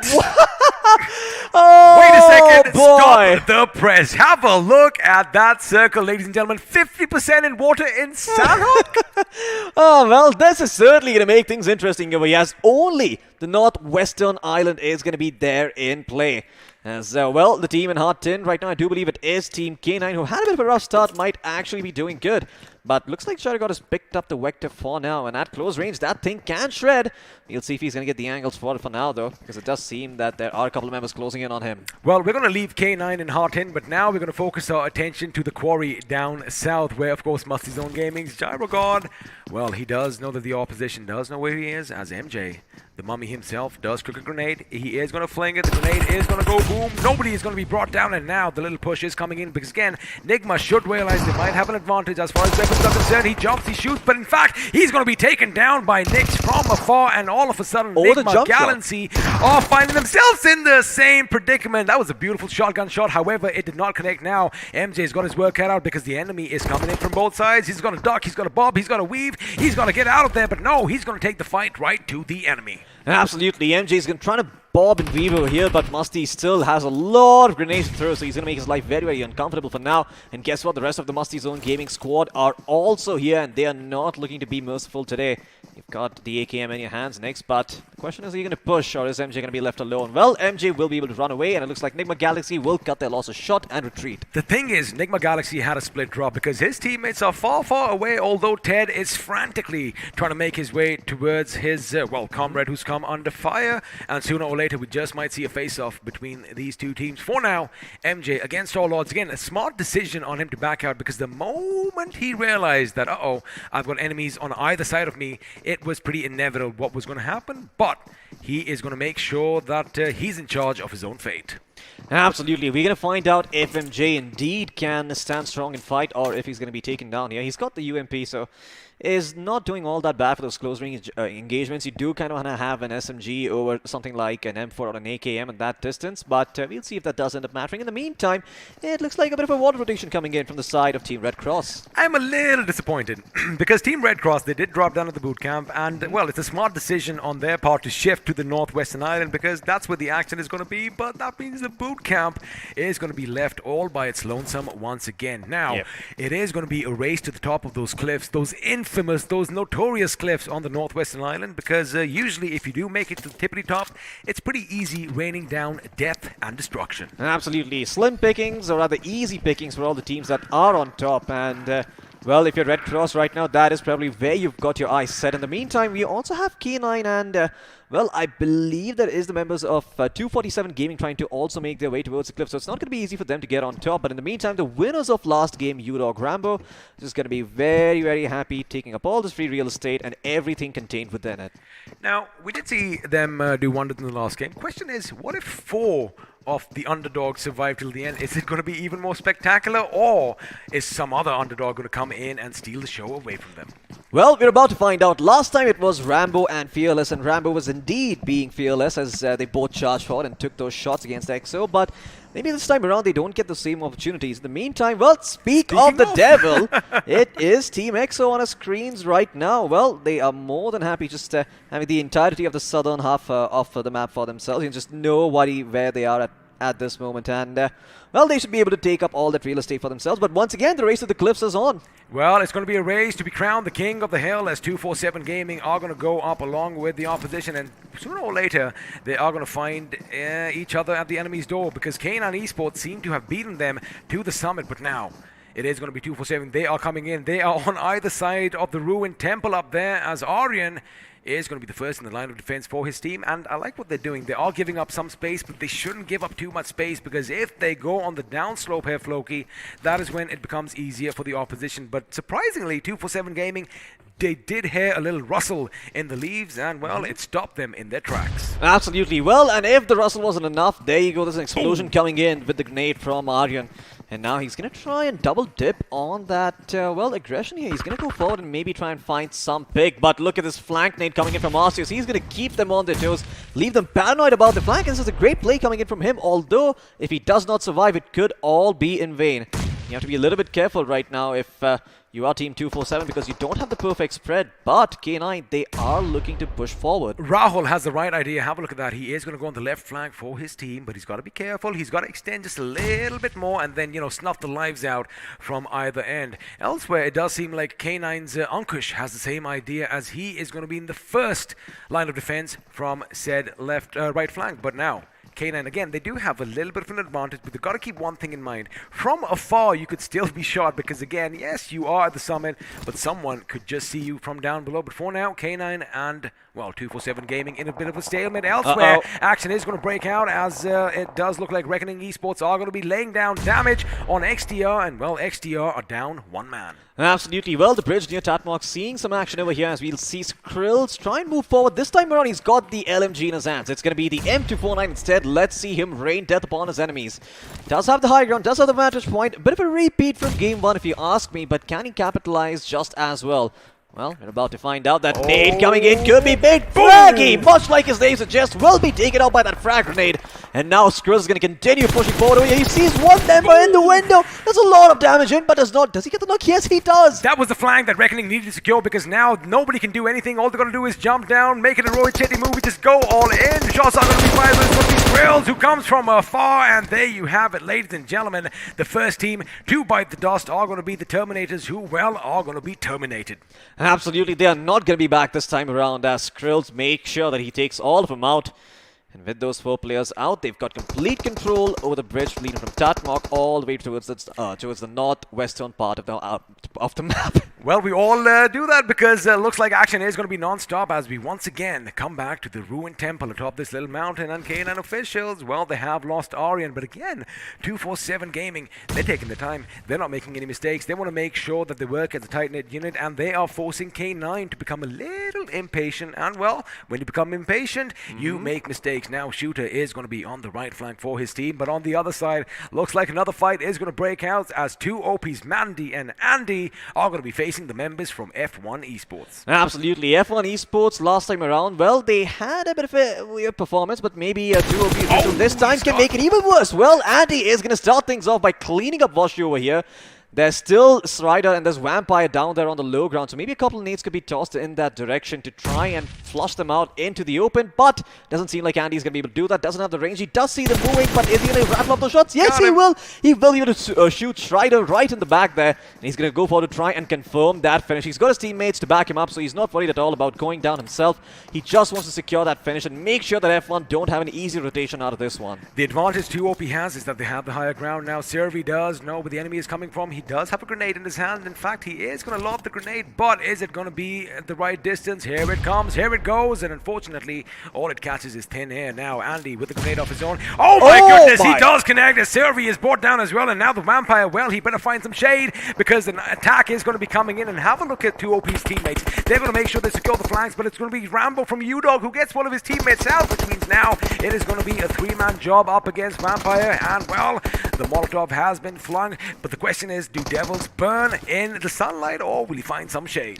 Well, looks like Vampire has found some shade for the meantime. It looks like Strider's just going to try his best to get some information for his team. Knows he's going to bleed out over here. And there you go. Andy will confirm that with the AKM. But the res might not come through here. Vampire might have to fight. He will be successful in taking the fight. With the UMP at that distance, might even be able to fight Mandy. Mandy with the jump shot will finish him off. And 2OP will not let the sacrifice of their teammates go in vain. In the meantime, elsewhere on the map, over the cliff, 247 Gaming, they will finish off the side of Team K9 officials and take control of this part of the map, have a view, have a sight of line, have a line of sight over the rest of the map as well, and prevent all of these other teams from taking that cliff for themselves. You know, they say patience is the virtue, and well, 247 Gaming did just that as, well, the K9s have balked their loss in this game, and now they are going to be out in the 15th position, or rather the 14th position. My mistake. Now, the circle has kind of shifted further up to the northwest, but of course, we did kind of miss this action. Let's actually see what happened on the cliffs up top as 247. Again, have a look at that. They get that one knock. There you go. The right flank for K9 is gone. That means they can push in from that side. And of course, Devil, well, he wasn't devilish enough as he couldn't stop that attack. And of course, through the smoke, the last man, you can't really do anything when 4 guns are trained at you. Absolutely. I mean, well, there's only so much that they could do, and Team K9 official, they will bite the dust eventually. And now all of these members trying to ascend up to the cliffs. Well, they should be easy pickings for 247. In the meantime, the Supari gang, Daddy, he does seem a little bit low. Has been knocked on his feet? I don't think so. He's still standing strong in the meantime, and looks like the rest of the members from the Supari gang as well are looking to prevent RedXross from ascending up the cliffs. But Nikhil is not too sure if he wants to expose himself too much, because he would be exposing himself to multiple angles here and might just end up biting the dust very, very quickly. Again, these cliffs notorious for their loose gravel, because it looks like Krish is going to get the better of Nikhil, and in an instant he is going to be put 6 feet under, which means now RedXross, well, they have 3 members going up against 4-man THD, and that number is going to be negated because Nikhil is going to be brought down with a massive grenade from Otto, while D-Sync does take some damage, which means now he's going to be out of commission because he needs to patch himself up. But have a look at that. 247 from atop could spell trouble for RedXross. Absolutely. For the meantime, they're not really trying to take this fight. They're just looking at this and maybe evaluating if they have a good opportunity to maybe get a free pick for themselves. R2 could be that one. He's running out in the opening, but in the meantime, looks like the side of Reckoning Esports are also creating some trouble for the members of RedXross, as they have to fight a war on multiple fronts here. In fact, on 3 sides, because on one, well, there's a Supari gang. On the other, you've got Reckoning Esports, and then on top, you also have 247 Gaming to contend with. I wonder if TSG are thinking this is a free-for-all because everyone is firing at them from all directions. Absolutely. Well, TSG, they're going to be a little bit confused about the game mode that they signed up for now, but Maxi OP in the meantime is going to keep them in check. And now he's even going to turn his attention elsewhere. See what his teammates are up to. They have managed to find themselves a vehicle over here. But Daddy in the meantime, yeah, he does spot them out, and you were right, he didn't have any meds. But Seraph, he should be cleaned up. Oh my god! R2 with a spray down. I think there was a connection of 2 headshots. It all comes down to Crash. Question is he going to be a superhero for his team, or is he going to fly off into oblivion? Because, well, it does look problematic now. Desync, as we did mention before, is still alive. However, no utilities, no meds on him. So basically, he's going to make sure every single shot he takes does connect, and he doesn't take any damage in return. And by the look of things, I like what Reckoning are doing. Did you see one thing? One of the members is in a vehicle just moving to and fro from one point, while Abrar has those sneaky angles on the enemy. But for now, the Supari gang seem like they are going to be whole once again.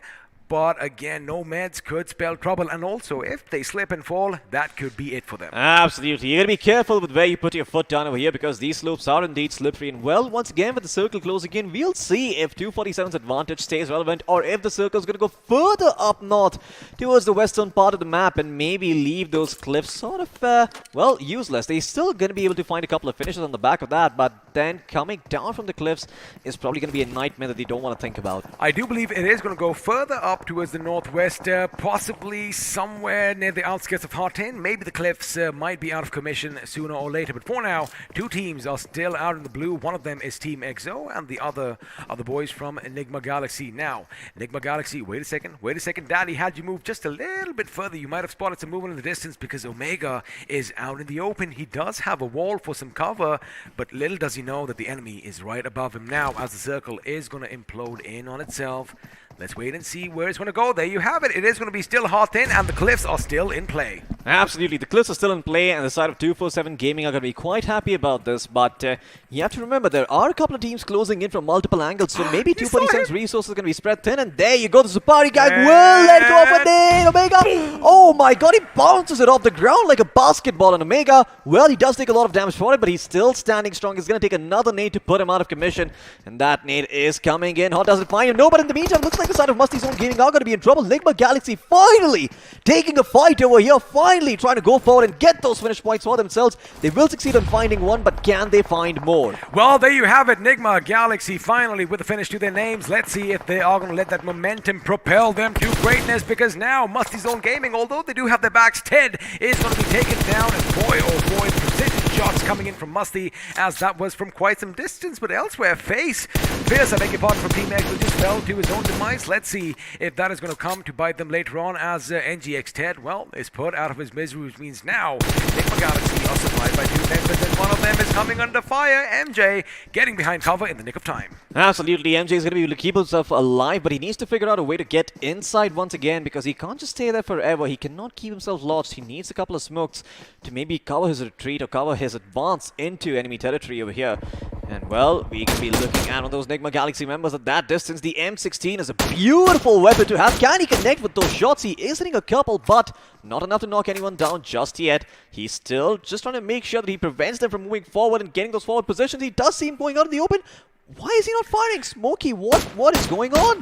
Well, it looks like Smokey wasn't looking at the right place. Again, you lose your peripheral vision once you scope in, but now Musty could be in trouble. He tries to zig and zag his way out of harm, but looks like the blow zone is going to catch up with Smokey. And in that little second of reloading, he lost his target, because the target is now hiding behind a rock, and well, he has patched himself up. Absolutely, and well, guess what? The NIGMA Galaxy members, they don't really have a lot of meds like you mentioned earlier, so they kind of need to make a tough decision. Do they tank the blue zone damage and rotate out with low health, or do they go in for the risky play, go in for the fight instead, and maybe try and take some real estate away from their enemy teams? Well, you're about to find out, because MASTIZONE Gaming, it doesn't seem like they're too keen on staying where they are. They will move the hell away, and in the meantime, TeamXO are also going to do the same, but it does seem that one of the members has been knocked down on his feet. Sensei still standing out in the open. Are they going back into the blue? I think they are. The thing is, they did make a massive rotation. Mind you, they've come up from the caves. They first went towards the ruins, and now they've rotated to the other side of the main island. And I mean, if there was a prize we could give away for the maximum distance traveled, it would go to them. Before now, it is going to be Charlage who comes under fire, and now he averts his attention to the other side because, well, Sensei is going to make sure that he is finally put in the ground. But again, it is going to be Big Brother who is watching out for the little one as, well, Sensei is brought down to his knees and scream. He is letting his weapon do all the screaming. Absolutely, and screaming. Let's see if he can find some more picks over here as he's looking towards the bridge. The blue zone is going to start dealing a fair amount of damage right now, so actually you better come up with a plan quick and try and stick to it. Otherwise, Scream is going to be connecting to your heads. Immortal zigging, zagging that pickup truck, keeping him alive for now, and he will use it as cover, get himself towards safety. Blue, no longer a problem, but Screams M4, well, it's going to be another problem that they have to deal with. Oh, and the circle shifts once again towards the western part of the map, leaving those cliffs completely pointless, and it looks like 287 Gaming will eventually rotate out. I'm saying this right now, I have never seen a circle end over here. I did miss out on a few games. I know it's happened in the past, but for me, this is a first. Those cliffs are going to be new to me as well as EXO. Are trying to swim to safety, but it's going to be Demise. He might just be the Demise right now because he spots one. Well, he puts him down. Question is, does he know somebody else is there? Because he should have heard something. I think he does. He is going to pop a grenade, but it looks like Fierce has come out on ground. He has landed, and well, you don't want to have a grenade in your hand when the enemy has a gun trained at you. But for now, Fierce is going to be lobbing a grenade, but is he going to catch on fire before he does so? He does, and now he's forced back in the water again. Demise does have the upper hand, while Immortal is going to lay down some lead at Odisha Esports, making sure Arceus is brought down and, well, put 6 feet under. Absolutely. Punkyu has already bit the dust over here, so maybe EXO need to play this a little bit more carefully. They don't really have all the numbers to be successful, and well, that's exactly what they're going to do. They're trying to bait and switch their opponents over here.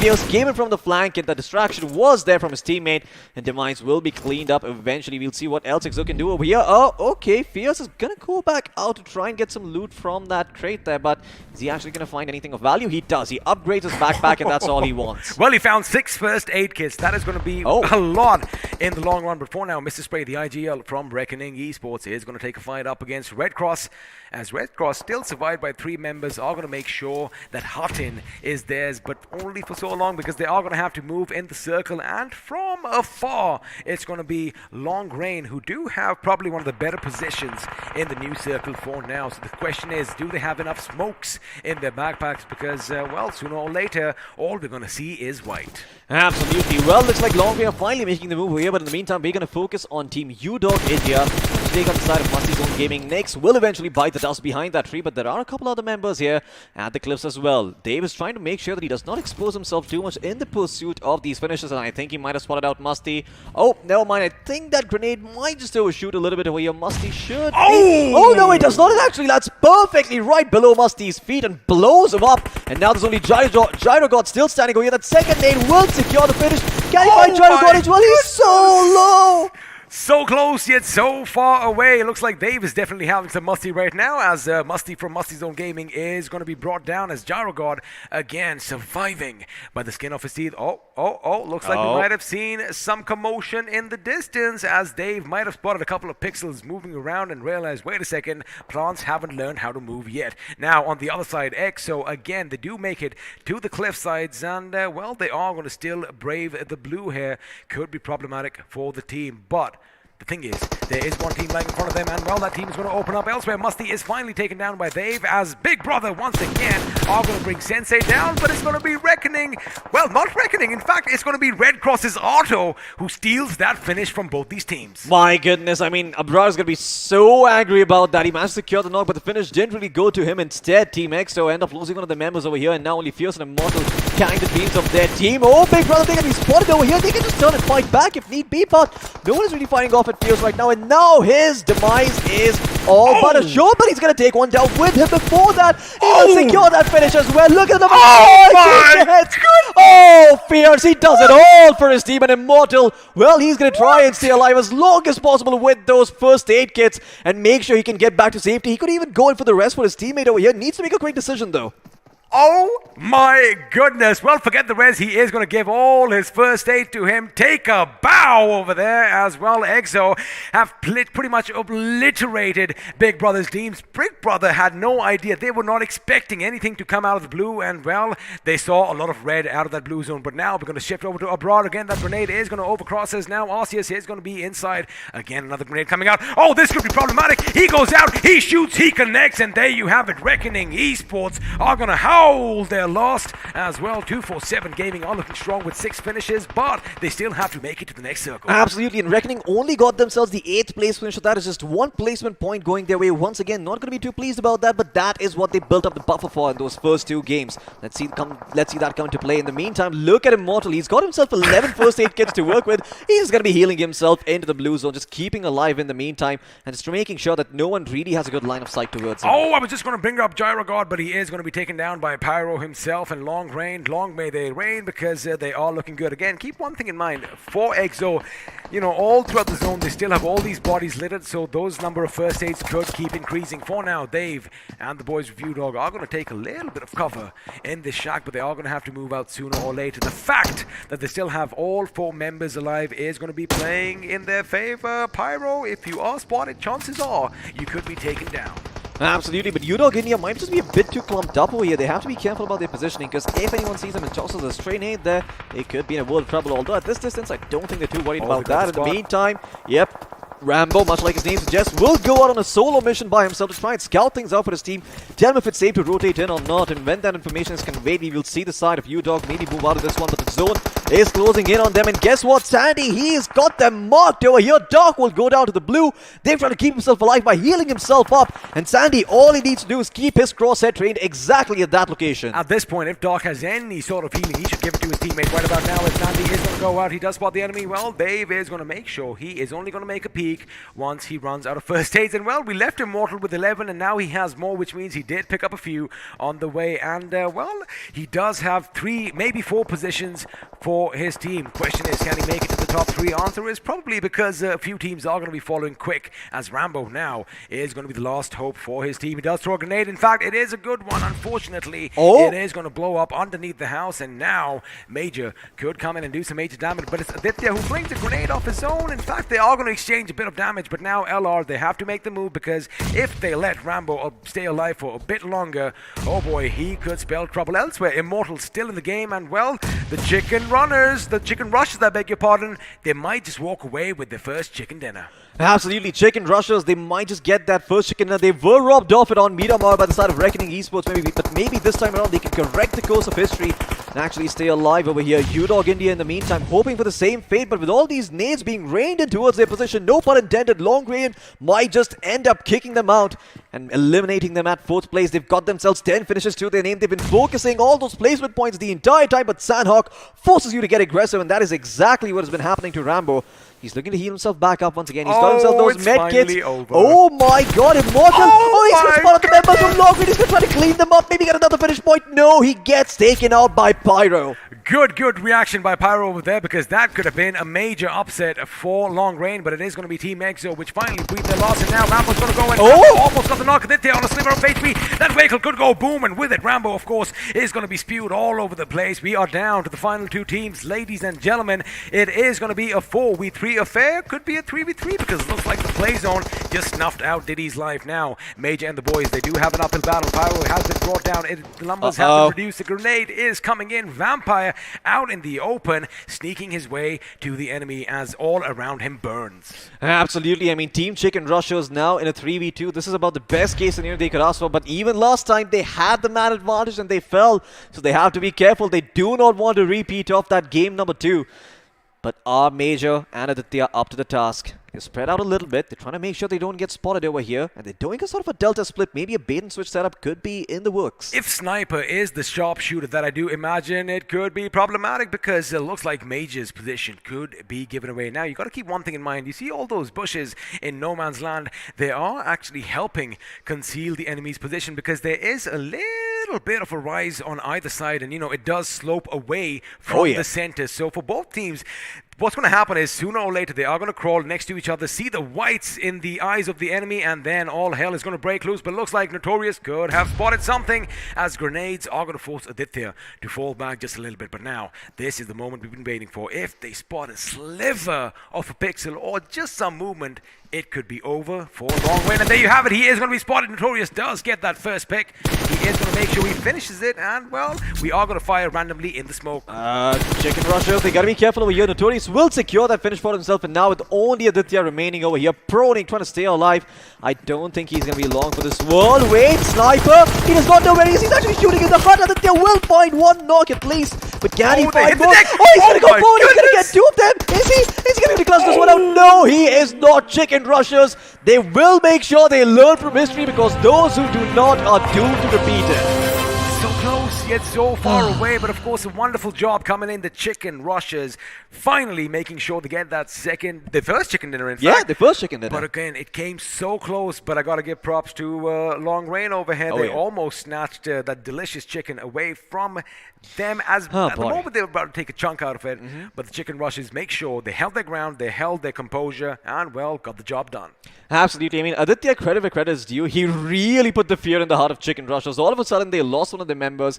And then he was like, wait, do they not know where I am? He got up, he took those shots, but that was the moment where the Chicken Rushers knew where he is. Now, I wonder where Sniper did look in the building, because, all right, I get the idea. You couldn't see him in the grass down below. But again, you got to keep one thing in mind. It was in the blue zone, and the damage does seem to, tack up. So, again, a little bit of a mishap coming in over there. It could have been a cleaner finish, but the Chicken Rushers, they held on to the last sliver of HP. Oh, yeah. And, well, they walk away the winners. But you know what it feels bad for? It really feels bad for the side of 247 Gaming, because they were the first ones up on top of that cliff, and they really never got to, just sort of take the advantage forward and maybe get a lot more points out of it. It just seemed that the zone didn't favor them, and well, when the fat lady sings, the zone shifts, and when the zone shifts, it shifts equally. It does not discriminate. It does not discriminate against anyone. I don't know about that, because a few teams are going to disagree with you. But again, this fight, we did see, a couple of good fights break out. But, NIGMA Galaxy, once again, at the beginning, did not get it done. And again, I did want to see some Michael Bay-esque action, and I did see just that. Now, K9, they had the entire situation undercover. They had, the major ground control atop that little hill with the ruined temple. But again, the resilience and the patience shown by the opposition was a bit too much to handle.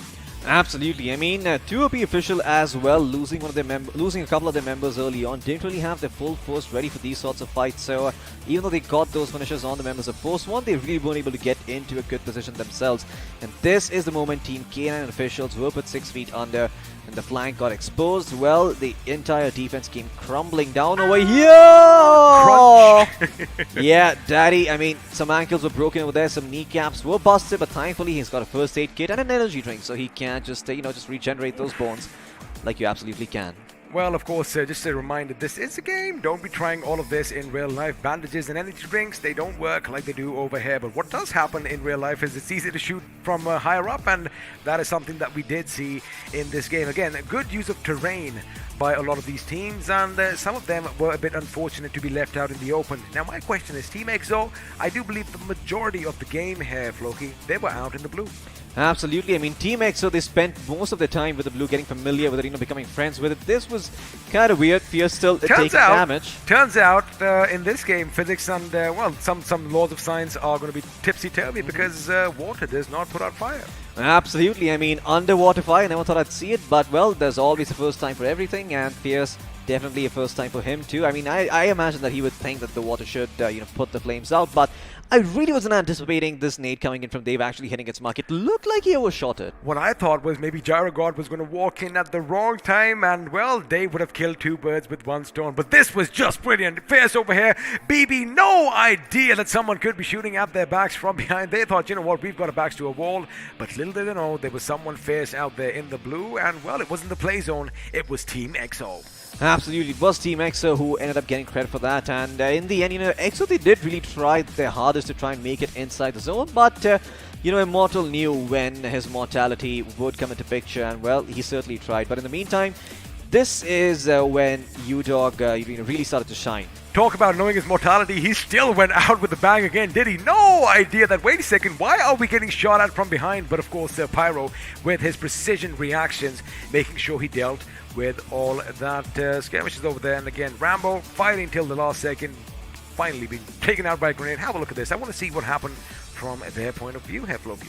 Absolutely. I mean, Team Chicken Rushers there, this is where the confusion starts, right? So Aditya, he's able to get one knock. They both think that he's inside the hut instead. He's able to secure that, and now he's going to stand up You're trying to get a better angle. He almost, he takes him down as well, but in the end, it comes down to a 1v1, and they were able to win it, Chicken Rushers. Feels bad for Aditya though. He almost had that clutch, and there it is from Notorious. You know, had he not hit the deck, had he not gone prone at the last second, maybe it could have been a different outcome. But again, of course, congratulations to the Chicken Rushers for getting the chicken dinner and getting the job done. Again, you know what happens is there's a lot of commotion, there's a lot of confusion, because the moment those shots were fired, I'm pretty sure everyone was screaming on top of their lungs. Hence, we're like sheep. If one shoots at the window, your teammate is going to shoot at the window as well. Now that we know who won this game, let's have a look and see how all the others team did, because, well, the points are up on the tables. Not a high fragging affair this time around, just 6 finishes, but Chicken Rushers do walk away the winners with 21 points. Absolutely, and I think the only reason this isn't a very high fragging affair is because almost all of these teams that we have seen some action, almost everyone has a couple of finish points to their name. Well, in second place is going to be Long Rain with 6 finish points, and once again getting that second place and those 12 placement points to work with for a total of 18.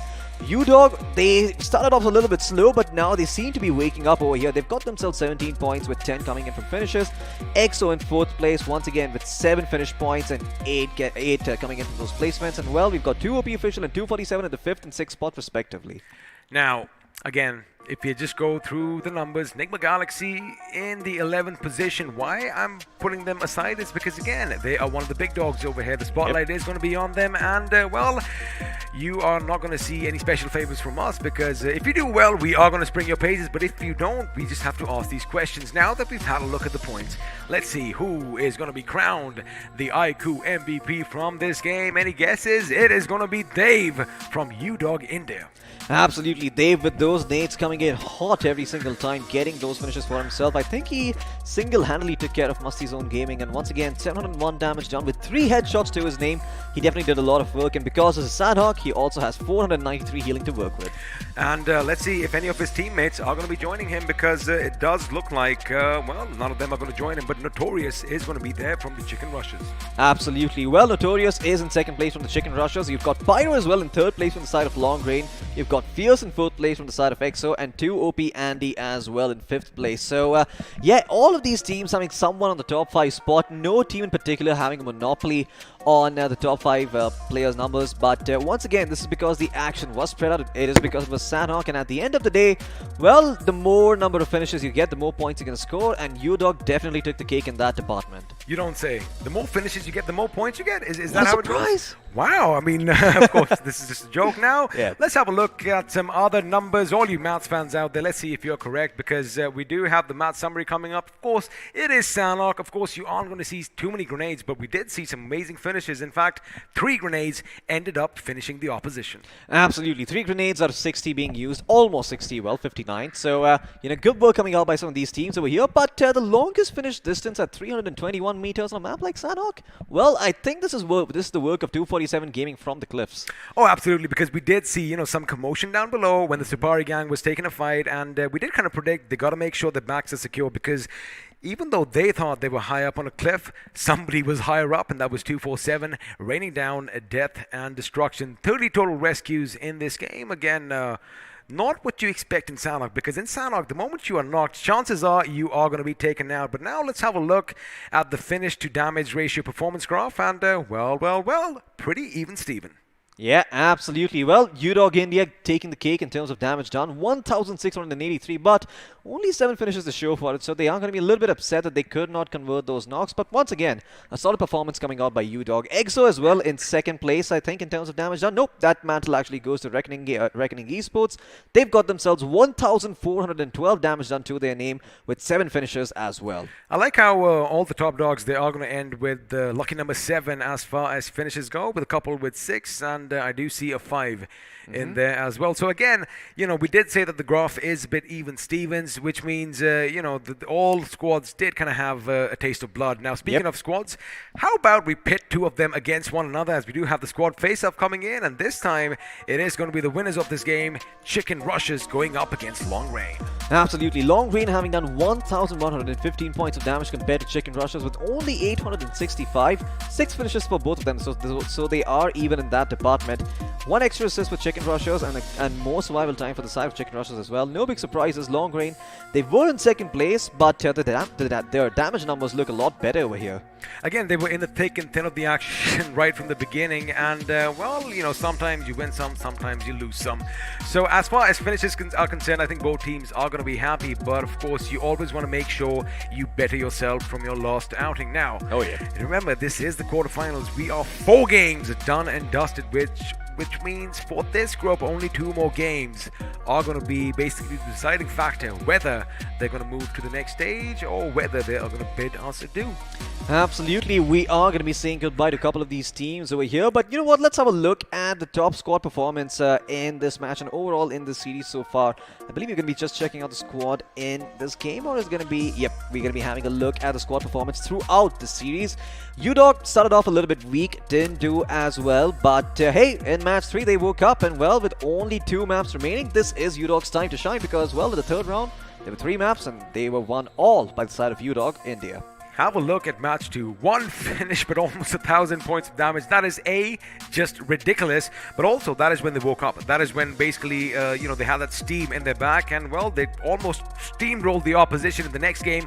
15 finishes and 2,220 points of damage. Now, again, we are beating around the same bush. 2 more games are still in hand for all these teams, and you know, the teams at the bottom are still not out of it. Yeah. Yes, a couple of teams have cemented their position, you know, at the tippity top, but again, we have 6 teams that are going to go forth to the next round, so it is still out in the open, and the competition is razor thin. Absolutely. Well, these are the last 2 maps, right? Like we've always said, if you don't perform here, you are going to be going home. I mean, you could play as well as you want in the last match, but if you don't play well in the second last match, maybe you're never going to feel the impact of that last match coming in, especially those teams who are down there in the bottom 8 rung of the ladder. Well, they need to work especially hard, maybe even do double overtime and try and get those finishes and placement points. Harsh, but this man, of course, speaks the truth. That is what it is. I mean, we are all about facts and figures over here. No shenanigans with us. Or is it? I mean, you're going to have to wait and see in the near future. But now, what is going to happen is, I do believe we are going to have a few more words coming up here and there. But before that, it was Sanhok. It was chaos. I mean, this is what you expected. But I do like the fact that, you know, the teams did good. But before we talk about anyone in particular, let's have a look and see how the squads did, as we are going to have someone else popping up on our screens. And it is going to be TeamXO. Mind you, this is over the course of the last 4 games. Yes, sort of unimpressive when you think about the fact that it is XO who is at the helm over here. But, you know, they've been starting to, you know, kick up a little bit more. They have been putting up more of a fight in these last couple of maps. So maybe these stats look better by the end of the series. But 25 finishes and nearly 6,000 damage done by this team. They are probably going to have to kick it up a notch further, because if they want to stay in the top 6, well, they better start performing, because there are teams like Underdog who will happily take this spot. Speaking of start performing, there you have it. I mean, we were asking them, where are the boys from Underdogs? Well, in game 3, they were like, hey, we're over here getting that job done with the chicken dinner. 24 finishes to their name, 5,000 damage, 14 assists. Well, 5 headshots, some sharp shooters out there, and of course an average survival time of almost 20 minutes, which means, you know, they are keeping that balance between finishes and placement points. Absolutely, they most certainly are keeping that balance still. And Udog India, on top of that, I think just the fact that they've started to play a little bit more confidently, I think it's going to carry over in those last few maps.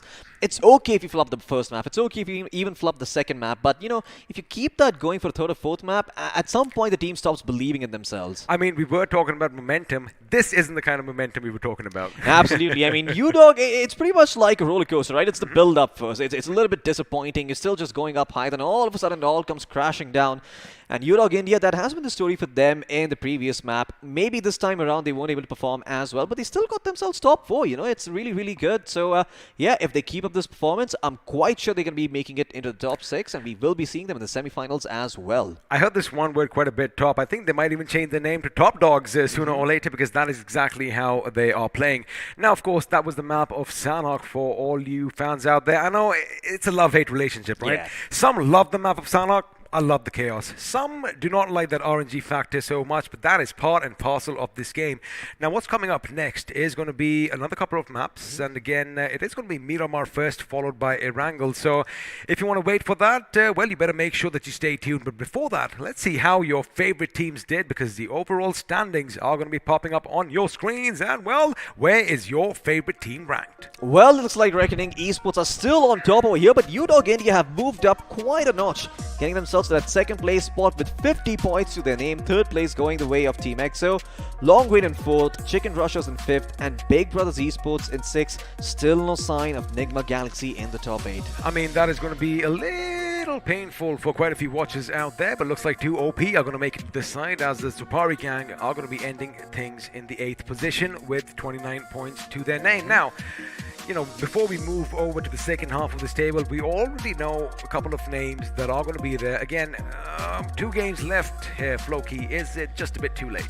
I think they still have a chance over here, but it does rely on them sort of being, very specifically aggressive. They want to target a couple of teams over here, maybe Big Brothers, maybe Chicken Rushers, knock them down a peg, because if you do manage to eliminate them early on, you can take your position up for grabs if you play well in that game. But of course, terms and conditions apply. The stars need to line up. You need to know where these teams are going to be going, and if you don't, well, you might just run into some other team that might be at the top who might eliminate you, and then your chance is going to be further down in the dumps. Ouch. I mean, straight off the bat, your eyes are going to go to 15th position. NIGMA Galaxy still just that one finish which we did see in the last round. However, they definitely have their work cut out. 11 points for them, but below them we have the Terminator Esports with 10 points to themselves. Now, 247 had a good outing in this game. I did like what they did. 15 finishes to their name. Maybe they need to get a few more position points again. You know, keep that balance to make sure that they are still in this tournament. But again, it is 4 matches done and dusted with. 2 more is going to seal the fate for 6 teams out of 16. I mean, I think we have said for sure that I think at this point, Reckoning Esports pretty much have the slot secured.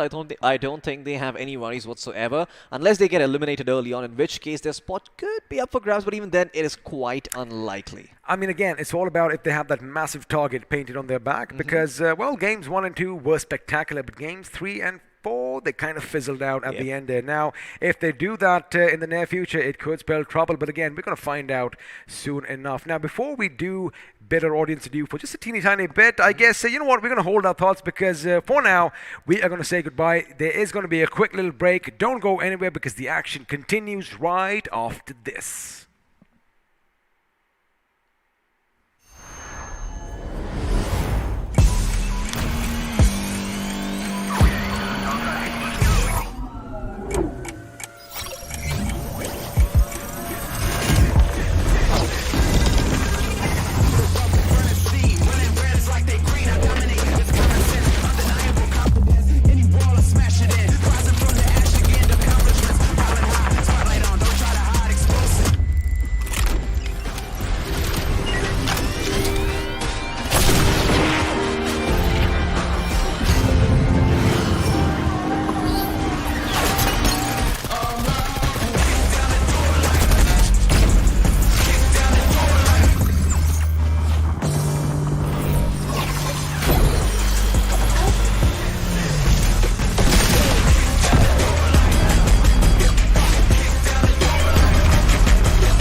Dual chip monster. 1 for performance, 1 for display.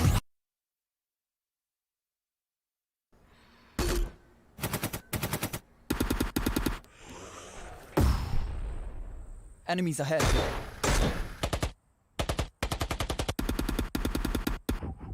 No more non-stop gaming. Introducing Battlegrounds Mobile India with OTP control, 3-hour limit, and other gaming checks.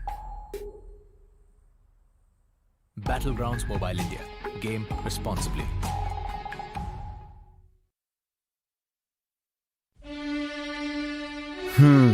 वो एक दोस्त game में फंसा, कोने में बसा, gang में अकेला, दिन का भूला.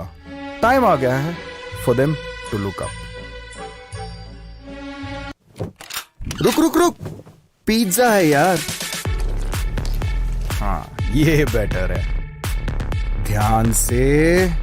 ओके फोकस कर.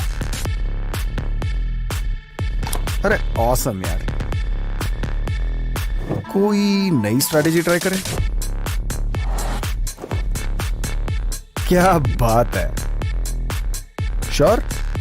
एकदम श्योर? मतलब मान गए गुरु। तो जैसा मैं कह रहा था, जब ये हद से ज्यादा हो जाता है ना, तो फन, फ्रेंड्स और लाइफ से ध्यान हट जाता है। तो कुछ भी करो, पर कैसे भी मेक देम लुक अप। अरे वाह, जल्दी समझ गए। Well done boys.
Well, ladies and gentlemen, welcome back to the Battleground India Series 2021, powered by the iQOO 7 Legend. We have seen a lot of teams play really well so far, a lot of teams that didn't perform come back out on top. Joining me for this one is going to be Spiro Death. And Spiro, I have just one question for you.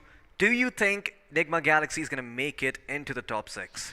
Well, I just want to say, let reality sink in, Floki. It's their time, they have two matches left. And, you know, to be honest, they can make a comeback. But the question is, are they going to make a comeback? And, you know, I believe it's going to be super difficult for them. Well, it is going to be super difficult, but let's have a look at the teams who are participating over here. In case you missed out on it earlier, we've got Udog India, Odisha Esports, formerly known as Scythe Kronos. We've got TeamXO, Terminator Esports, TeamRedXross, 247 Gaming, MASTIZONE Gaming as well.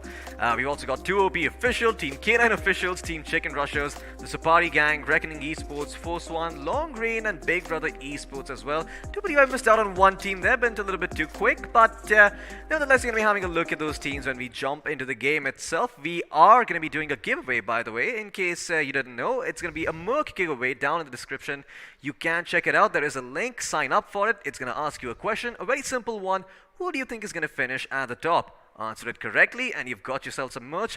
What is this mystery merch I talk about? Well, you have to sign up if you want to find out. Absolutely, Floki. Do you want to hear some facts? Go for it. Well, talking about facts, yesterday we saw the demise of Global Esports and Team Forever. Today, it might be NIGMA Galaxy and ForceOne. Oh boy, it certainly could be, but you know what, before we actually start talking about the demise, let's see where it might even happen. It's going to happen on the desert dunes of Miramar. Now, of course, Miramar is one of those maps where, well, if you're able to control the western part of the map, if you are able to get there earlier with decent enough loot, you can just rack up those finishing points at long distances. But once again, the flight path and the circle play a huge factor into that sphere, so the according to you, what is the most important thing that these teams need to keep in mind this time around on Miramar? Do you think they need to look out for someone in particular, or do you think no, they just need to focus on their own game? They need to focus on basics. They need to survive the first few zones. They need to make sure that they enter the zone at the right time, at the right moment, find a decent place. Let me remind you of the last Miramar, Team Reckoning. What a beautiful spot they got on that mountain top. From there, they managed to scout out every single team. They had the information about them. They know where they have to go. And they finally managed to get the chicken dinner as well. Absolutely. Well, they got the chicken dinner eventually in the end, but it's going to take a repeat performance on the side of Chicken Rushers and try and make sure, well, they keep the spot here in the top 6. They have made their way to the top 6, which is really, really good, but if they get eliminated early on, they could possibly be kicked out for some other teams coming in. Now, there are teams just on the cusp of qualifying. I believe 2OP Officials is one of them. They did get a chicken dinner to their name earlier today, I believe, but the question is, can they find it again? Well, there are a lot of questions in my mind, and the most important question right now, can these teams perform at their level best? You know, a lot of teams are performing at their 100%, but you know, at this point of time, this stage is the best stage you could be on. And if you're not performing today, you're missing out on a lot. Talking about the plane path, this is Miramar, and this is the most professional map you can see in BGMI. Talking about the plane path, it's starting around the northern side of La Cabrera, going towards the southern side of Impala. There are a lot of spaces like El Pozo, Montenuevo, Landrilla, Chumacera, Minas del Valle, Valle del Mar, Minas del Sur, Los Elgos, where it's going to be difficult if you want to glide there. Absolutely. It is going to be a little bit difficult to get towards that southwestern quadrant of the map. Of course, it can be super hard to access, but maybe if you drop in towards Power Grid or Montenuevo, you can get a couple of vehicles, make your way there, if that is indeed where you like to drop on the map of Miramar, but I don't think I see a lot of teams that like to go there. You know, when there is Chumacera, when there is Minas del Val, it's a lot easier to go for those locations instead of trying to go further down south towards the islands of Val del Mar.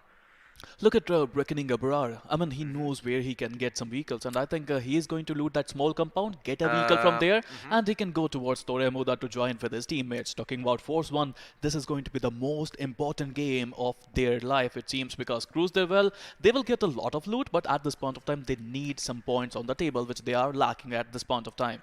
Absolutely. They need to get themselves a lot of finishing points if they want to have, well, a strong start and if they actually want to make it to the quarterfinals, sorry, the semi-finals over here.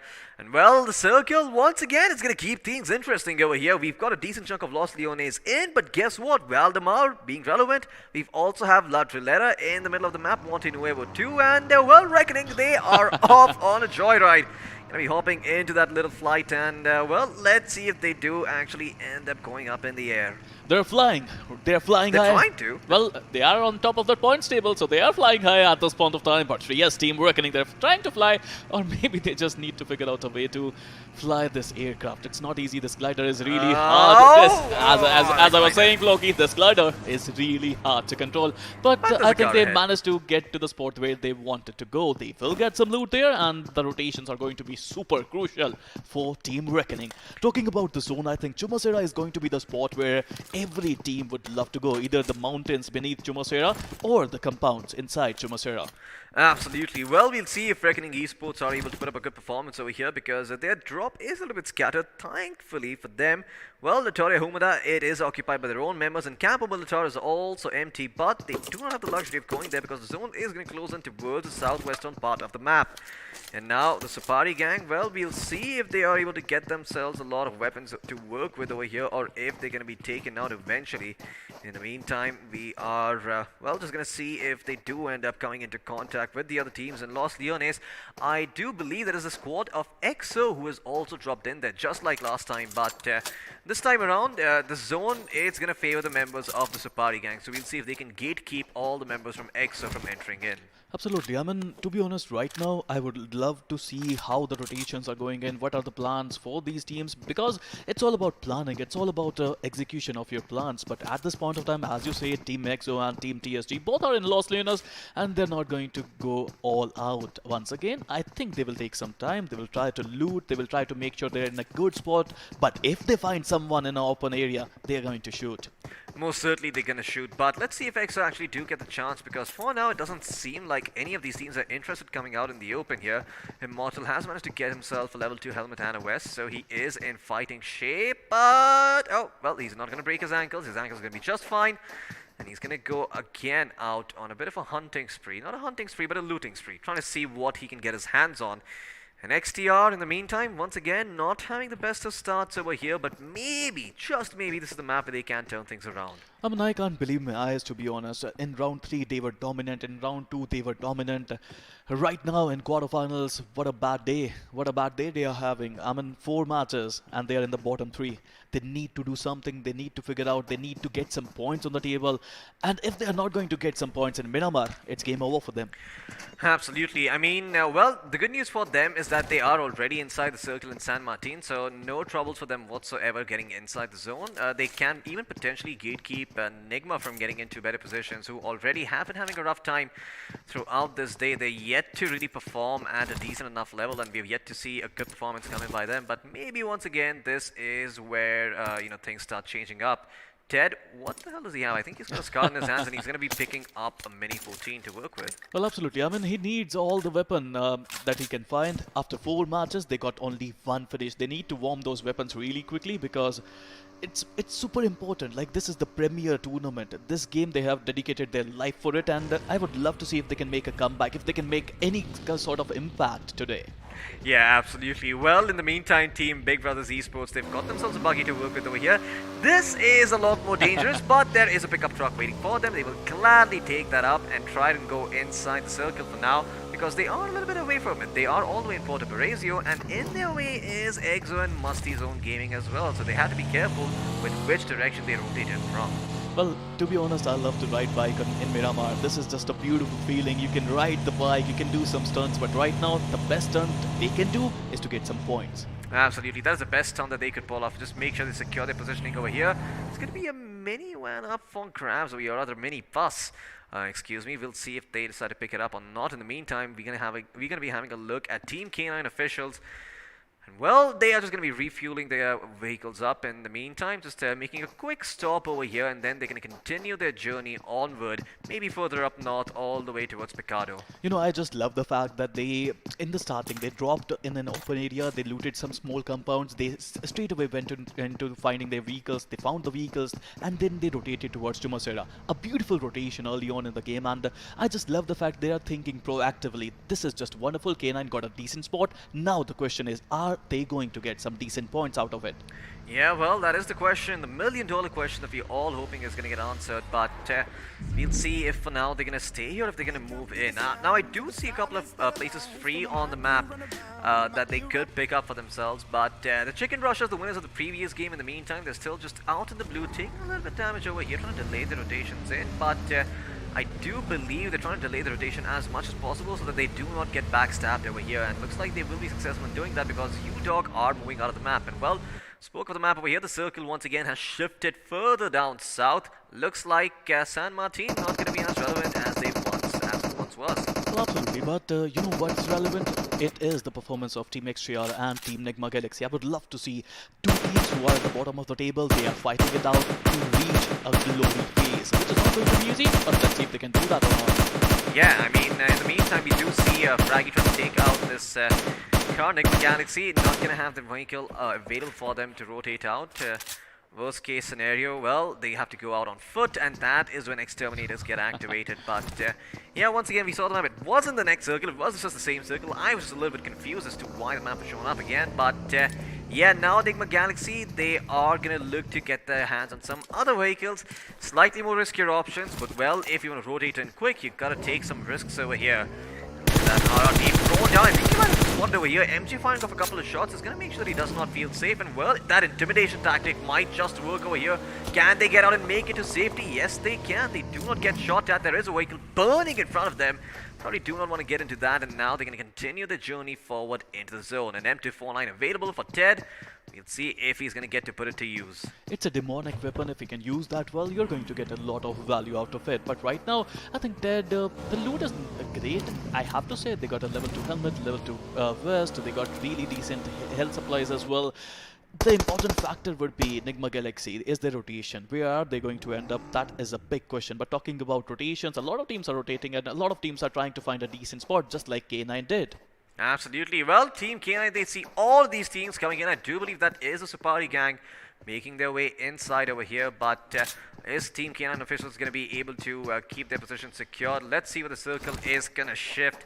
I think it might just end up going a little bit further down south. It does end up going a little bit more to the west. Valdemar is going to be relevant, and well, looks like Picaro, Los Leones, they're all out of the picture. You know, the best thing is Team Reckoning, look at the rotation. If they can go towards the western side of the area, if they can choose the westernmost road, they are going to be perfectly safe and a perfect prime position, because that mountain on the left hand side, I think this is going to be a relevant position for a lot of teams. Meanwhile, look at the number of people who are in a vehicle right now. Almost every team is in a vehicle right now.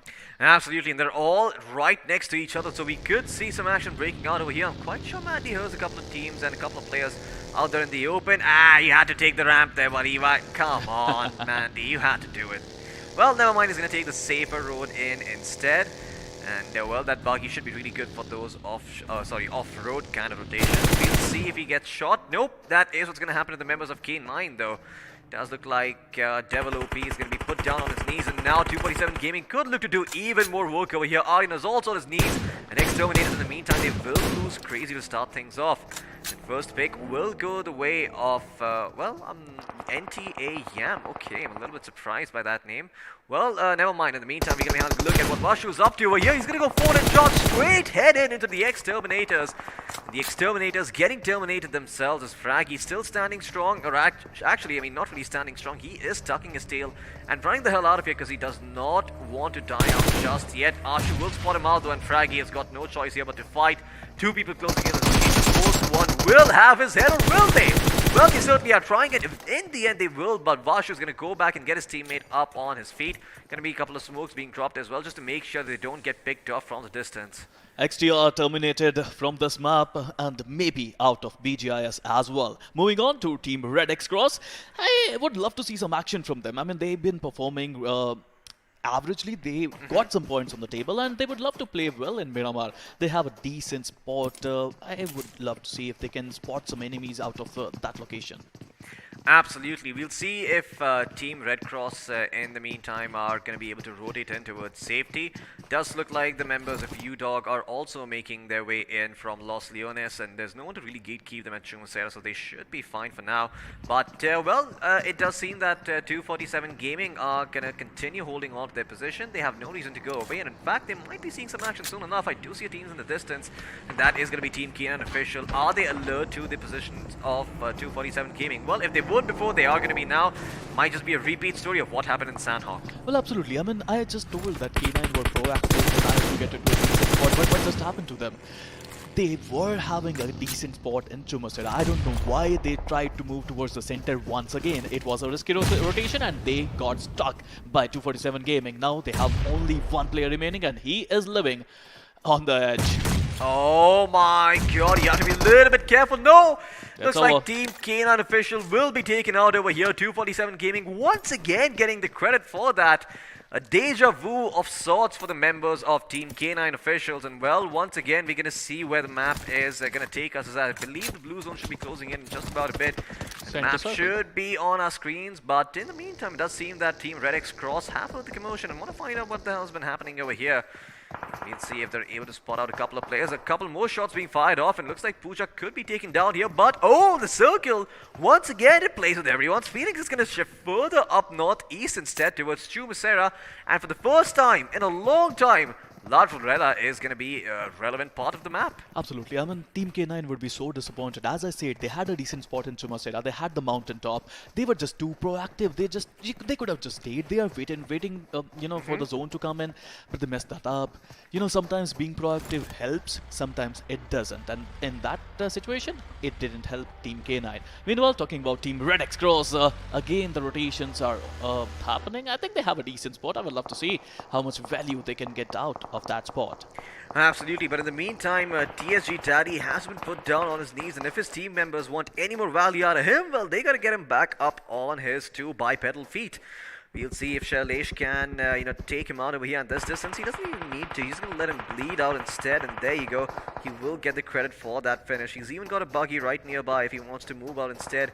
Regroup with his team and let them have this information, but he's just going to continue scouting things out for his team instead, and he's going to let them know exactly where they can and cannot go. Absolutely, it's going to be super important to have that kind of information. Meanwhile, TeamXO finding their first knock in the game, and MASTIZONE's Musty is down on his knees. There are 3 players still surviving from MASTIZONE, and they would love to revive their player. It's going to be a rescue mission, Flocky, and I would love to see if that's a relevant rescue mission for them or not, because XO Punk is not going to let them revive their player that easily.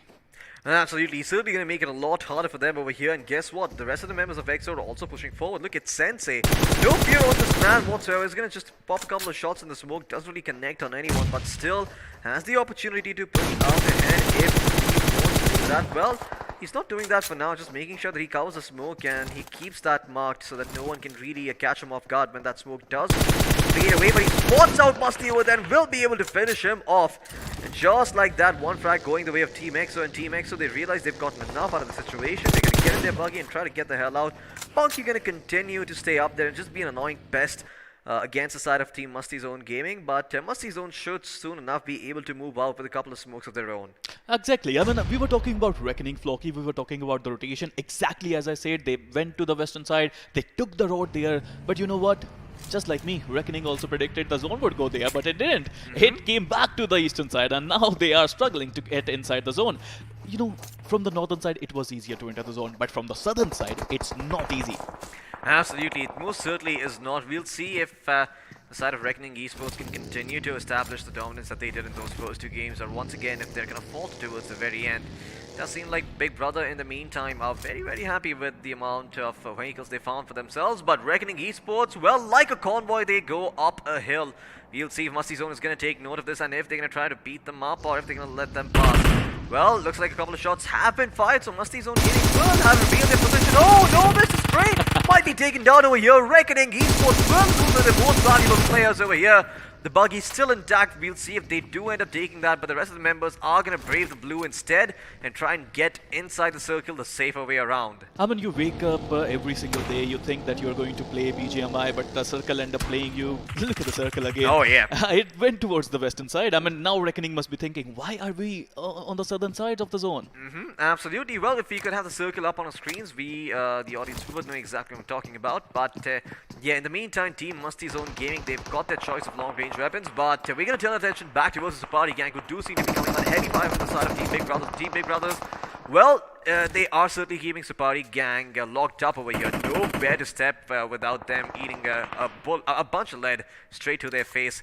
Nickel has been playing really, really well for his team over the course of these games, but it doesn't seem like this is a position where he can do much from. Sensei did get cleaned up on the side of TeamXO in the meantime, and it seems that Udog India as well are going to be trying to figure out where XO are coming from and maybe taking them out as well. Well, Udog versus XO is a fight we don't want to miss. You know, both these teams have played really well. I am in love with Udog, the way they performed after messing up a couple of games. They managed to make a beautiful comeback, but right now TeamXO Punk also getting knocked down by that vehicle blast, and GLS might get the better of Punk as well. Meanwhile, TeamXO still surviving with 2 players. Let's see if they can complete the revival of XO Punk. Absolutely. We'll see if Punk is going to get back up on his feet, or if he's going to be taken down over here. That the buggy in the meantime, well, it's going to be handy in rotating in, but once again, he's going to come under heavy fire from the members of Odisha Esports.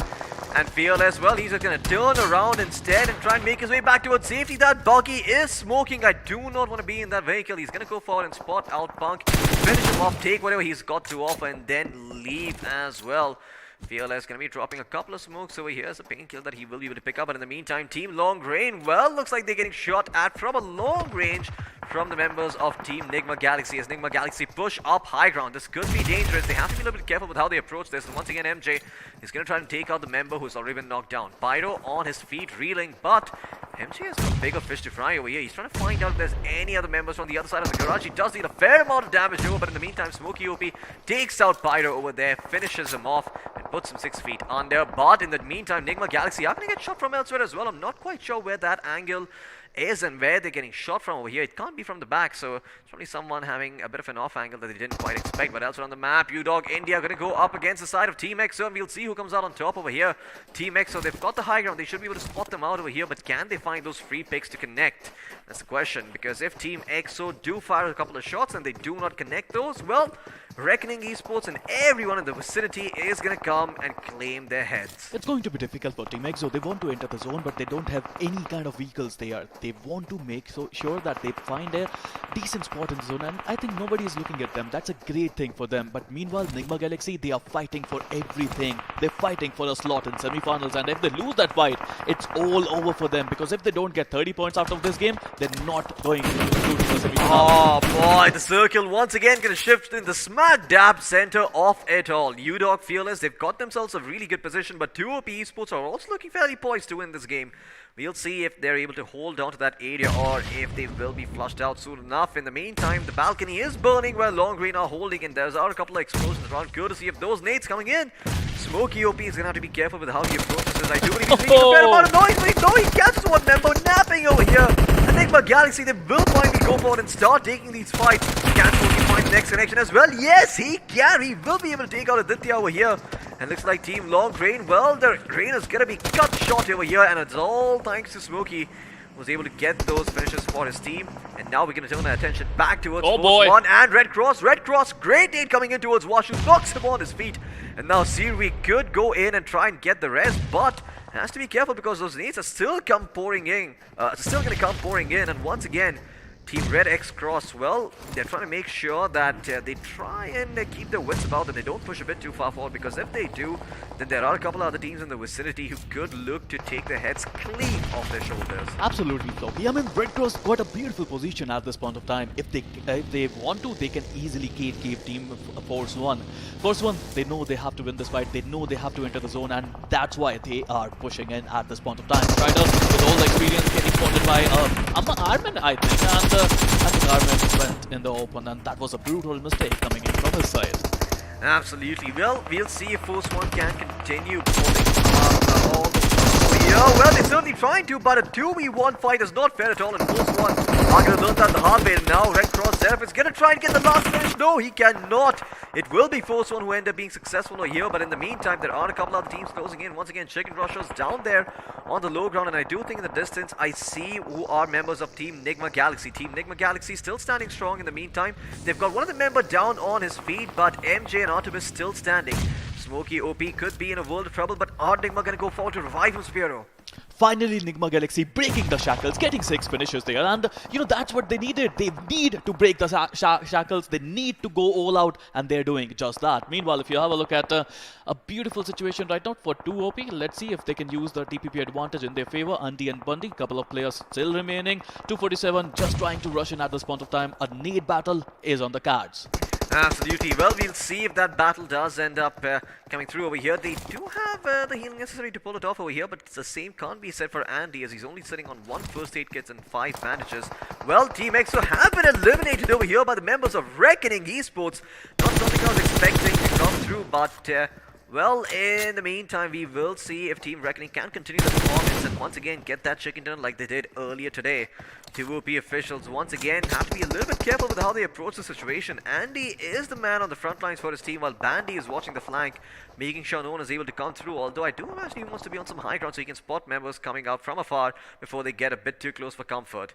Absolutely. I mean, we just had a glimpse of the points table there. That was the overall points table, and a lot of teams are fighting to get into top 6. Meanwhile, MJ, who was not there, Artemis is going to try and revive MJ. But meanwhile, Reckoning Esports, they are giving perfect cover to MJ, it seems like that. I mean, look at them go! Reckoning Esports just wrecking havoc on Team Odisha Esports. Absolutely. Team Reckoning Esports, well, they're doing really, really well for themselves. They've got themselves a buggy too to rotate out if need be. With all 4 of their players standing, they could end up being the team that takes up the chicken dinner. Well, not all 4 of their players. 2 of their players, I believe, are still standing. So maybe they can get the chicken dinner if they are a little bit sneaky. Well, it looks like, never mind, I was wrong on the 2, I was wrong on the 4. It is going to be none of them. It's going to be 3 members still standing strong for them. 247 Gaming in the meantime have dropped a couple of smokes for themselves. We'll see if they can push forward over here or if they're going to continue to hold on to where they are.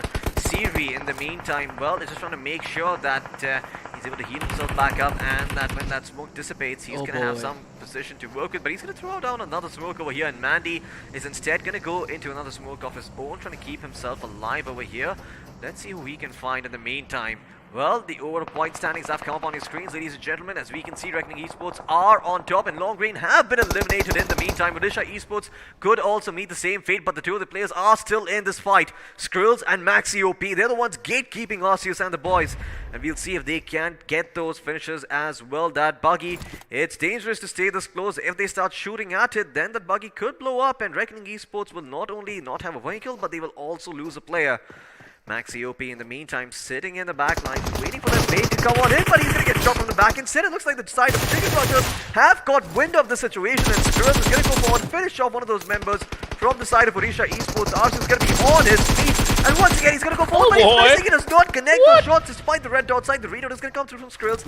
He could go back forward over here, but the first thing he's going to do is pop that medkit. He's also got the Groza in his hands now, so maybe he can find those picks at last. But you will be official, could be in a world of trouble. Look at the side of Chicken Rushers.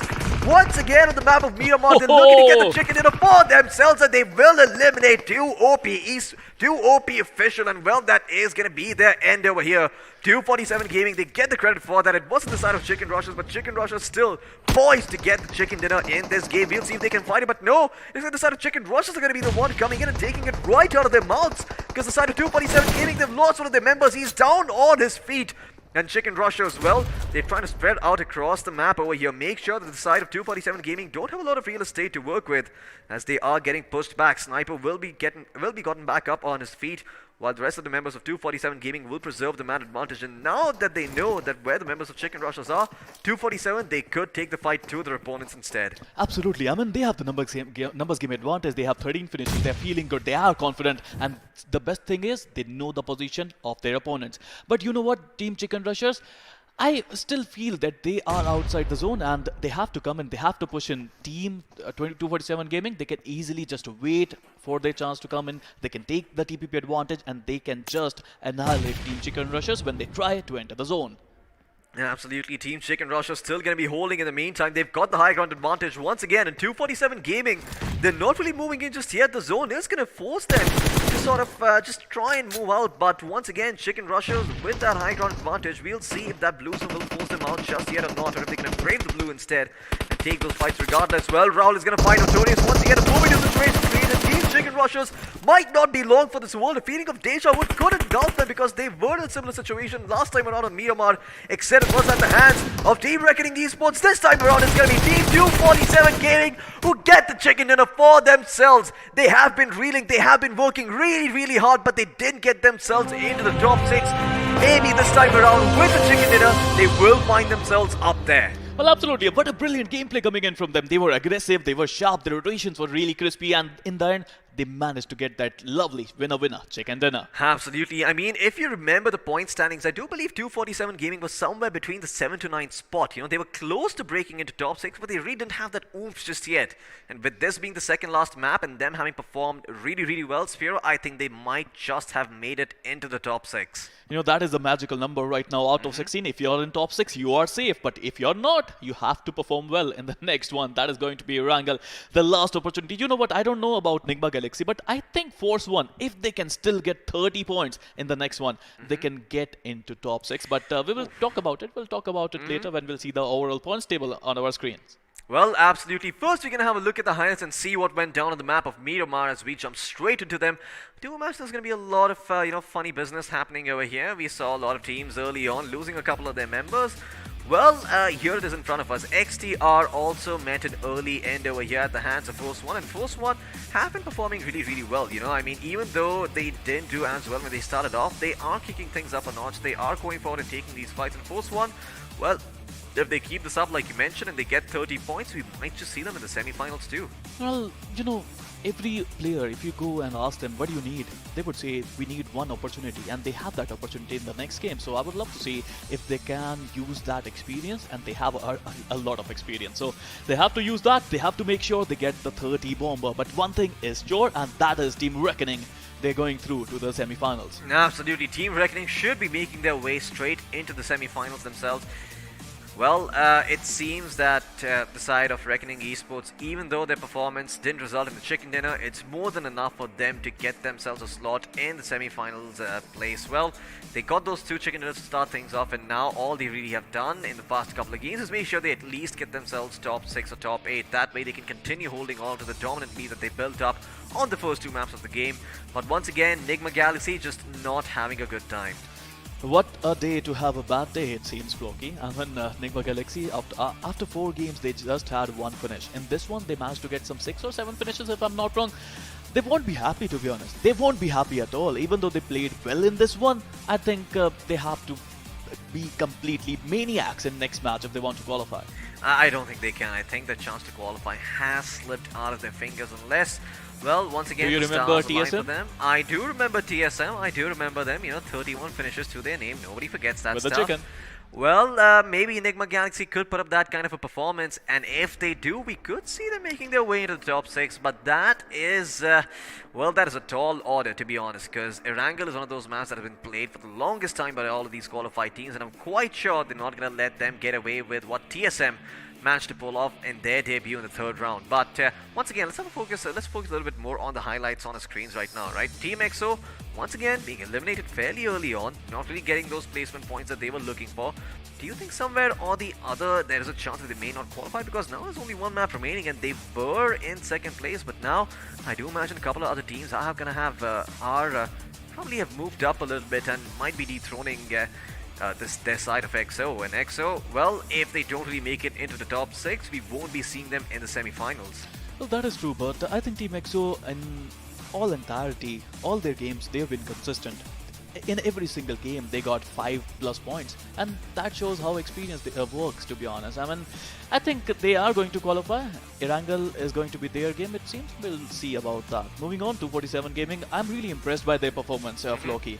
The way they played, the way they reacted to this pressurous situation. First few games, we all know they're young players. It takes time to develop that habit of winning, and finally, they got it. Absolutely, they most certainly did. We'll see if 247 Gaming have had an impact on the overall standings too. But first, we can have a look at the point standings for this game itself, see where they are located. Well, it's right at the tippity top with 31 points to their name. That is a lot. Indeed, that's a lot. And we've been talking about that, right? You just need 1 match with 30 bomber and you're going to be in top 6. 24/7, I think they managed to break the shackles and they will be in top 6. We'll find out about that. But meanwhile, number 2, we got the team Chicken Rushers with 17 total points, out of which 5 points coming in from the finishes. Number 3, we got Team Reckoning Esports with 5 finish points and a total of 15 points. Absolutely. Well, we're going to talk about Odisha Esports as well in 5th place with 12 points, and 2OP Official in 6th place with 11 points to their name. This time around, NIGMA Galaxy and TeamXO, one after the other in 7th to 8th place. Not really having a very good performance, but Team Longgreen in 9th place with 3 points to the name overall. They too are not doing all that well. Well, let's have a look at the iQOO MVP, see who has earned that title. It's going to be Yam from the side of Team 247 Gaming, getting himself 6 finishes and 680 damage done. Well, his name is in a different language, but I think I understood it. That is Mental Yum. What? Yeah, that is Mental Yum. He has some Hindi characters in his name, and that translates to a mental yum. Yes, he is a little bit mental devil. Yeah, he is. That makes so much sense. For a second, I was like the gears were turning in my head. I'm like, what does mental yam mean? I was like, oh well, it might mean the devil of the mind. Finally, when those translations kicked in. But yeah, Yam. Well, in the top 5 squads, he is in the first spot. You've got Pooja from 247 in 2nd place. You've got Odisha Esports as Omega in 3rd place as well. You've got Ashu in 4th place and Arceus in 5th. Once again, 247 having a bit of a monopoly on the top 5 player standings. But hey, if they did not have a monopoly over here, we wouldn't be seeing them in the top 6, and we might be seeing them now. But first, we'll have a look at the match summary, see how many grenades were used, see how many finishes were found on the back of that. Well, let's just jump straight in and see for ourselves. It does seem to me that there were 111 grenades used, but only 3 grenade finishes found. That ratio not looking all that good. Well, it's a little creepy, but look at the healing there. 7,769 total healing with a total of 59 knocks coming in this match. 59 finishes as well, Floki. I think Thanos would be happy. Most certainly balanced as all things should be. And 48 total rescues coming in as well. So once again, the map of Miramar continues to show that a lot of people get knocked down, but you have to get back up on your feet. Let's have a look at the FD chart and see how much finishes were gotten in comparison to the damage done. 247 Gaming taking the cake with 16 finishes to their name and 2,338 damage. Well, it took them 5 maps, but in the end, they woke up, they got themselves this chicken dinner and 16 finishes to boot as well. I think they're going to be in a pretty good spot if we talk about the overall standings. But in the meantime, ForceOne as well, having the second highest damage in this game with 1,565. Let's have a look at the squad performance and see which squad has been playing the best out of all the squads we've had so far on our screens. Well, it seems that 247 Gaming, they've had a very good time. So let's jump into the score performance and see exactly what the detailed stats for those are. Well, when we first started off in the third match, it didn't look all that well. They only got 3 finishes to their name, but you can see over the course of time, they have found their footing. 3 finishes in the third match, 6 finishes in fourth, 16 finishes in 5. Are we going to see 32 in the next one? Because that is what TSM's record was. Well, if they can get that, I would be super happy, but that seems unlikely. But to be honest, to be fair, I feel that you don't need chicken in every single game. You just need to be consistent, and that team is consistent. Absolutely. Well, 247 Gaming, it took them a couple of matches, but then they found their groove, and here they are performing their minds out on Miramar, which was the last Miramar of the day, of course. The next one is going to be Erangel, but yeah, we got a lot more stats to show before we move on to that. Squad spotlight, there it is. The hard numbers, in case you guys were wondering. 31 finishes in total, more than half of which were just found on the previous match, Spiro. Go figure. Well, absolutely. I mean, I told you, right? You just need one good game, and that one good game is going to, accelerate you towards a different level. Talking about the damage, they have a total damage of 6,220 with 18 assists to their name and 5 headshots.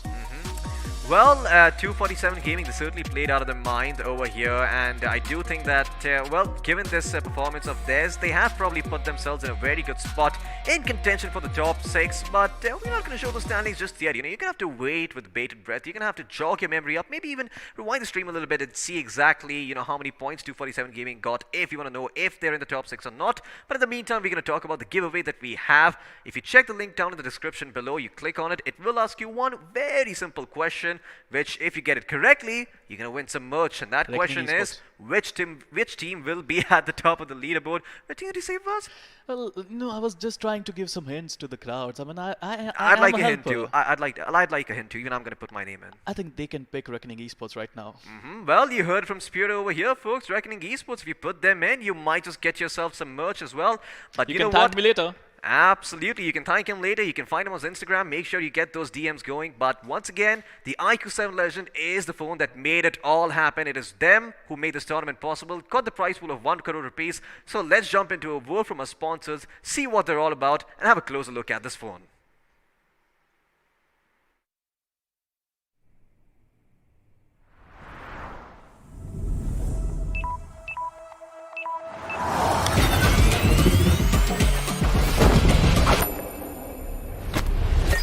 For this.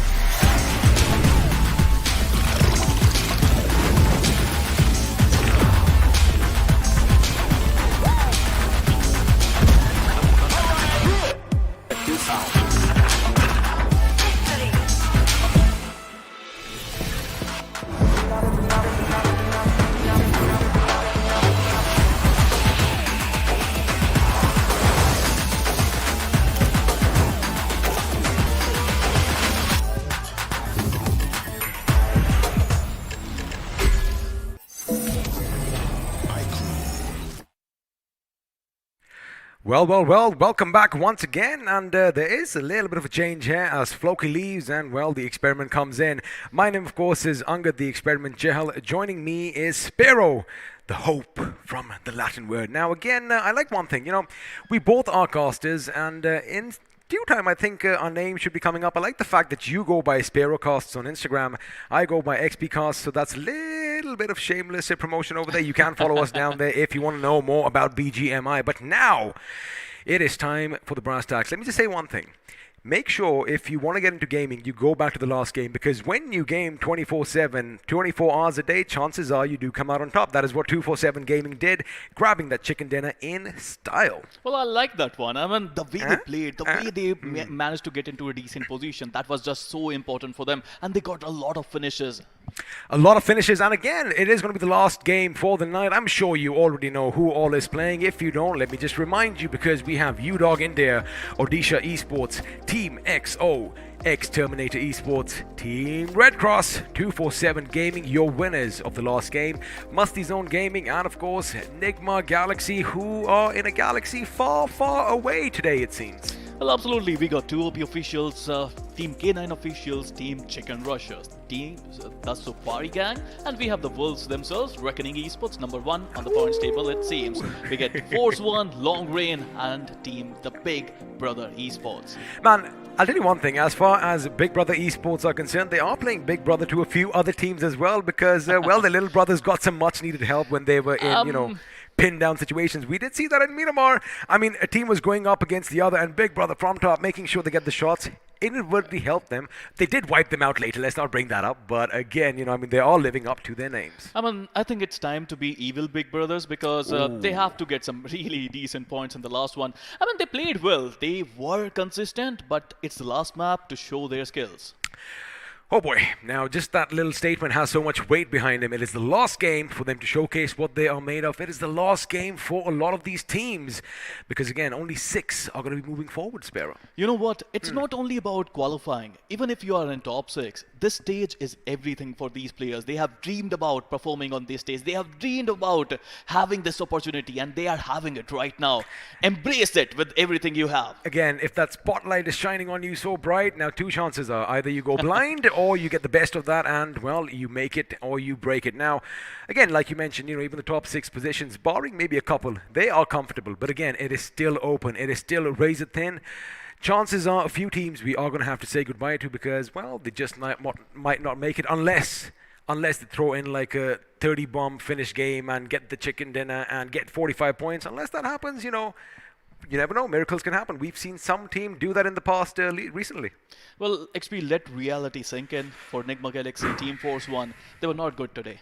I mean, I have to say it, they were not good today. Again, you have good days, you have bad days. Today, it was not NIGMA Galaxy's day at all. Of course, what they should do at this point is, not take it to heart. Of course, they are going to be disheartened. But again, that is where you learn from your mistakes. And if you learn from your mistakes, if you learn from your defeats, that is victory in itself. Well, absolutely. They still have one more chance. And, as you were saying, BGMI is unpredictable. They can get 30 finishes. They might get 30 points. They might get 40 points. Whatever they can. I mean, they have to go all out. It's time to take out the mask of nervousness and embrace.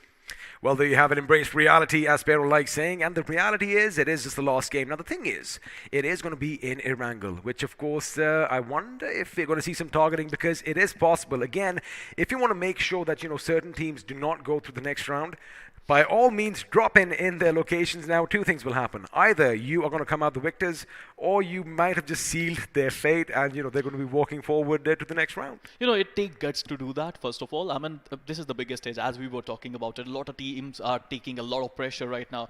But I think they should just consider this game as their last game and play like that. If they play as if this is their last game, they're going to show really classy plays maybe. Well, it could be the last game for some. It could just be the beginning of a beautiful story for others, as of course it all comes down to this. Now, as the teams are getting ready to basically hop on around over in the spawn island, we are going to have a little bird's eye view of Erangel shortly, but I want something different this time. Sparrow, the thing is, the last couple of Erangels, we didn't have any action breakout up until the 10-second mark. Hopefully this time around, it is going to be a different situation altogether. It is going to be different. You know why? Because there are a lot of teams who are at the bottom of the table, and they want to fight. They want to do something amazing, and I would love to see, are they going to go all out? Well, let's see if they're going to go all out, because I think one of the silos of the nuclear power plant over here has definitely gone all out. In fact, it is in ruins, as we are going to be starting things off at the Milta power plant now. Meanwhile, in the spawn island, not too far away, well, the island is hustling and bustling with life, but sooner or later, only 4 are going to walk away the kings or the queens of this game, and well, they might just book a berth to the next round. Absolutely, they have to do something amazing in this one. I mean, at least for NIGMA Galaxy and ForceOne, even if they're not qualifying XP, they need to perform. You know why? Because of their fans. A lot of fans are watching them. Absolutely. Again, yes, you might not make it, but give it your last-ditch effort. Give it your best. Put your best foot forward, and again, you might just win a few more hearts in the process. But of course, if that doesn't happen, a lot of those hearts are going to be broken. Oh, believe me, they are. They are already broken. I mean, can you imagine the pressure on all these players? After 5 games, they don't have enough points on the table. If I'm feeling nervous right now, casting this game, I can just barely imagine all the pressure that they are going through. But for now, we are going to have a look at Yasnaya again. Not a lot of action breaking out in this part of the map. Hopefully that changes in the course of this game, because again, this is it, ladies and gentlemen. In about 30 seconds, we are going to be flying above the plains of Erangel for one last time on day 2 in the quarterfinals of the BGIS 2021 tournament. Well, absolutely. 2 more days to go. I think we are going to get 12 more teams in those 2 days. But today, I would love to see who are those 6 amazing teams who are going through to the semi-finals. Talking about Erangel once again, it's a basic map. It's a wonderful map. But at this point of time, it's going to be filled with a lot of teams who are desperate to win. Well, speaking about teams desperate to win, ladies and gentlemen, without further ado, we are going to be, moving out of your way as the game is about to begin, and that beautiful C-130 is going to take to the skies one last time, and this time, by the look of things, we are going to be flying north with a little projection towards the west. Of course, we are kicking things off on the Scythe military base, and everything is going to end just, west of Supari. Well, absolutely. I mean, look at the pilot, Udog, Rambo, and I still remember Rambo and Fearless, the way they played, the dynamic duo they took out TeamXO in the last match. That was just incredible. But let's be honest, nobody was expecting that. I mean, yes. I mean, it was TeamXO with all 4 of their players still alive. But Team Udog, they are proving everyone wrong. But at this point of time, they have to do it once again.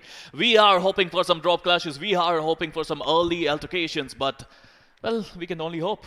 We can only hope. We can only dream. That is what we are good at. And of course, we can just sit in our cushy seats over here and speculate as to what's going to happen. But sooner or later, all hell is going to break loose. But for now, the first team to touch ground are going to be the boys from Big Brother Esports, EZ4, as they have, Nova Ripnoy and that massive observation tower all to themselves. But looks like they might be joined by CR. That, of course, is Team Chicken Rushes. Absolutely. You know what? I would love to see a military base circle there. I mean, it's been so many days. We are yet to see a military base zone. And if that happens, you would see TeamXO. Firstly, they would loot in 5 seconds. They would get in the vehicles and they will straight away go to the military base island. Oh, but it's not going to happen, XP. I mean, the gods of the zone are not with me today. Again, I've told you, the more you ask from the gods above, the less they give. But for now, looks like action is going to break out right at the beginning as Arm is going to be taken down. Of course, the first with the gun usually dishes out all the damage. And, Gyro God does have that UMP with a few bullets missing from a magazine, which means he was the guy who put him down, and now he's going to put him out of his misery. Absolutely. I mean, this is going to be a really important game for TeamRedXross. But here you go. 2 players down, 2 to go. Let's see if MASTIZONE can find them and take them out. Well, looks like action is breaking out in Rozok early, and the opposition has been dealt with, and now the city is theirs for the taking. MASTIZONE off to a good start with 2 finishes, and you might be wondering, where are the remaining members of TeamRedXross? Well, they are on the other side of the hill near the school. Absolutely. I mean, why would they take that split? I think they were not expecting MASTIZONE to come to Rozok, maybe. These drop clashes are just amazing. You find a gun, you finish your opponent, and boom, after 2 minutes, you only have 2 players on Erangel. Speaking of boom, it looks like action might just break out. Now, Georgia Paul this time again, we haven't seen anything up north, but it does look like a couple of teams might be heading on a little bit of a collision course. But for now, we are going to be switching our attention over to Yasnaya, and we did see, Yasnaya, it's been kind of like a ghost town as far as any fights are concerned. But this time, Udog India, of course, are going to be dropping down in Yasnaya, but it seems like they have a team that is maybe a bit too OP right next to them. Well, they are too OP, and they are themselves OP as well, because they found themselves in top 6. Moving on to Team Reckoning, the #1 team. If I say, I won't be wrong, right, XP? Well, I mean, if they do fizzle out at the beginning and somebody gets a 30 bomb like we talked about, your predictions and all your viewers that you told them, pick Reckoning Esports, they are going to be unhappy with you over here. But judging by the way they've been playing, I think they should be walking away with that podium finish. Well, absolutely, they would love to do that. I mean, Team Reckoning, they have a lot of fans who are watching this competition right now. And you know what's their tagline? It's Go Reckoning, and they are spamming it right now, I believe.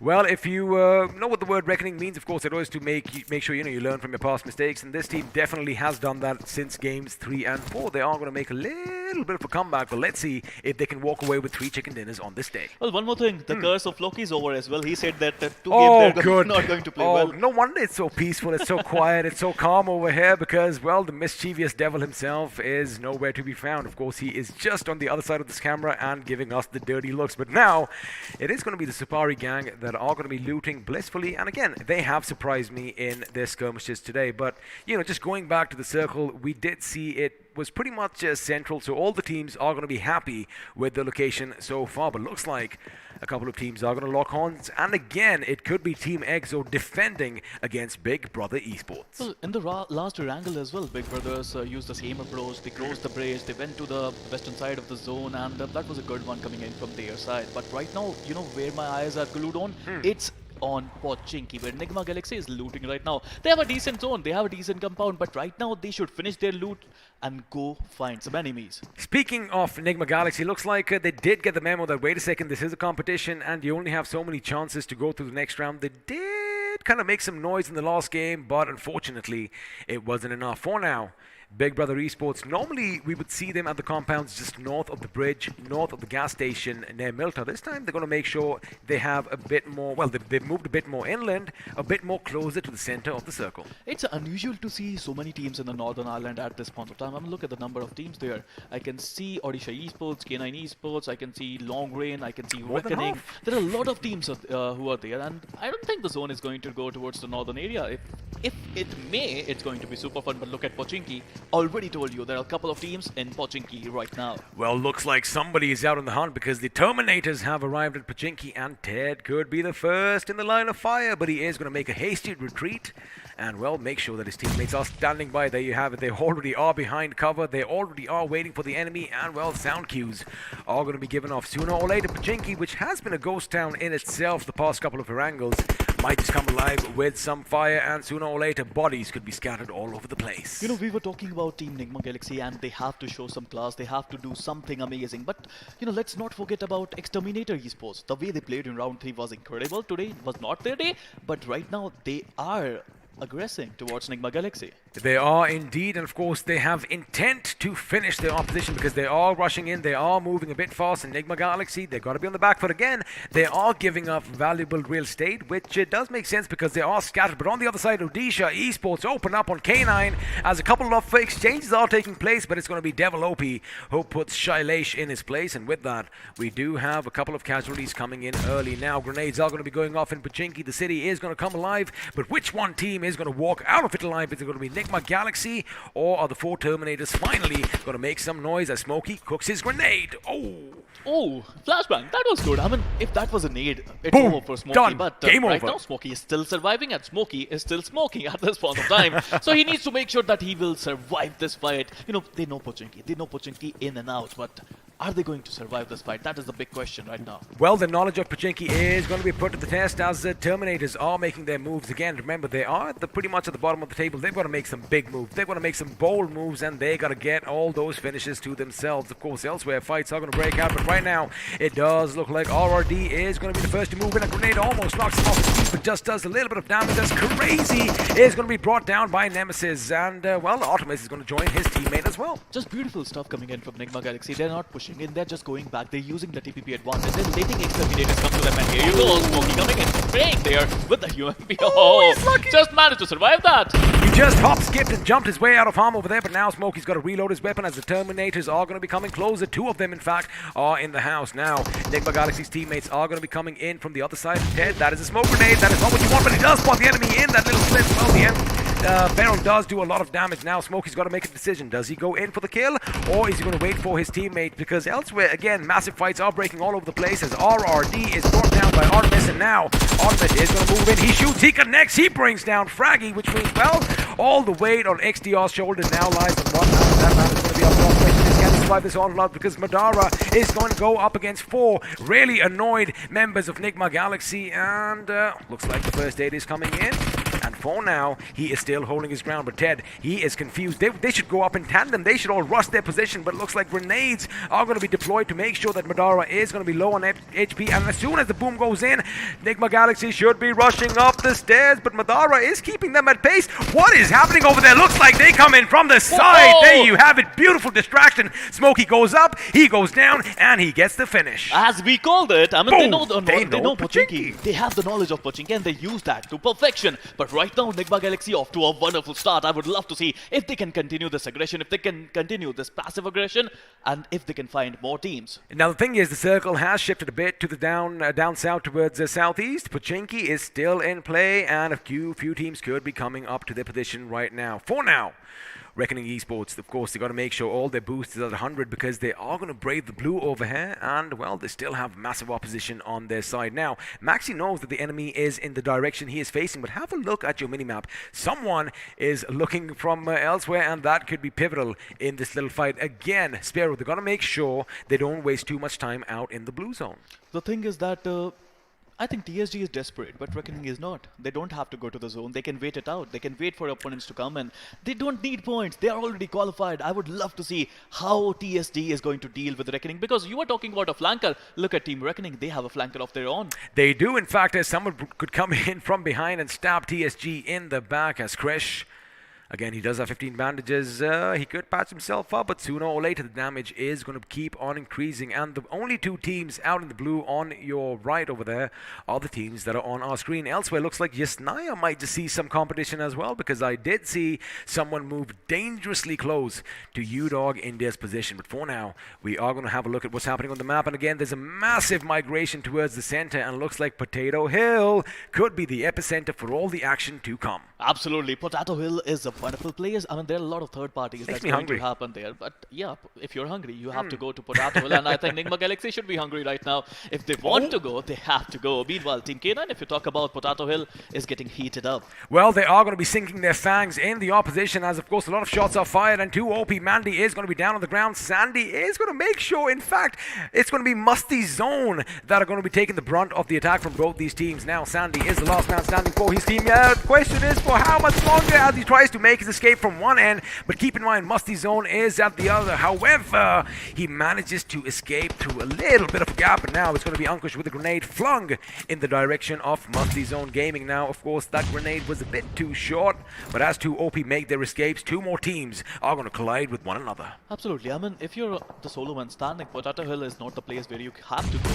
You need to find a shack, go there, sleep there. That is going to be your strategy. But right now, Shooter, with all the nades, with all the Molotovs, he just wants to get some value out of it. And they know the position of MASTIZONE, to be honest. However, I was a bit confused because he threw that one grenade too close to his feet, and well, he was in the most danger of being caught in the blast radius. But now his teammates are finally back up on their feet. They are going to try and, skirt around the issue at hand, but it looks like a little hasty retreat has been called, but I don't blame them. Now, this is a dangerous game. Rex is trying to go for that rock. He is trying to get that high ground, but also on the other end, K9 are going to be repositioning themselves. And, well, elsewhere, Rahul, the member of 247 Gaming, of course, is going to be playing as well, as Pooja is going to be burnt to a crisp. Well, why are they needing themselves? They're from the same team, and I would love to see what's going to happen there. But meanwhile, K9 Developi with a beautiful flank coming in from his end.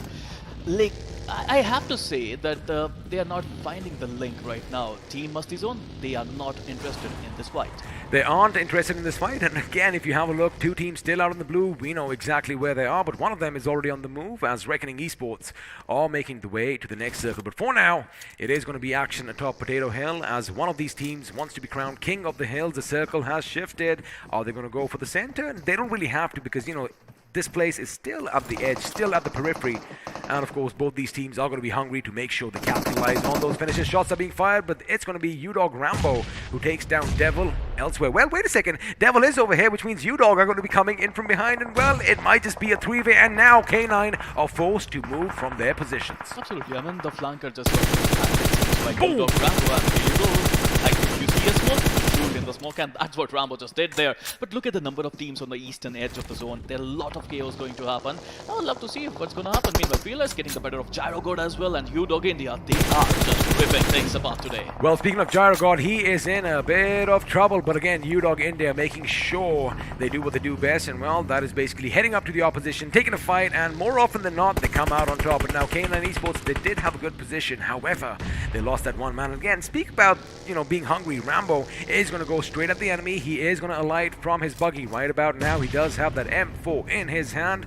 Question is he going to be accurate? Because, well, he switches to the grenade, and if he gets this one grenade perfect, nope, they are not behind the tree. They are, in fact, hiding behind a little rock just down below. And now the blue zone, well, it is still far, far away, but this could be it. This could be a massive nade. MASTIZONE could be in danger. There you have it. Gyro God is going to be blown off his feet, and now Fearless and the boys could move in. It's a nade parade coming in from Team Udog India, and oh, it's not stopping. Fearless with another one. There you go. Oh, he jump shot. Dave coming in with that Superman jump and taking out Team MASTIZONE. Well, MASTIZONE are definitely not going to be having some fun as they are eliminated in the 14th position. Decent finishes to their name, and now shots are going to be fired because Udog are going to come under heavy fire from the other K9s in this group. Of course, I am talking about K9 Esports, as I like this. The two big dogs are going to go up against one each other. Ankush is coming in. They know they need the numbers. They know they need to close the gap, and now this is when grenades rain havoc. This is when grenades rain death, and Babe could be in trouble. The grenade is going to be close by. However, it misses its mark. Well, absolutely. I mean, Udogs, they need to grind their teeth right now if they want to take out K9 out of the equation. But at this point of time, Shooter with a nade in his hand would love to get a lot of value out of it. I mean, they don't know the position at this point of time, but it's a brilliant opportunity for K9 to do what they do best, and that is going to be a game scenario. What a beautiful reaction time coming in from Shooter. Speaking about what they do best, Shooter living up to his name, although he was almost knocked out. He does get the knock, but now from behind him, it's going to be Fearless who comes in, almost gets a knock over there, but Shooter makes sure he patches himself up, and now K9 are going to be scrambling for some semblance of cover. They do have this little skirmish in the grip of their hands as Rambo, the Lone Ranger, is going to be brought down, which means now Udog are going to be on the other side of that little boulder. Now Molotovs are going to be thrown, grenades are going to be chucked just to make sure the enemy is kept at bay. And speaking of the enemy, they are going to try and circle around them. Wow, what a zone this has been. I mean, both of these teams, they have to just retaliate. It seems they are retreating, they're not retaliating at all. Fearless, I think it was a great decision, XP. You need to respect the zone. As I always say, you have to send a friend request to the zone. Again, one thing, they did lose that one man, which means, well, something was, of course, in the favor of K9, and you want to negate any favors or any plus points that the opposite team has. But I do see an airdrop nearby. The question is someone going to go and take it? Please do, because you just might find an AWM elsewhere. We do have action breaking out as XO are going to be coming in on the Wizard Tower, and once again, TSG are going to be at hand to lay down some lead. Well, absolutely. I mean, Team Reckoning as well. I was just thinking about Team Reckoning. Like, they are yet to clear their paths. They're at a beautiful spot, but I would love to see what's going to happen. Meanwhile, Krish with a beautiful spray, they are taking out Fears. Someone who's not in a beautiful spot, Sparrow, is EXO, because at one end you have the Supari gang, and at the other you have Udog, who do have the high ground, raining down death. Now, if they are pincered in, it could be problematic, while Long Rain are going to be driving by. Is he going to be caught out? No, he isn't, because, well, Nikhil kind of ran out of bullets there. That's not a usual spot for EXO. I wonder why they are in that, sniper tower. I would love to see how they're going to get out of it. Meanwhile, if you talk about NIGMA Galaxy and ForceOne, we've been talking about them a lot. MJ getting the better of, I think, Siri, it seems. Speaking of the two teams, this is going to be trench warfare, World War I over here. Grenades are going to be flung. Oh, Vampire was almost brought down to his knees. Now smokes are going to be deployed. Have a look at Schreider's position. Ted, of course, has an idea. He must have heard a little rustle in the distance. A grenade does come towards him, but it is just going to be a bit too long. And, well, Ted is not going to be affected by that just yet. Smokey over here is going to be coming in. My, oh my, he is defying gravity. The way he is making those smoke grenades curve with smoke from the distance. Does spot someone, but it's going to be Ted who's brought down by fire. Courtesy Schreider now. NIGMA Galaxy, they need to make a move. They need to make sure that they make quick work of the opposition, as they are going to be trying to close that gap. Now the gap has been closed, but Washu makes sure Artemis is brought down to his knees. It's all about equipment. It's all about utilities. You have to do something. Look at that Molotov. Ted, it has been burned. finished. Meanwhile, Vampire just pushing it, rushing it. He's in the buggy, he's sitting in the buggy. What's just happening? Meanwhile, Vampire would get the better of Ted as well. And it is Smokey who is the last man standing for Team NIGMA Galaxy. Looks like on the last second, Vampire did find that neck, and well, he did dig his fangs in deep and did suck out all the blood, which means, well, NIGMA Galaxy once again in a world of trouble here, ladies and gentlemen. I think it is going to be inevitable. We are going to have to bid them adieu, but let's see if they can put up one final fight. Let's see if they can get some redemption on ForceOne. Again, ForceOne, he did mention, they have to wake up. They are doing something good. Let's see if it's going to be enough elsewhere. Again, keep in mind, the underdogs, again, on top of that hill, just bullying all the opposition around them. Well, Udog, India, they're just changing the game completely. Already. They have 5 finishes already, and round 3, I think a lot of people were thinking that it's okay, we didn't see it, right? It was offline. But now you can see them, and that's why they are here. Now, if you have a look at the circle, chances are it is going to implode in on itself, and in fact, Long Range might be in the center of the new circle. We're going to have to wait and find out, because in a few seconds, well, like I said, we are going to have a major shift elsewhere. I do see Odisha Esports' demise. Well, he is definitely going to find his demise as slowly but steadily. He might just bleed out to the blue. For now, it is going to be a King of the Hill situation, as underdogs India, they did have the hill all to themselves, but now Big Brother Esports want to take part of it away from them. Well, absolutely. I mean, Team Reckoning, look at them go. Well, the zone is fine. Well, absolutely. Zone is going to be a really, really important factor right now. And Reckoning, again, they cleared their backs now. Now they have an upper hand in this game. They do have an upper hand, but let's see for how much longer, because again, at these distances, I like the fact that we have some hills to play with. I like the fact that we have some open ground, but what I don't like the fact is everyone is so close by as Lost Train, even though they have a good position. We're coming in, and now they're going to be shot at. This could be problematic. I do see a couple of weapons being trained at them. Unfortunately, Skrills over here is going to run out of ammunition, but his teammate Maxi is not, as a few shots are going to be rattled off, and well, Major is going to be brought down, and that buggy has no driver. Don't worry about that, Maxi. Concentrate on the enemies on the hill above. Well, absolutely. I mean, some Ghost has been riding that buggy for a long time. It is coming in. I mean, everyone is coming towards Team Reckoning at this point. They can do some amazing stuff here. I mean, they just have to shoot everyone. Now the winners of the last game are going to come and play as well. 247 Gaming are taking the fight, but on the other side, we did mention Udog go up against BB, and they are not looking good, as 2 OP are going to be eliminated by 247 Gaming. One good grenade, good spell trouble, but now Dave from Udog is going to be focusing his attention on elsewhere, because it looks like it is going to be a King of the Hill situation, and only one king can be crowned, as BB is going to get the better of Dave. And now there you have it. Aaron is going to move in. Aaron shoots. Aaron connects. Aaron almost knocks Dark out, but Dark is going to still hold on by a sliver of HP. Finally taken out, but lo and behold, it was a peekaboo movement, as Fearless came out in front of him, but it was not going to be enough. The man advantage coming in their favor as well. Big Brothers are going to make sure they wipe out that squad. That was a great fight between two amazing teams, but I have to say, I think both the teams are going to end up in top 6. We'd love to see the overall standings, but at this point of time, Reckoning Abrar getting the better of another player. Look at the position of Mr. Spray. He got a higher ground to put 17 spots there, trying to come in the zone, and look at the spray coming in from Team Reckoning Abrar.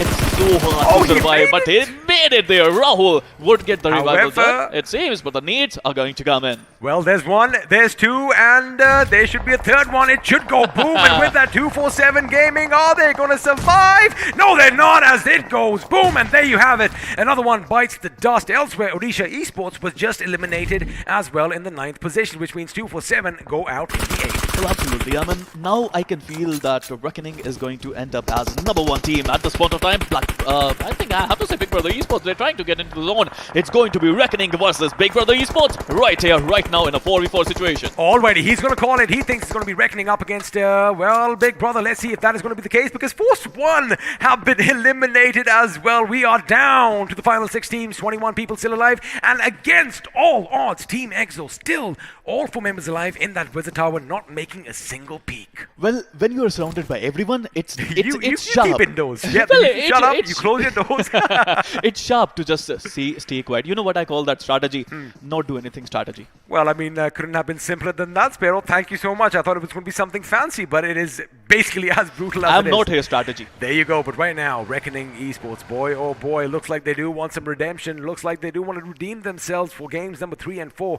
Still a 4-man squad, but on the other side, NIGMA Galaxy, well, they might be out of this tournament by the look of things, but Smokey is still not giving up. He does have that Scar Rail. He is going to be crawling his way towards the next zone. Elsewhere, Reckoning Esports making sure they have some makeshift fortifications in the form of vehicles. Yes, sir. Chicken Rushers is already there and they're trying to enter the zone from the western region of the zone. Meanwhile, TSG having a great spot. Look at their split as well. 2 players in the center of the zone, 2 players in the southern corner. They're still, checking TeamXO. They want to make sure TeamXO, they want to stay alive. Well, let's see if they are going to stay alive, because it looks like Reckoning are going to come under fire as grenades do go off, but it's going to be Daddy who gets the better of Vampire on the other end, and now Scream is going to have to make sure he looks elsewhere because Sensei was just taken down by TSG. Again, that fight is still going to keep on continuing now. Scream's going to be careful where he puts his feet, but Beast is going to be taken down by Abrar. On the other side, there you have it. One good grenade could spell trouble. Sniper in a world of trouble, and looks like, well, his days are numbered, and TSG are going to move in. They do spot the enemy, and now I love this bird's eye view. Mr. Spray, the IGL himself,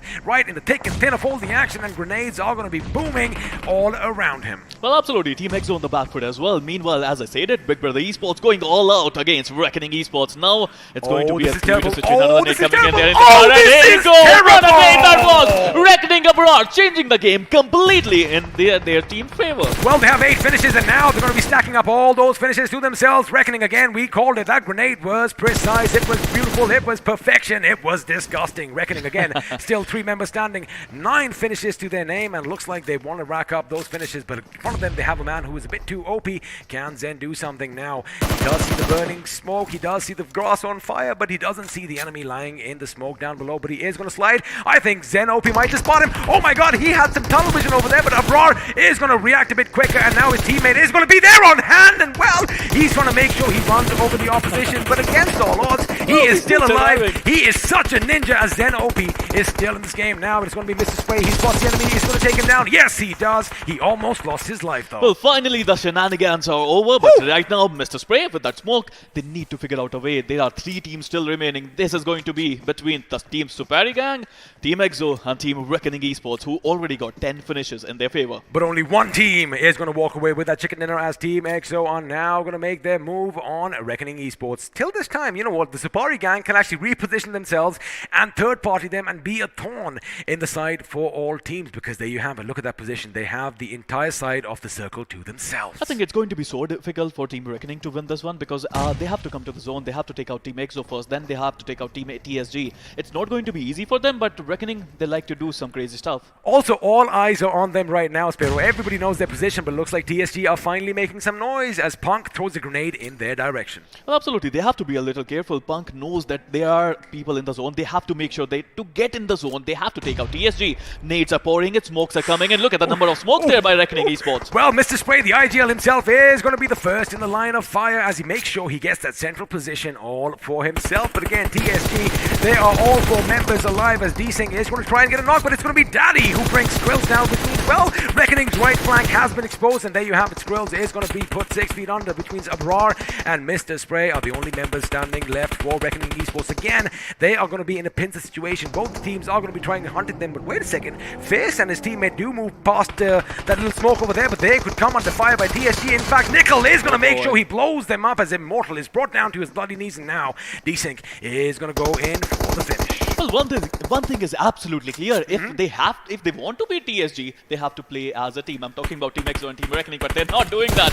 Both are struggling to find any real estate in the zone. Well, someone who is not struggling are the boys from the Supari gang. All 4 members still alive. They know exactly what they need to do, and now only one man stands because TeamXO has been eliminated and Abrar's days are numbered. That vehicle is going to blow up. The Tesla will go boom, but before that, the bullets are going to do all the talking, and well, looks like quite a few people are going to be happy because the Supari gang is going to walk away the winners in the final game on day 2 of the quarterfinals. Once again, it's all about positioning. They had the better position. I mean, 2 teams are struggling to get in the zone, and they were just like, let them come. We'll take them all out. I will say something. Had EXO not gone for that little outside rotation in that dossier, the moment you step in a vehicle, right, you are giving your sound cues about 160 meters out. So everyone and their mothers are going to hear all that commotion. So then what happens is the flank was exposed, and Nickel, we called it, Nickel was in a perfect position, just lying in the grass, waiting for that opportunity. And he's like, oh, this is just too easy. 2 members gone. What could they have done? You know what? I personally feel that the last 5 teams who are still alive in that zone, I think they all are going to qualify. Let's see if that's going to be the case. But again, a rhetorical question. If you missed any of the action, we got you covered because we do have the highlights coming up on our screens now. And let me tell you one thing, action broke out a lot earlier than the last few Erangels. Well, let me correct myself. I said last 5. I have to correct myself. Last 4. Meanwhile, because I think NIGMA Galaxy were there in the last 5. Oh, that's going to hurt. Why you bully them, huh?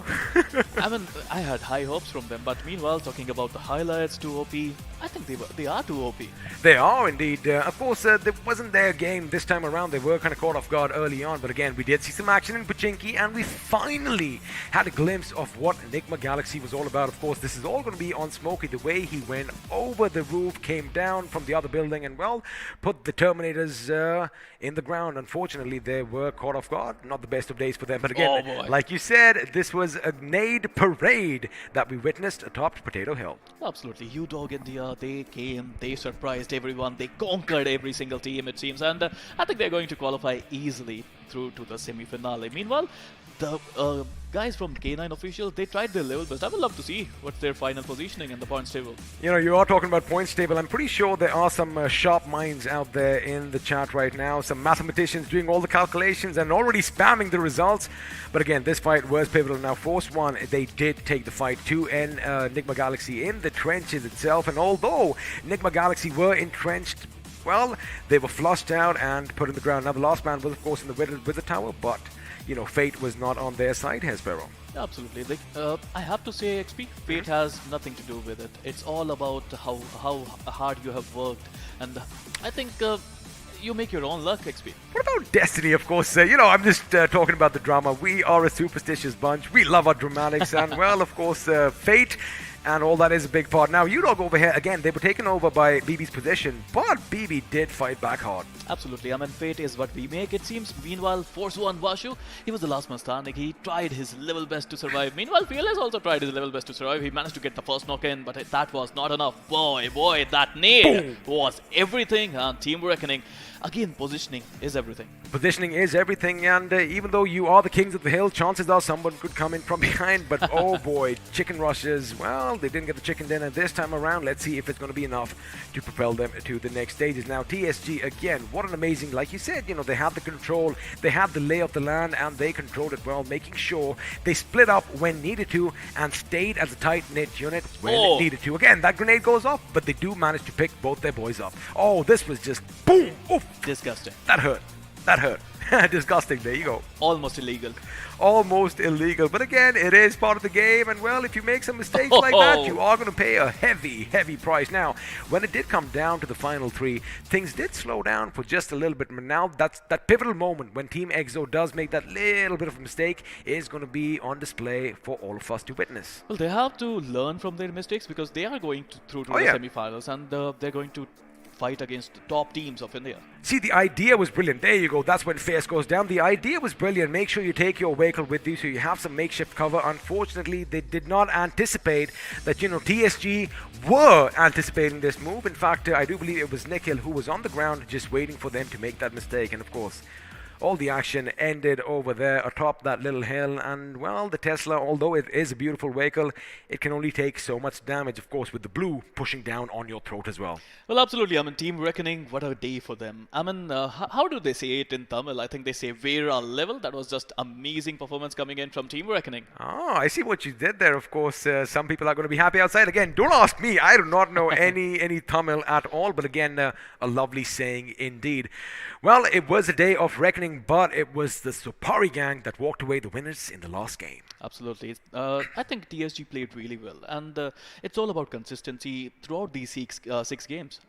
I believe that they found their mojo, they stick to it, they know how to play, and they are here.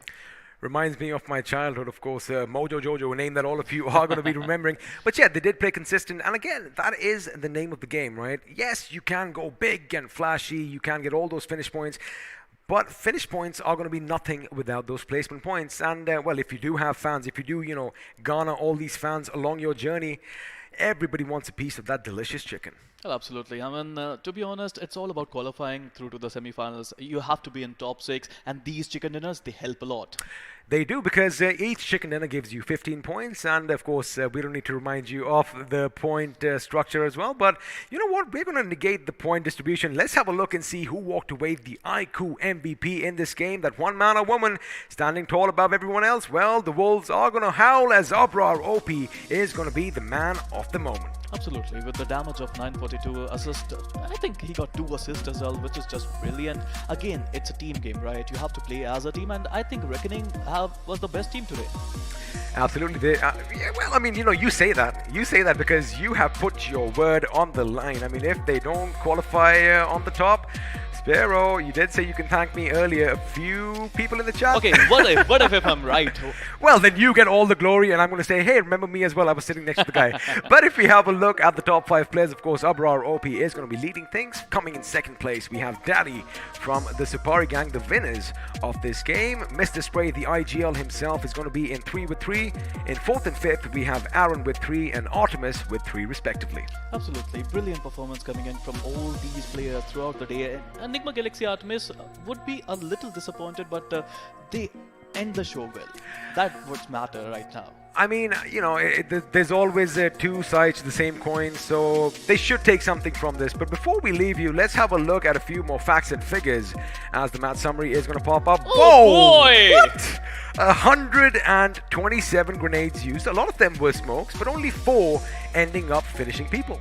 Absolutely maniac. I mean, look at the ratio. Only 4 managed to finish anyone. But the great thing is, I mean, even though finishes are less, I bet there are a lot of knocks coming out from these nades.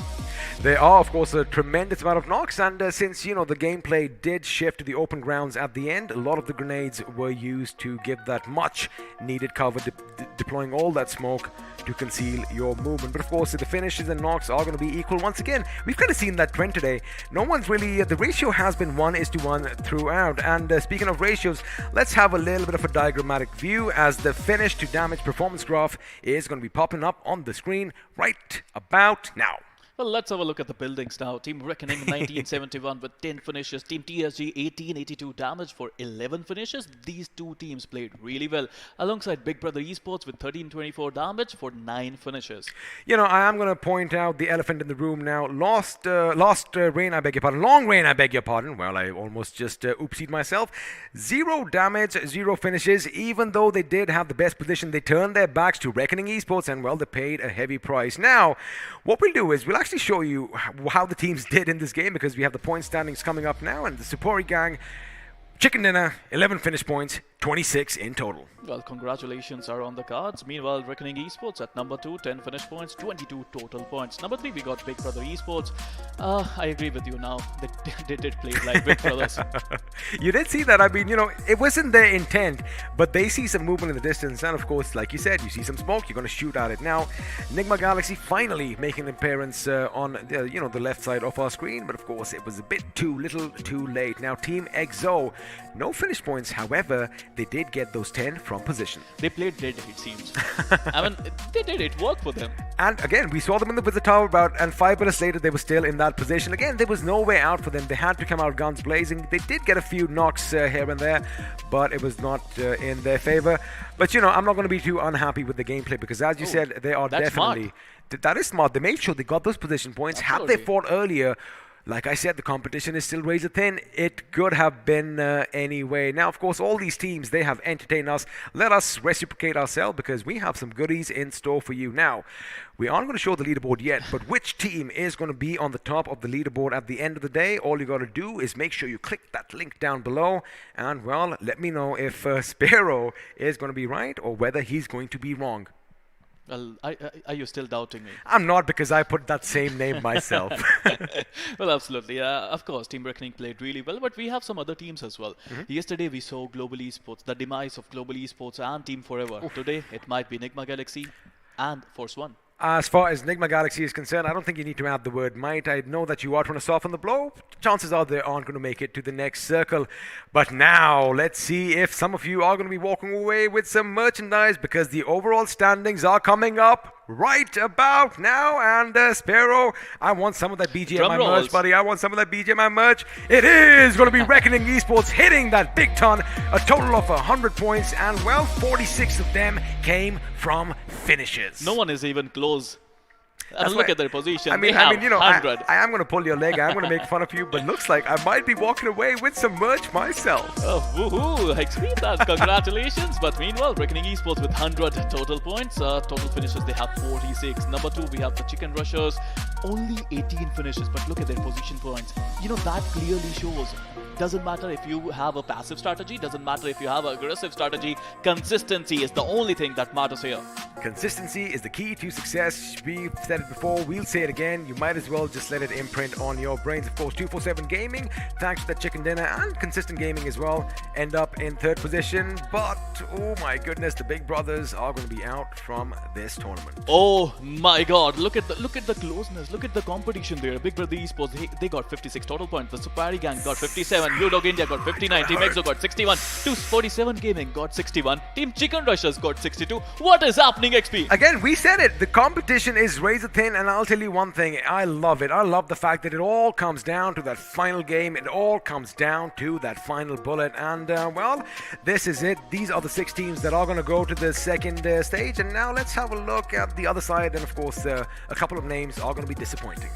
Absolutely. Long rain, as you suggested there, as you told us. I mean, 0 points from the last game, they could have qualified. They could have easily qualified. They just needed to play well in that one game. Meanwhile, ForceOne managing to get some decent points. They got 7 points, it seems. 7 finishes, it seems, in the last game, if I'm not wrong. But total 33 points. They are going to get out of BGIS. Unfortunately, it looks like the old guard has taken a beating this time, as ForceOne say bye-bye to us. NIGMA Galaxy are going to say bye-bye as well. And on the bottom of the table, I mean, of course, we did see the Terminators do well in the earlier stages. However, this time, Sparrow, they seem to have fizzled out. What a day to have a bad day. What a day to have a bad day. Looks like their versions weren't the latest ones. They were still using the T2000s, and we are now in 2022. It's time to upgrade. But again, a lovely outing today, a lovely action-packed affair throughout the day, and of course, you know, for some to win, others have to topple.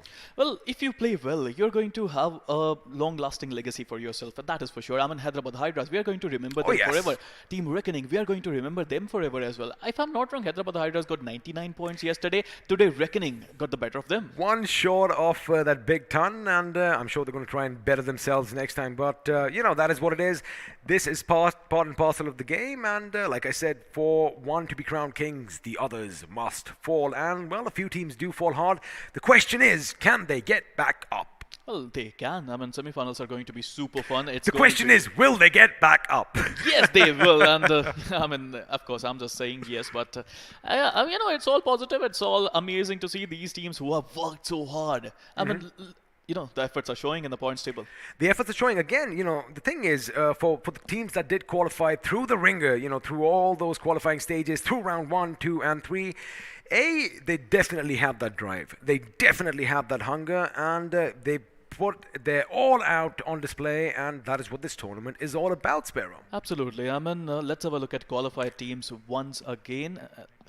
Well, actually, to be honest, pretty sure we know. teams, yeah, we know the qualified teams, but let's have a look once again at Group 3, day number 1, Hyderabad Hydras, 7C Esports, Oldwood Esports, Only Glitch, Revenant Esports, and RFP Mizo. All of this action, of course, did take place yesterday. This is just to refresh your memories, but joining them today, we have Reckoning Esports, Team Chicken Rushers, 247 Gaming, TeamXO, Udog India, and, well, the Supari gang. Congratulations are on the cards, and I wonder how they're going to celebrate this. I mean, this is a big moment.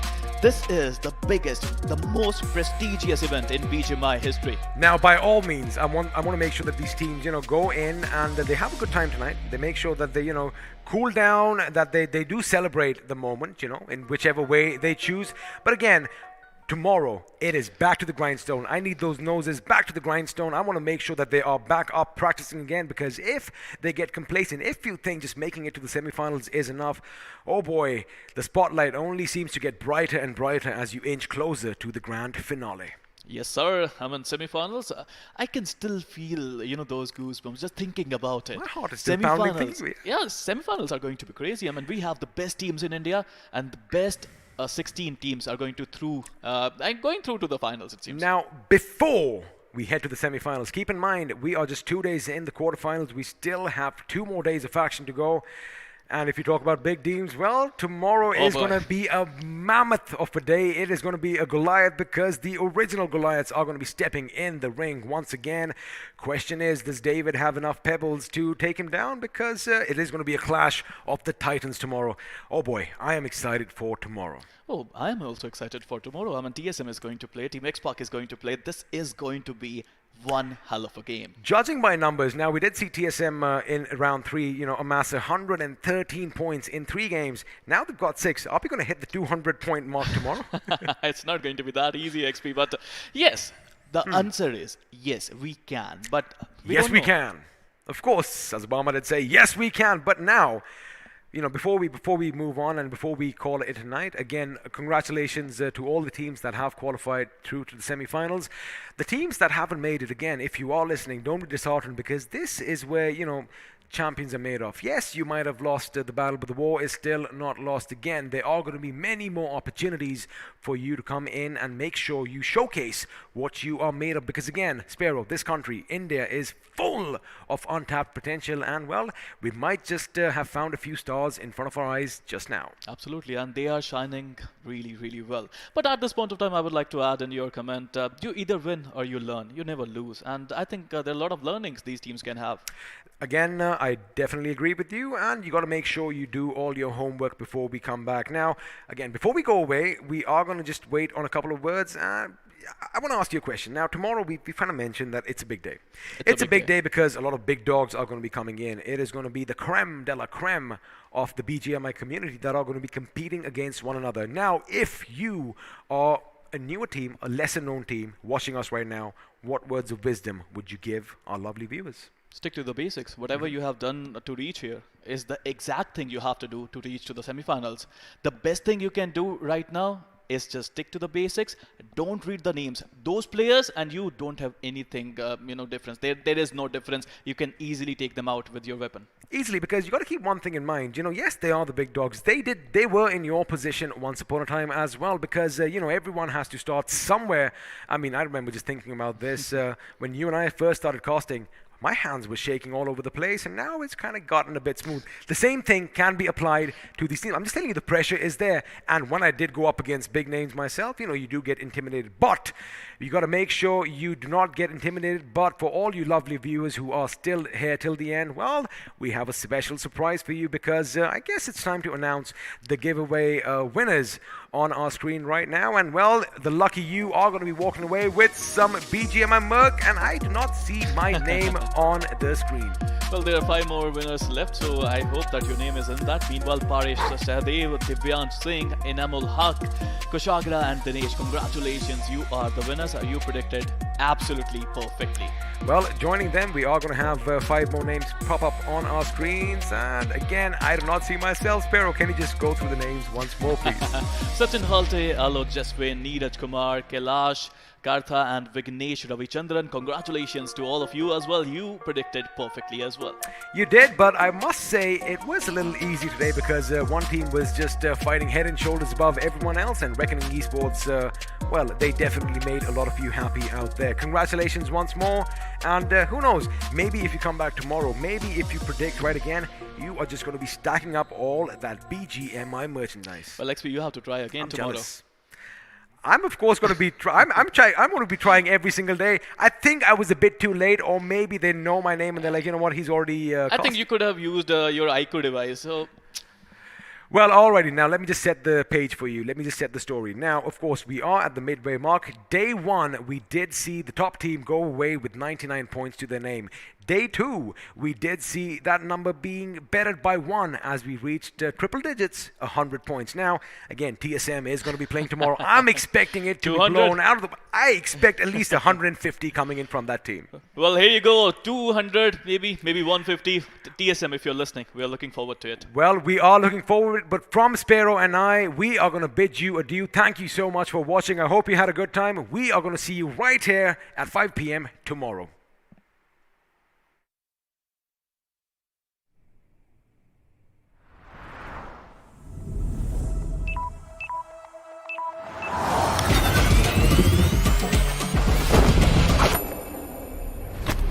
Are you ready for this?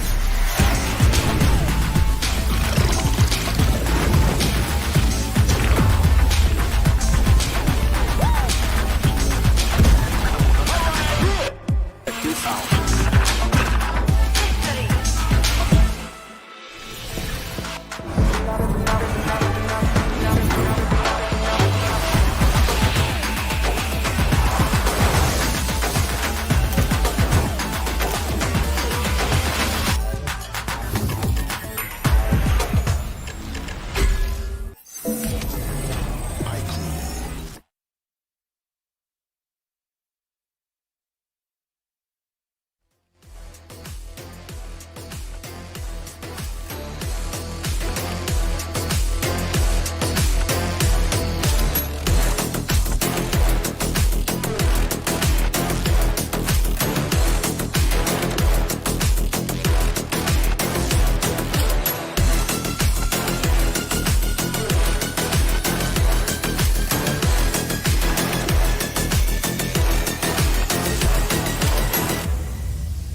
Odisha.